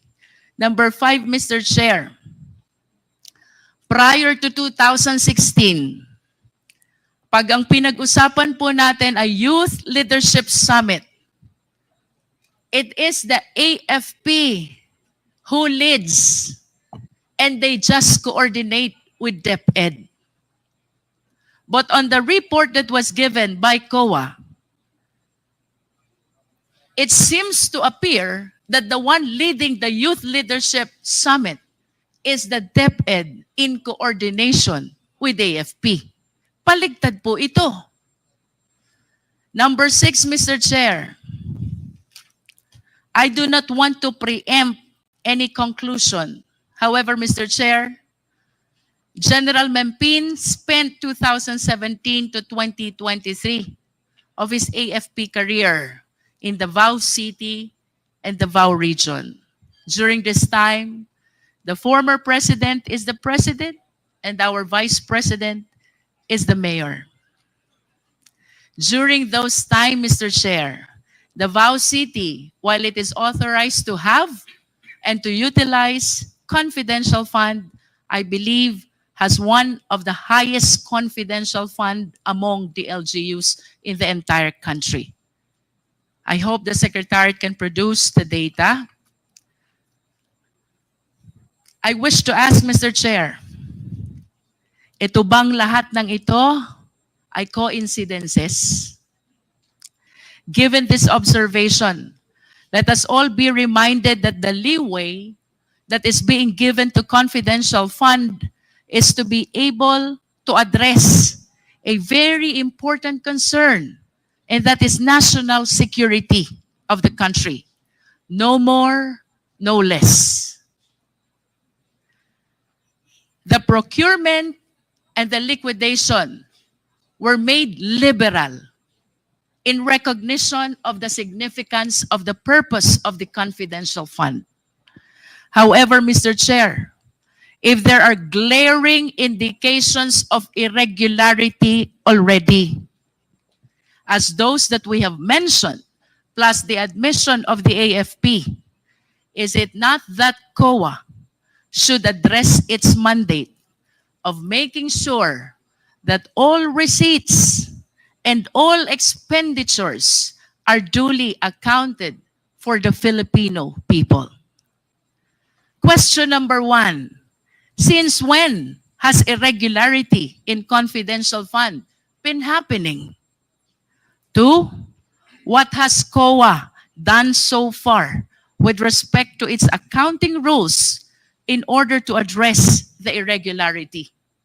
And 3, will COA simply brush aside these irregularities, especially with the admission of the AFP that they were the one who spent for the 15 million Youth Leadership Summit and not the Department of Education? Let us remember, regardless of which office in the government we belong, public trust always carries accountability.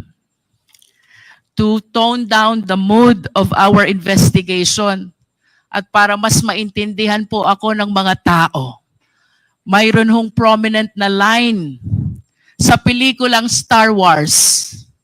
Ang sabi, comes with great power is great responsibility. If you translate this to constitutional language, let us all be reminded, public office is a public trust.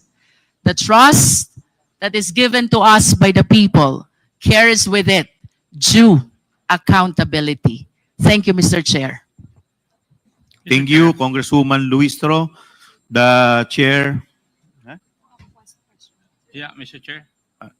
with the indulgence of Congressman Flores, Congressman Acop, the chair recognizes Congressman Acop. I would just like to ask some clarificatory questions regarding the interpellation of the Honorable Luistro. May I know who can answer me? Sino ang makakasagot? Kanino bang program itong sinasabi natin na Youth Leadership Summit? Is it a program of the DepEd? The Armed Forces of the Philippines? Kanino? Sino makapagsasabi sa akin? Major General Bajau. Bahaw, sir. Bahaw. May I be recognized, Mr. Chair? You are recognized. Your Honor, it's a Philippine Army-wide program, a 3-day activity po.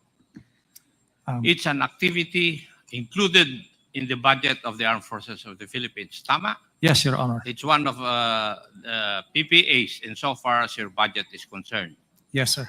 So in other words, when you conduct these events, you do not need the help of other agencies or the funding of other agencies.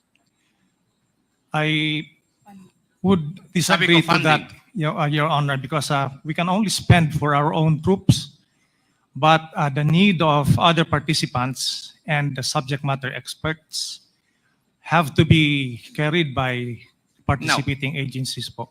What is the legal basis why the program of the Armed Forces of the Philippines is participated on by other agencies of government? What is the legal basis? Your Honor, we just operate in the context of the Peace and Order Councils po. Our participation in the POC would also reflect on the participation of other agencies when we conduct this activity, sir. Oh, direct question na lang, General. Did you receive any funds from the confidential funds of the OVP in the conduct of these events? No, sir. No. No, sir. There's no funds coming from. There are no funds coming from the Office of the Vice President. Yes, sir. No funds regarding coming this. from them. Thank you. May I ask Yusek Memphine? Yes, sir. Yusek Mempin, you are recognized. Why would Yes, yes. yes? Why Yes, would Your Honor. certifications be addressed to you? Your Honor, Mr. Chair, as I mentioned a while ago, I was asked by the Office of the Secretary to By get the report from the You were asked by the please Office of the repeat. Secretary. By the Office of the Secretary. and who in the office of the secretary asked you that? Hindi naman pwedeng magsalita yung office of the secretary, di po ba? So It's a- there must be somebody from the office of the secretary who asked you to do that. It's And may I know who that is? it's our former Chief of Staff. And who might that be? And who might that be? Former USEC Attorney Mike Po po, sir. Your Honor. Yusek Poa, would you agree to the answer of the USEC of USEC Mempin? Yes, Mr. Chair, Congressman Akop, yes, I confirm that. That you asked him to ask for the certifications from the different unit commanders of the Philippine Army? If I may explain, Your Honor. The Hindi, answer is sagutin yes. mo muna yung tanong ko bago ka mag-explain. Yes Di ba? po. Yes po. So, tama yung sagot sa akin ni Yusek Memphis. Yes po. Na kayo po ang humingi sa kanya na humingi siya ng certification doon sa mga units ng Philippine Army na nag-conduct ng YLS. Your Honor, if I may qualify, hindi po specifically on YLS. What I asked for was for any accomplishment. Kasi po yung ayon doon sa AOM na natanggap namin, pag nagbigay daw po ng rewards, you needed evidence of success of the information you received from the rewards. I mean, you received through the giving out of rewards. So because of this, I coordinated with USEC Mempin to see to provide any proof of accomplishment para po doon sa rewards na na-disburse ng confidential funds. Thank you. May I ask, you have been in the Army, Yusek Memphis, di ba? Yes, Your Honor, Mr. Chair. Ano po ang part ng programang YLS na may kasamang rewards? Could you please tell me which part of that program would require the giving or the awarding of rewards? Which part of the program would require the gathering of information? Kasi yun po yung purpose ng confidential fund ng DepEd. 4 po yun.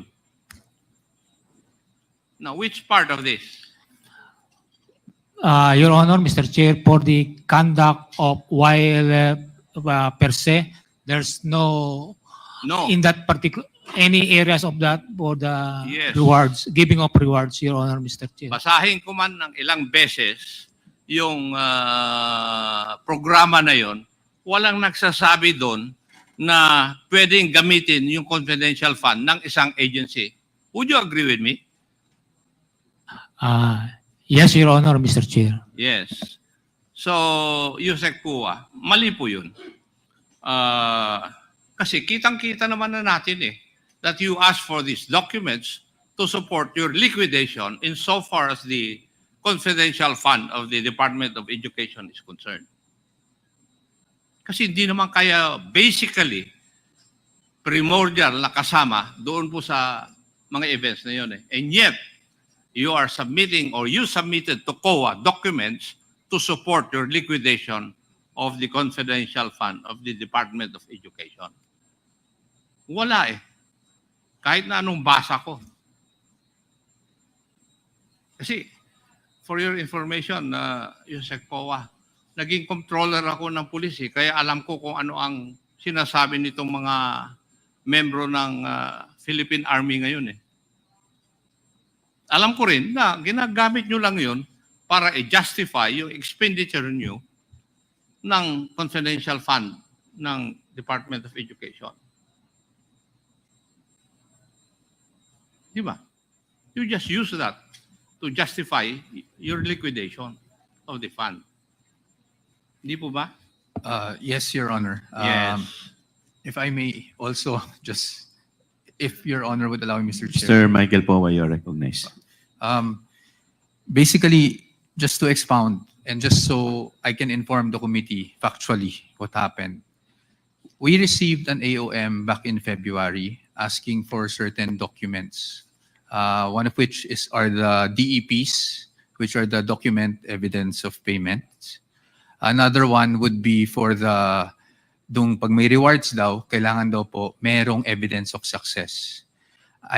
Because I am not aware on how the confidential funds are operationalized, I went to Yusek Mimpin, who is our former security consultant, to ask if there would be any document that we would be able to show the COA na meron namang success, on the premise that whatever activity was conducted on the ground by the military was targeted because of information received from DepEd due to those rewards given out. Yun po yung pinanggagalingan ko. And when I received the certifications, I submitted them as such in response lang po to the AOM.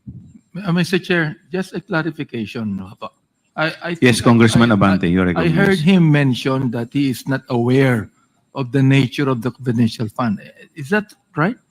Not the nature, if I may clarify, Mr. Chair, not the nature. I understand the nature of confidential funds, but on how it is actually operationalized or used on the ground, under oath, I would like to state for the record that I'm really not aware. Hindi ko po nakita yung fund. Hindi ko po alam kung paano siya ino-operationalize on the ground. Ang participation ko po ay naganap nung ako po ay OIC for finance kasi at that time, nung na-receive namin yung AOM. And we had to respond to the AOM. And so because we had to respond to the AOM, I had to get all the documentation that COA was asking for po through that AOM. So ibig sabihin po, hinihingi nyo lamang po itong mga documentation na to para lang ma-justify kung paano ginamit. Pero in actual, hindi talaga doon ginamit. Tama po ba? Parang gano'n ang pagkakaintindi ko eh. Parang hinihingi nyo lang po yung certification nung nilabasan na kayo ng AOM. Tama po. Tama po? Tama po. Nung lumabas po yung AOM, Saka kayo humihingi nito. kailangan daw po ng evidence of success. Yes. So kahit na hindi doon ginamit, gumawa kayo ng mga documentation na parang doon ginamit.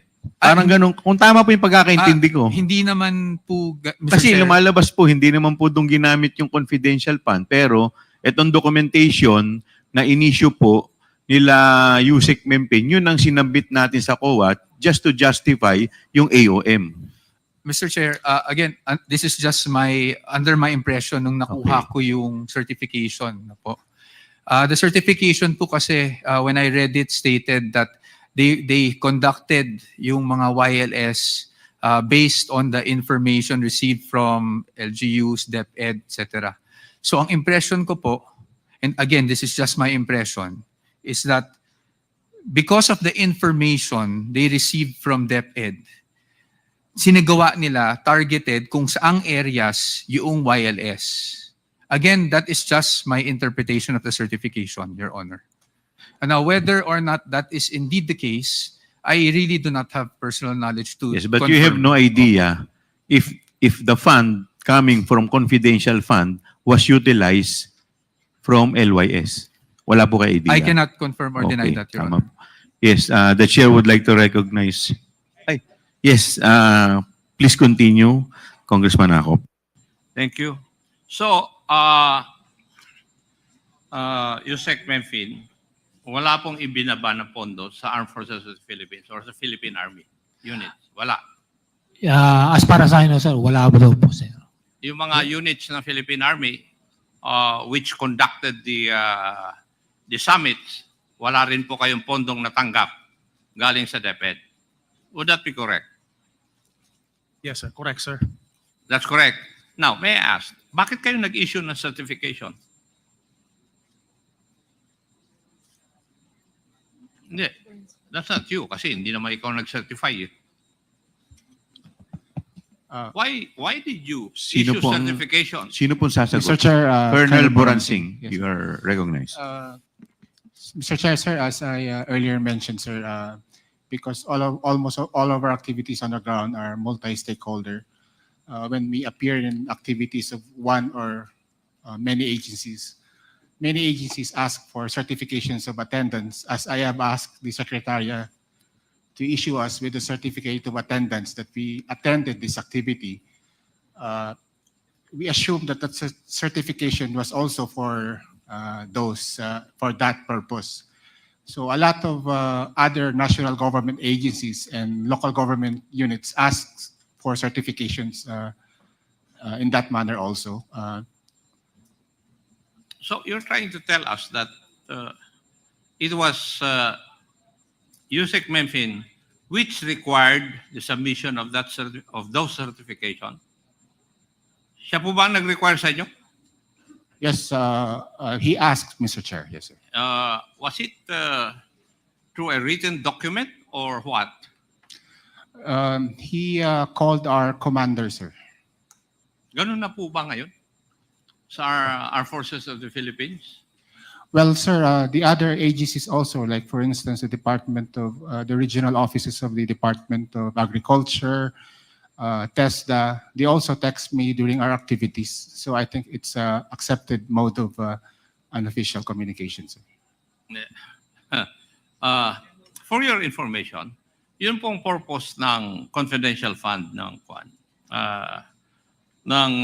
DepEd in its accomplishment report ay 4 po. For your information. Number 1, counterinsurgency programs. Number 2 is abuse prevention and control within schools. Number 3, anti-illegal activities operations. And anti-extremism and terrorism programs. Di po ba? Nowhere could I find dito po sa accomplishment report na sinabmit ng Office of the Department of Education would I see na yung activity ng Armed Forces of the Philippines is enumerated. Wala eh. Wala akong makita. And yet, yung mga ginawa niyong activities eh nandun ngayon dun sa liquidation ng contingency fund ng DepEd. Bakit ganun? Yusek Memphis, did you not ask why? When you were asked to get certifications or to secure certifications from those units of the Armed Forces of the Philippines which conducted the YLS, hindi mo tinanong bakit? Your Honor, Mr. Chair, as former USEC po mentioned, I was also informed that the Office of the Secretary needs some impact or outcome of the efforts of the Department of Education in terms of protecting the youth, including the out-of-school youth and some IPs. So I was not aware of that is the purely justification for the confidential fund. So I coordinated with the Philippine Army commanders, my former colleagues, to give feedback or in terms of certification that they have conducted wireless in coordination with various stakeholders to include Department of Education. So yun po yung parang pinaka-basis ng coordination ko po sa mga Philippine Army units na nandito po ngayon.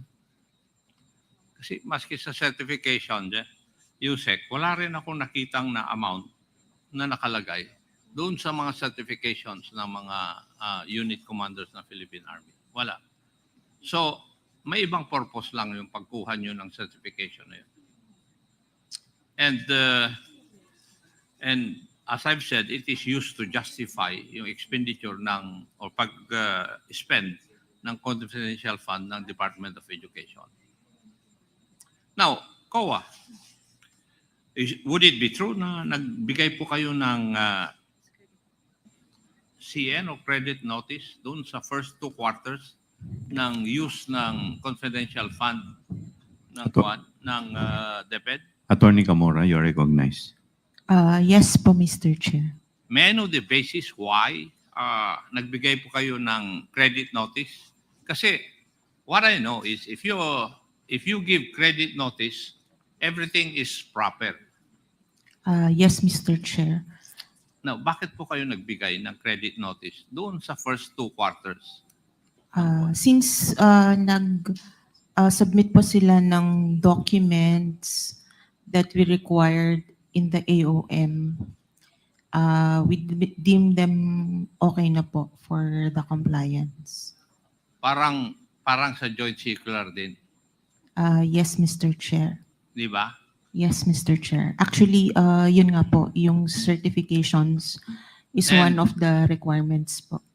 When I say mean- parang sa joint circular, you do not do anything to find out whether the data or the certifications given you would be reasonable or true?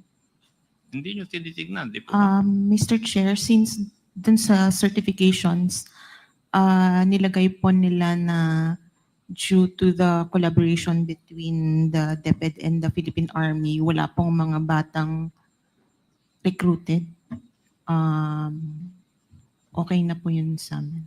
Okay na sa inyo. Pursuant to your, shall we say, circulars.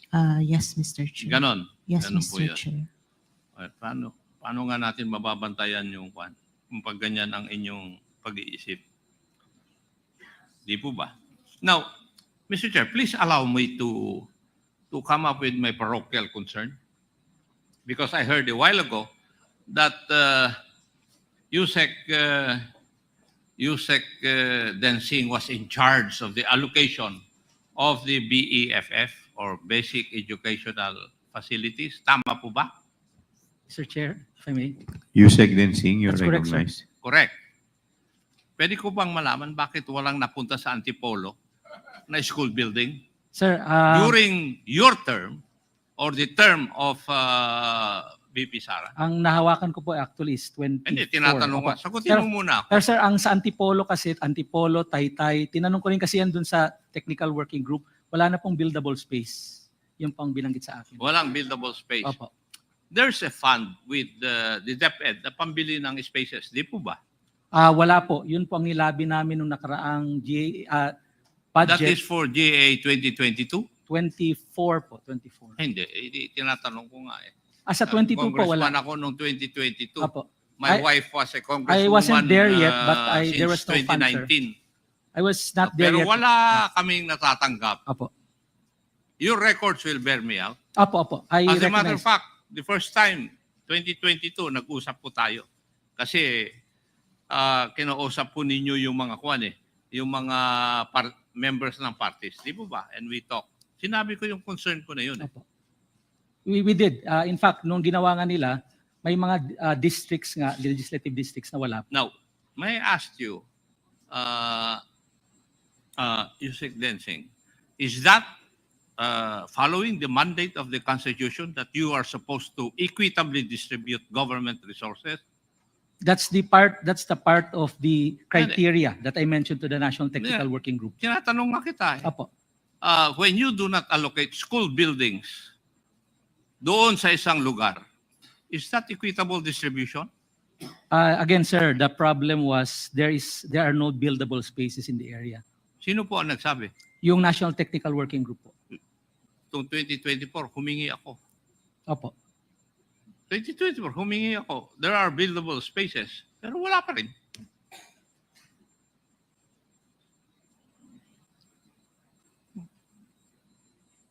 And you cannot explain that to me.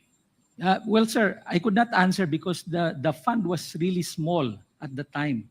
Originally at 9.7 NEP. So what you're trying to tell me, Yusek, is that hindi po priority doon yung distrito ko po. No, sir. Priority po inyo dahil mataas po ang shortage sa Antipolo. Kasi meron pa kami 3 shifts eh. Opo. Kaya po, priority kayo, Taytay. Pero wala pa rin kami. Kung priority kami sa mata ninyo, bakit hindi kami nabibigyan? Yun Baka ba? tama yung sinasabi ni Johnny Pimentel. Ay, hindi po tama yun. Hindi po tama yun. Thank you, Mr. Chair. Thank you. The chair would like to recognize the Honorable Jonathan Kate Flores. Thank you, Mr. Chair. Yusek Mempin. Yes, Your Honor. Mr. Sir, Chair. is there any other person, is there any other Yusek who has been given the same designation to oversee the YLS programs? O ikaw lang from DepEd? Actually, I was not the one in charge of the wireless. I was just tasked to coordinate with the Philippine Army in regards to the report of their conduct of wireless. But in Department of Education, the Operation Strand is the one who has the mandate of under po sa kanya yung program ng wireless but hindi po sa administration. So are you saying na as far as these certifications are concerned, ang only parang role mo or designation mo was to collect them? Yes po, yung to collect them? To coordinate po. To coordinate with them? Yes. Okay. And the Yes, collection was for the purpose of liquidating the expenses or hindi mo alam for what purpose? I was not exactly aware, but I'm made aware of they need some to see the impact of the collaborations of the Department of Education with the Philippine Army and other stakeholders that resulted through the wireless that resulted to the prevention of recruitment through violent extremism and other sir, threats po, sir. You said impact, no? Impact of the wireless conducted by the AFP?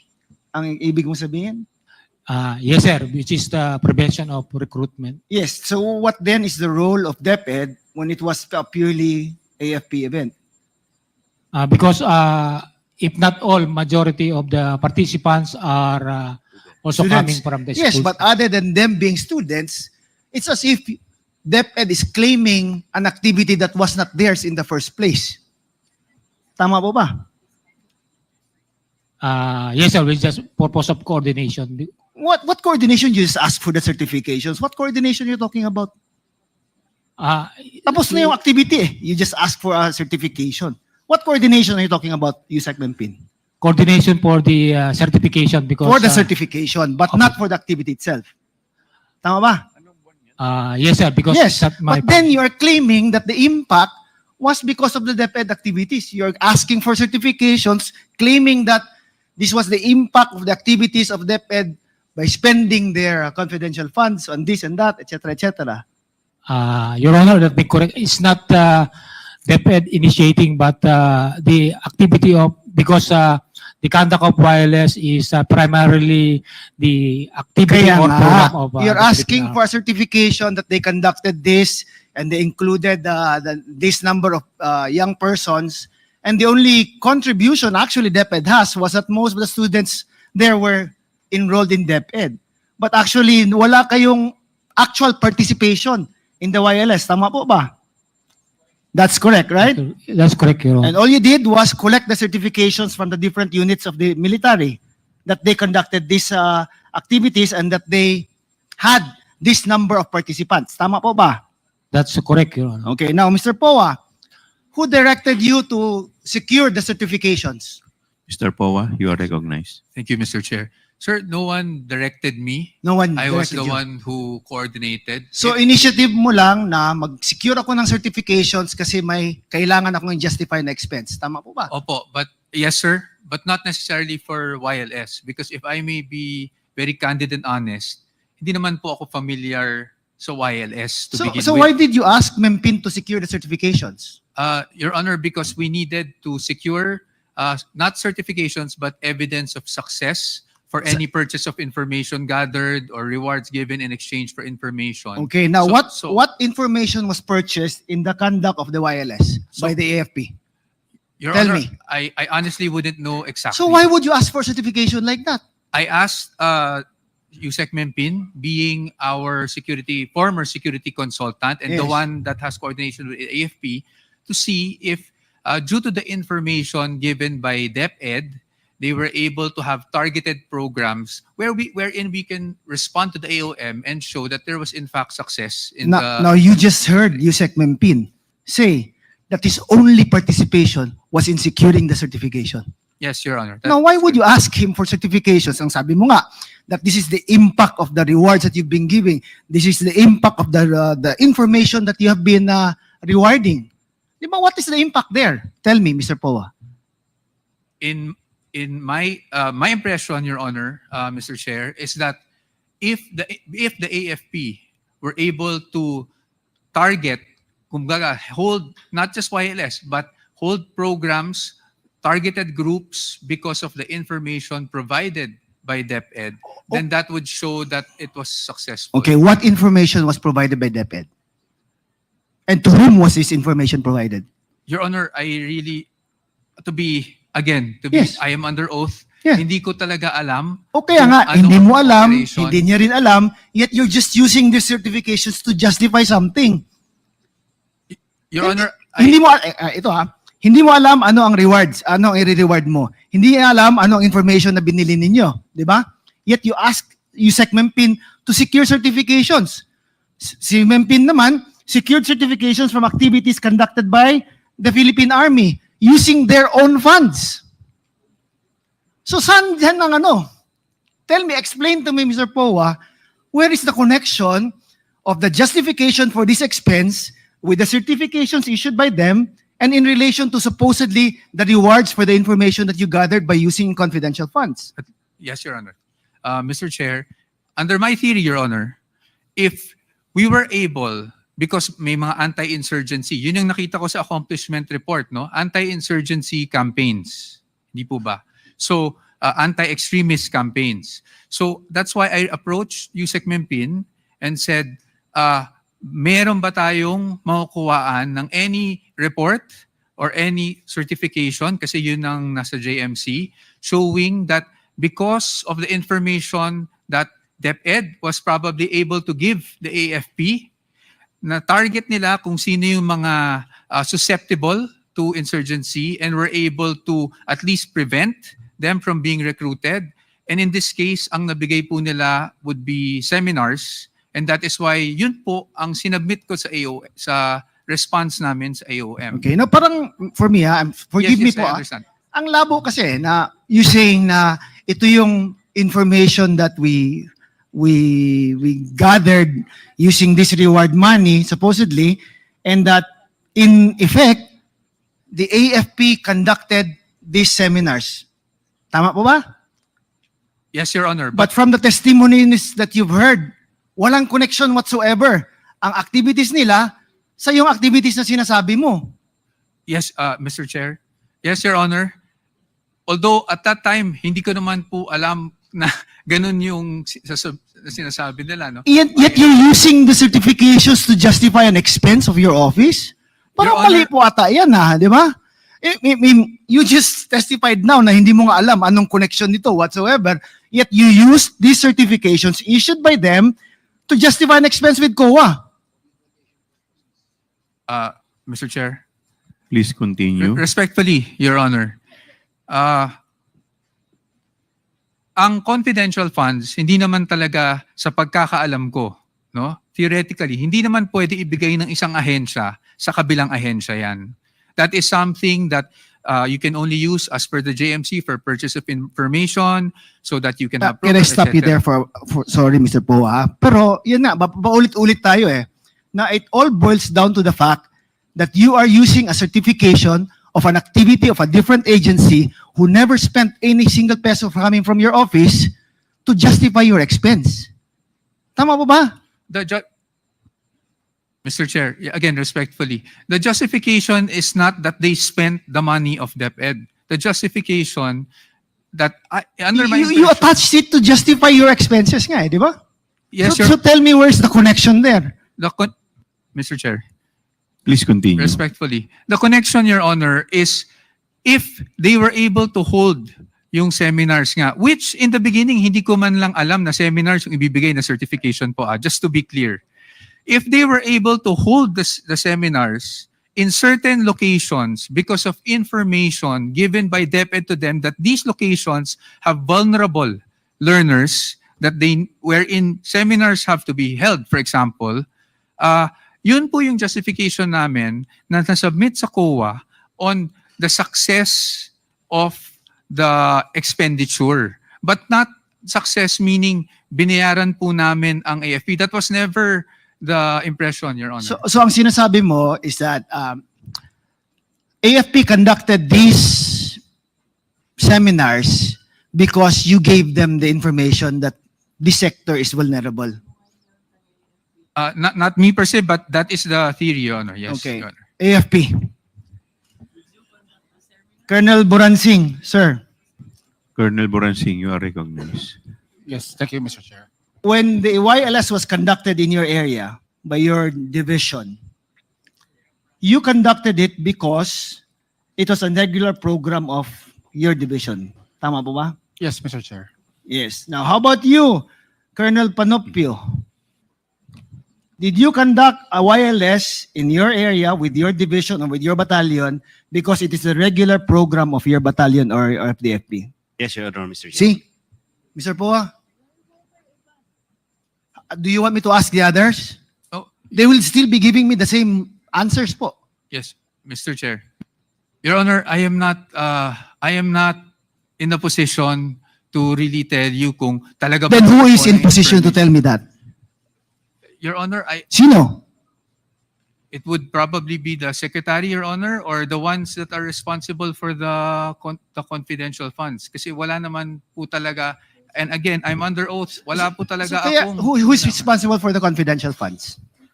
Your Honor, the Secretary and the SDO are the only ones Well, then that they- are privy. You know, if only they would have been here to answer these questions para mas maklaro po. Kasi right now, everyone is really confused, no? Una, why will you be using a certification for an activity of another unit? Tama ba? It's confusing, right? If it's just between us nga, it's confusing eh. Now, if you hear the answers of the AFP, silang lahat had nothing to do with DepEd. When they conducted the YLS, it had nothing to do with DepEd. It was their own programs that they were pursuing. Now, here comes Yusef Mempin collecting the certifications from the activities conducted by AFP, submitting it to you, and you submitting it to COA to justify your expense. Yes, Your Honor. It's that's wrong, di ba? Yes, but From no matter how you look at it, it's so wrong. Mr. Chair, yes. Please proceed. But yes, factually, that's really what happened, Your Honor. I got the certifications, I got the documents evidencing payment, the DEPs, which are the acknowledgement receipts. I attached them because that's what COA was looking for, and I submitted to COA, Your Honor. Kaya nga. Anyway, I've already asked my questions, Mr. Chair. Thank you, Mr. Chair. Thank you. Mr. Chair. Briefly, you are a lawyer, tama po ba? Yes, Your Honor. Yes. Ang tanong ko lang, hindi po ba ninyo binasa muna yung justification bago ninyo sinubmit sa COA? Kasi po, ang hinahanap po ninyong justification sa AOM is insurgency. Tama po ba? Opo. Tapos ang sinasubmit ninyo seminar. Hindi po ba medyo... Siyempre tayo, abogado tayo eh. Mabusisi tayo sa mga dokumento eh. Yes. So, hindi ba parang... Well, ako, napapanood ko po kayo. Napakagaling po ninyong sumagot. Very articulate po kayo. Very sharp po kayo as a lawyer. Pero dito po, parang hindi ako makapaniwala na nag-submit kayo ng isang dokumento na iba yung intention. So, yun lang po yung comment ko. Yes, Congressman, with the indulgence of Congressman Valeriano. Yes. With the indulgence, okay po ba na may tatanong lang daw po siya? Sige po. Sige po. Yes, Yes, Congressman thank you, Mr. Chairman. Thank you, Mr. Gonzales. Chairman. May tanong lang ako sa DepEd. Did the DepEd coordinate with the Philippine Army during the entire year? Hindi po yata sila gumastos ng fourth quarter ng 2023. DepEd? Nag-coordinate po ba yung DepEd sa Philippine Army? Sino po sa DepEd ang po pwedeng Mr. sumagot? Poa? Ako, Your Yes, Honor, Attorney Poa.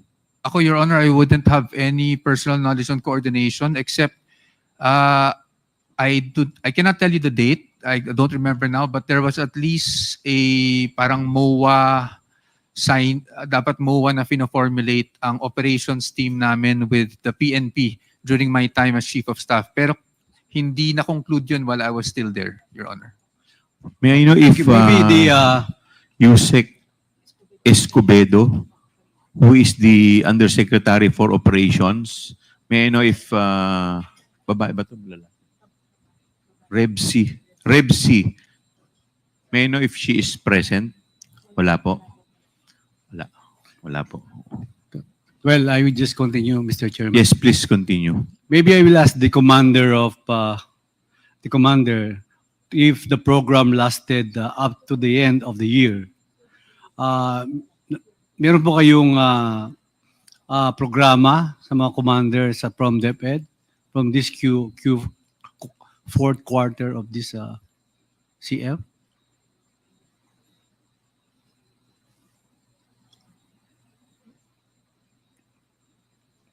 Sino pong sasagot? Sa commander po ng Philippine Army or Colonel Panopio? Sige po. Or Colonel Panopio? May again ask the question, Your Honor. Well, yung programa po ng Philippine Army at saka ng DepEd, meron po kayong MOA na sign. Ang alam ko po si Mr. Attorney Poa signed the response to the AOM po. Totoo ba ito, Mr. Poa? Yes po, na ako po yung nag-sign ng response to the AOM po. That's why kailangan po ang sagot regarding these certifications, Mr. Poa. Apo, yung certifications naman po, sir, if Yes, Mr. please Chair, proceed.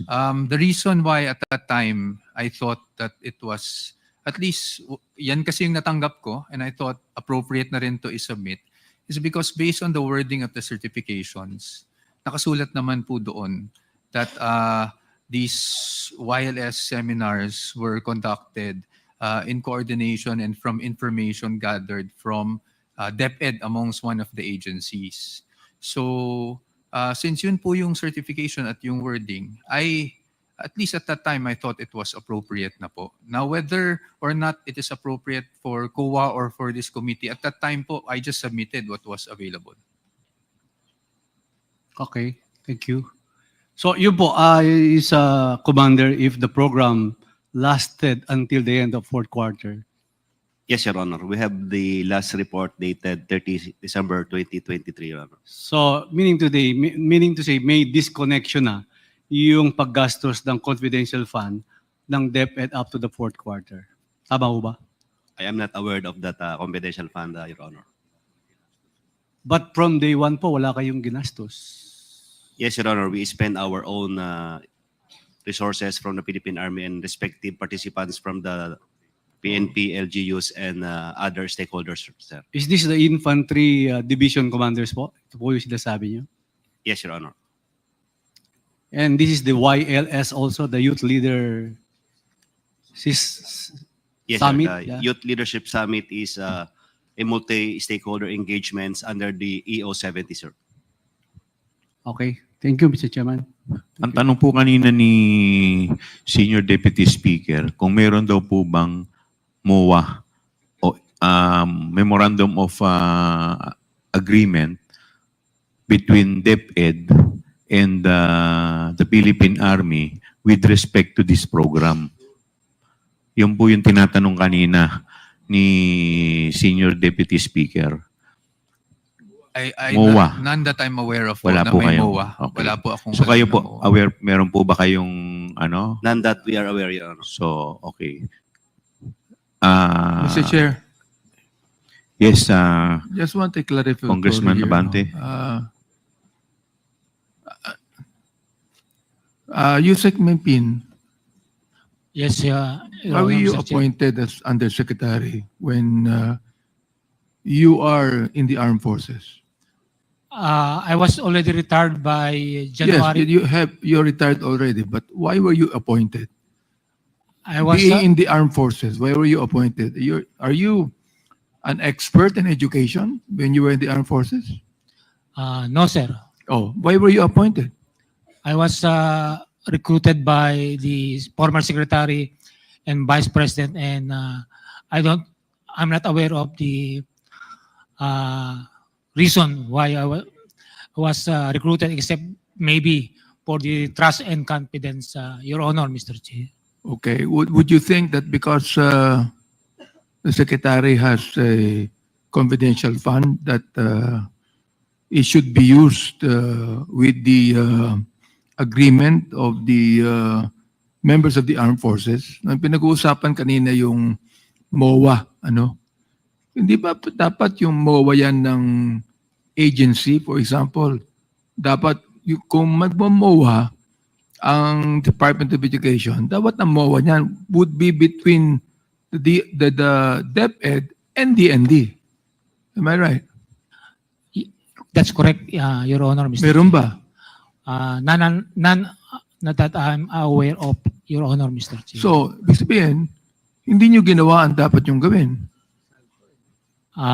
Your Honor, I was not the one in charge of No, wireless. I'm not referring if you're in charge. What I'm saying is this.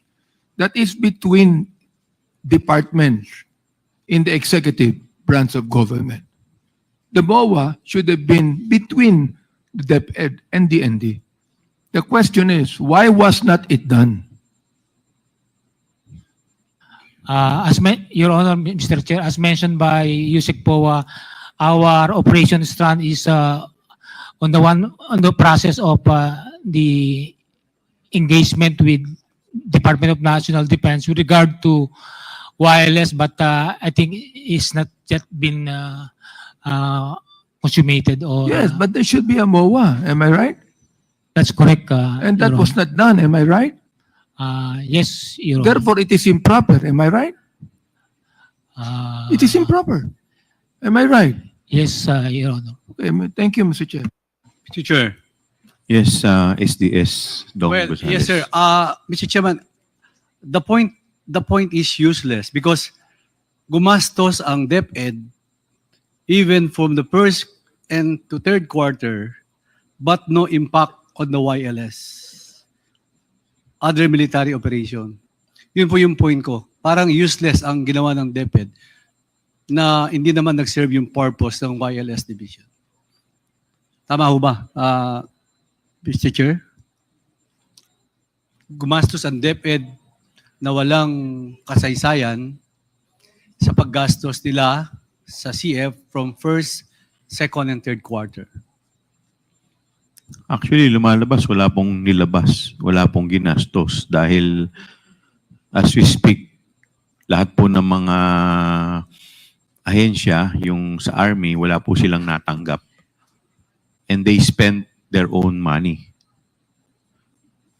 So, meaning to say, justified pala not giving DepEd confidential funds in 2024. The same goes for 2025 then. Diba, Mr. Chairman? Tama po kayo. Thank you, Mr. Chairman. Yes, the chair would like to recognize the next interpellator, the Honorable Congressman Rolando Valeriano. Thank you, Mr. Chair. Yung tanong ko po kung pwede kay Attorney Resty Osias. Tama po ba, Osias? Yes, sir. Good afternoon po. Osias, you Honor, are recognized. Mr. Chair. Thank you po. This is in regards to Yusek Gloria Mercado regarding po do sa statement niya last hearing. According to her, nag-lunch kayo sometimes in October 2023 sa Linden Suites. Do you confirm that? Good afternoon again, Mr. Chair. Yes, sir. I confirm that. There was an activity I think it was a training on procurement. And I'm just not quite sure about the date, but there was such an activity. October. And Yeah. October, sir. October. Yes.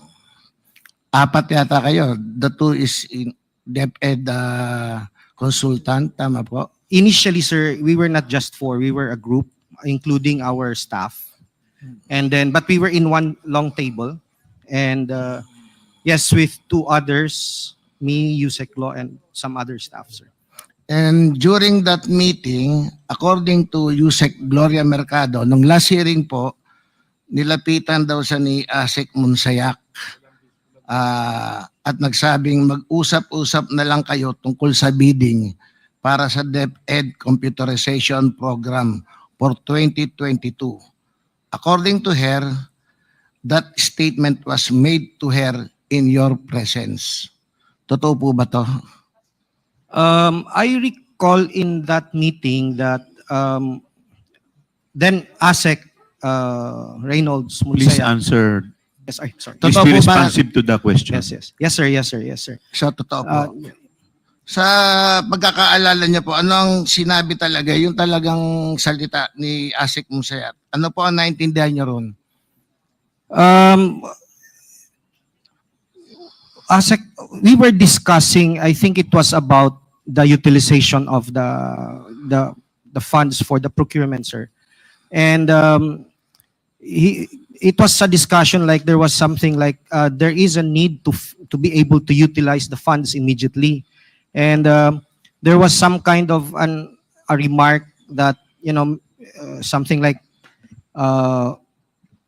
maybe pwede naman na lang pag-usapan ng kung paano maayos, basta importante ma-utilize yung fund because the fund for the procurement was about to lapse in December of 2023. I understand this fund was 2022, sir.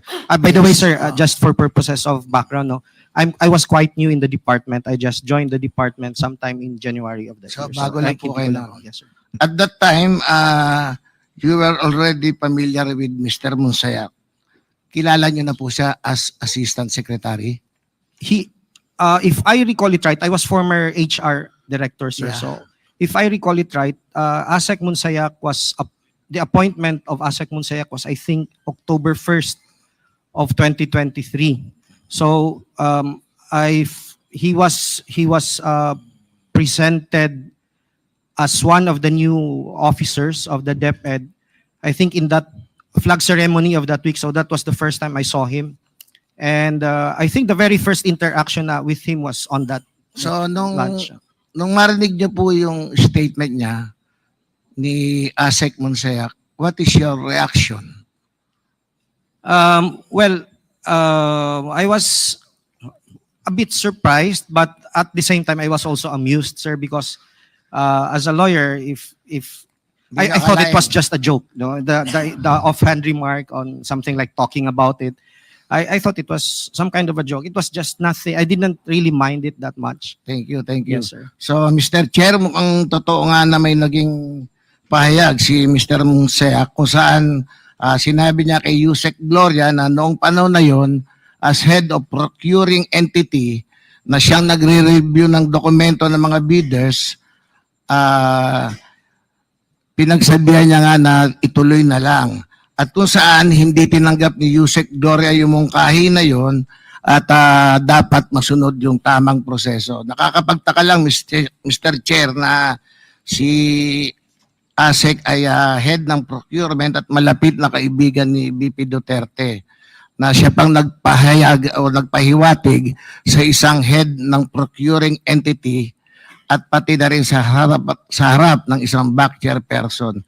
Mr. Oseas, noong huling hearing, sinabi din po ni Yusek Mercado na kayo'y isang director sa DepEd. Totoo po ba ito?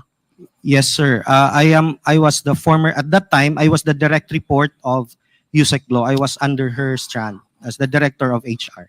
Kailan po kayo na-appoint? I was appointed January 12, I think, and then, but I reported January 17 of 2023, Your Honor. 2023. Yes, sir. Yeah. Ano po yung posisyon niyo talaga? Director 4 ho. Hanggang Sa- ilang director po pa Director 6, 7? Hindi ho. Ang pinaka-highest Highest po na director director is Director 4 ho. Sa Director DepEd. 4. Yes, sir. Ano po yung responsibility ng Director 4? Depende ho sa assignment, Mr. Chair, no, Your Honor. Kayo po, Mr. Osias. Ano po Yes, sir. yung- My responsibility is primarily on HR, Human Resource and Organizational Development. So, kami po yung in charge ng mga programs natin with respect to teachers, and then the non-teaching personnel, and then yung kami rin po ang in charge doon sa organizational effectiveness and the benefits that we can probably give our teachers so through our offices.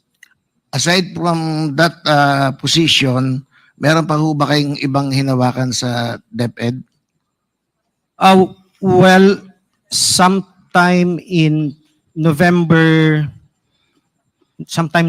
of 2023, sir, I was designated as the chair of the BAC 6. No, BAC 6 is the early procurement activity designated BAC. BAC. Yes, sir. Bids and Awards Committee.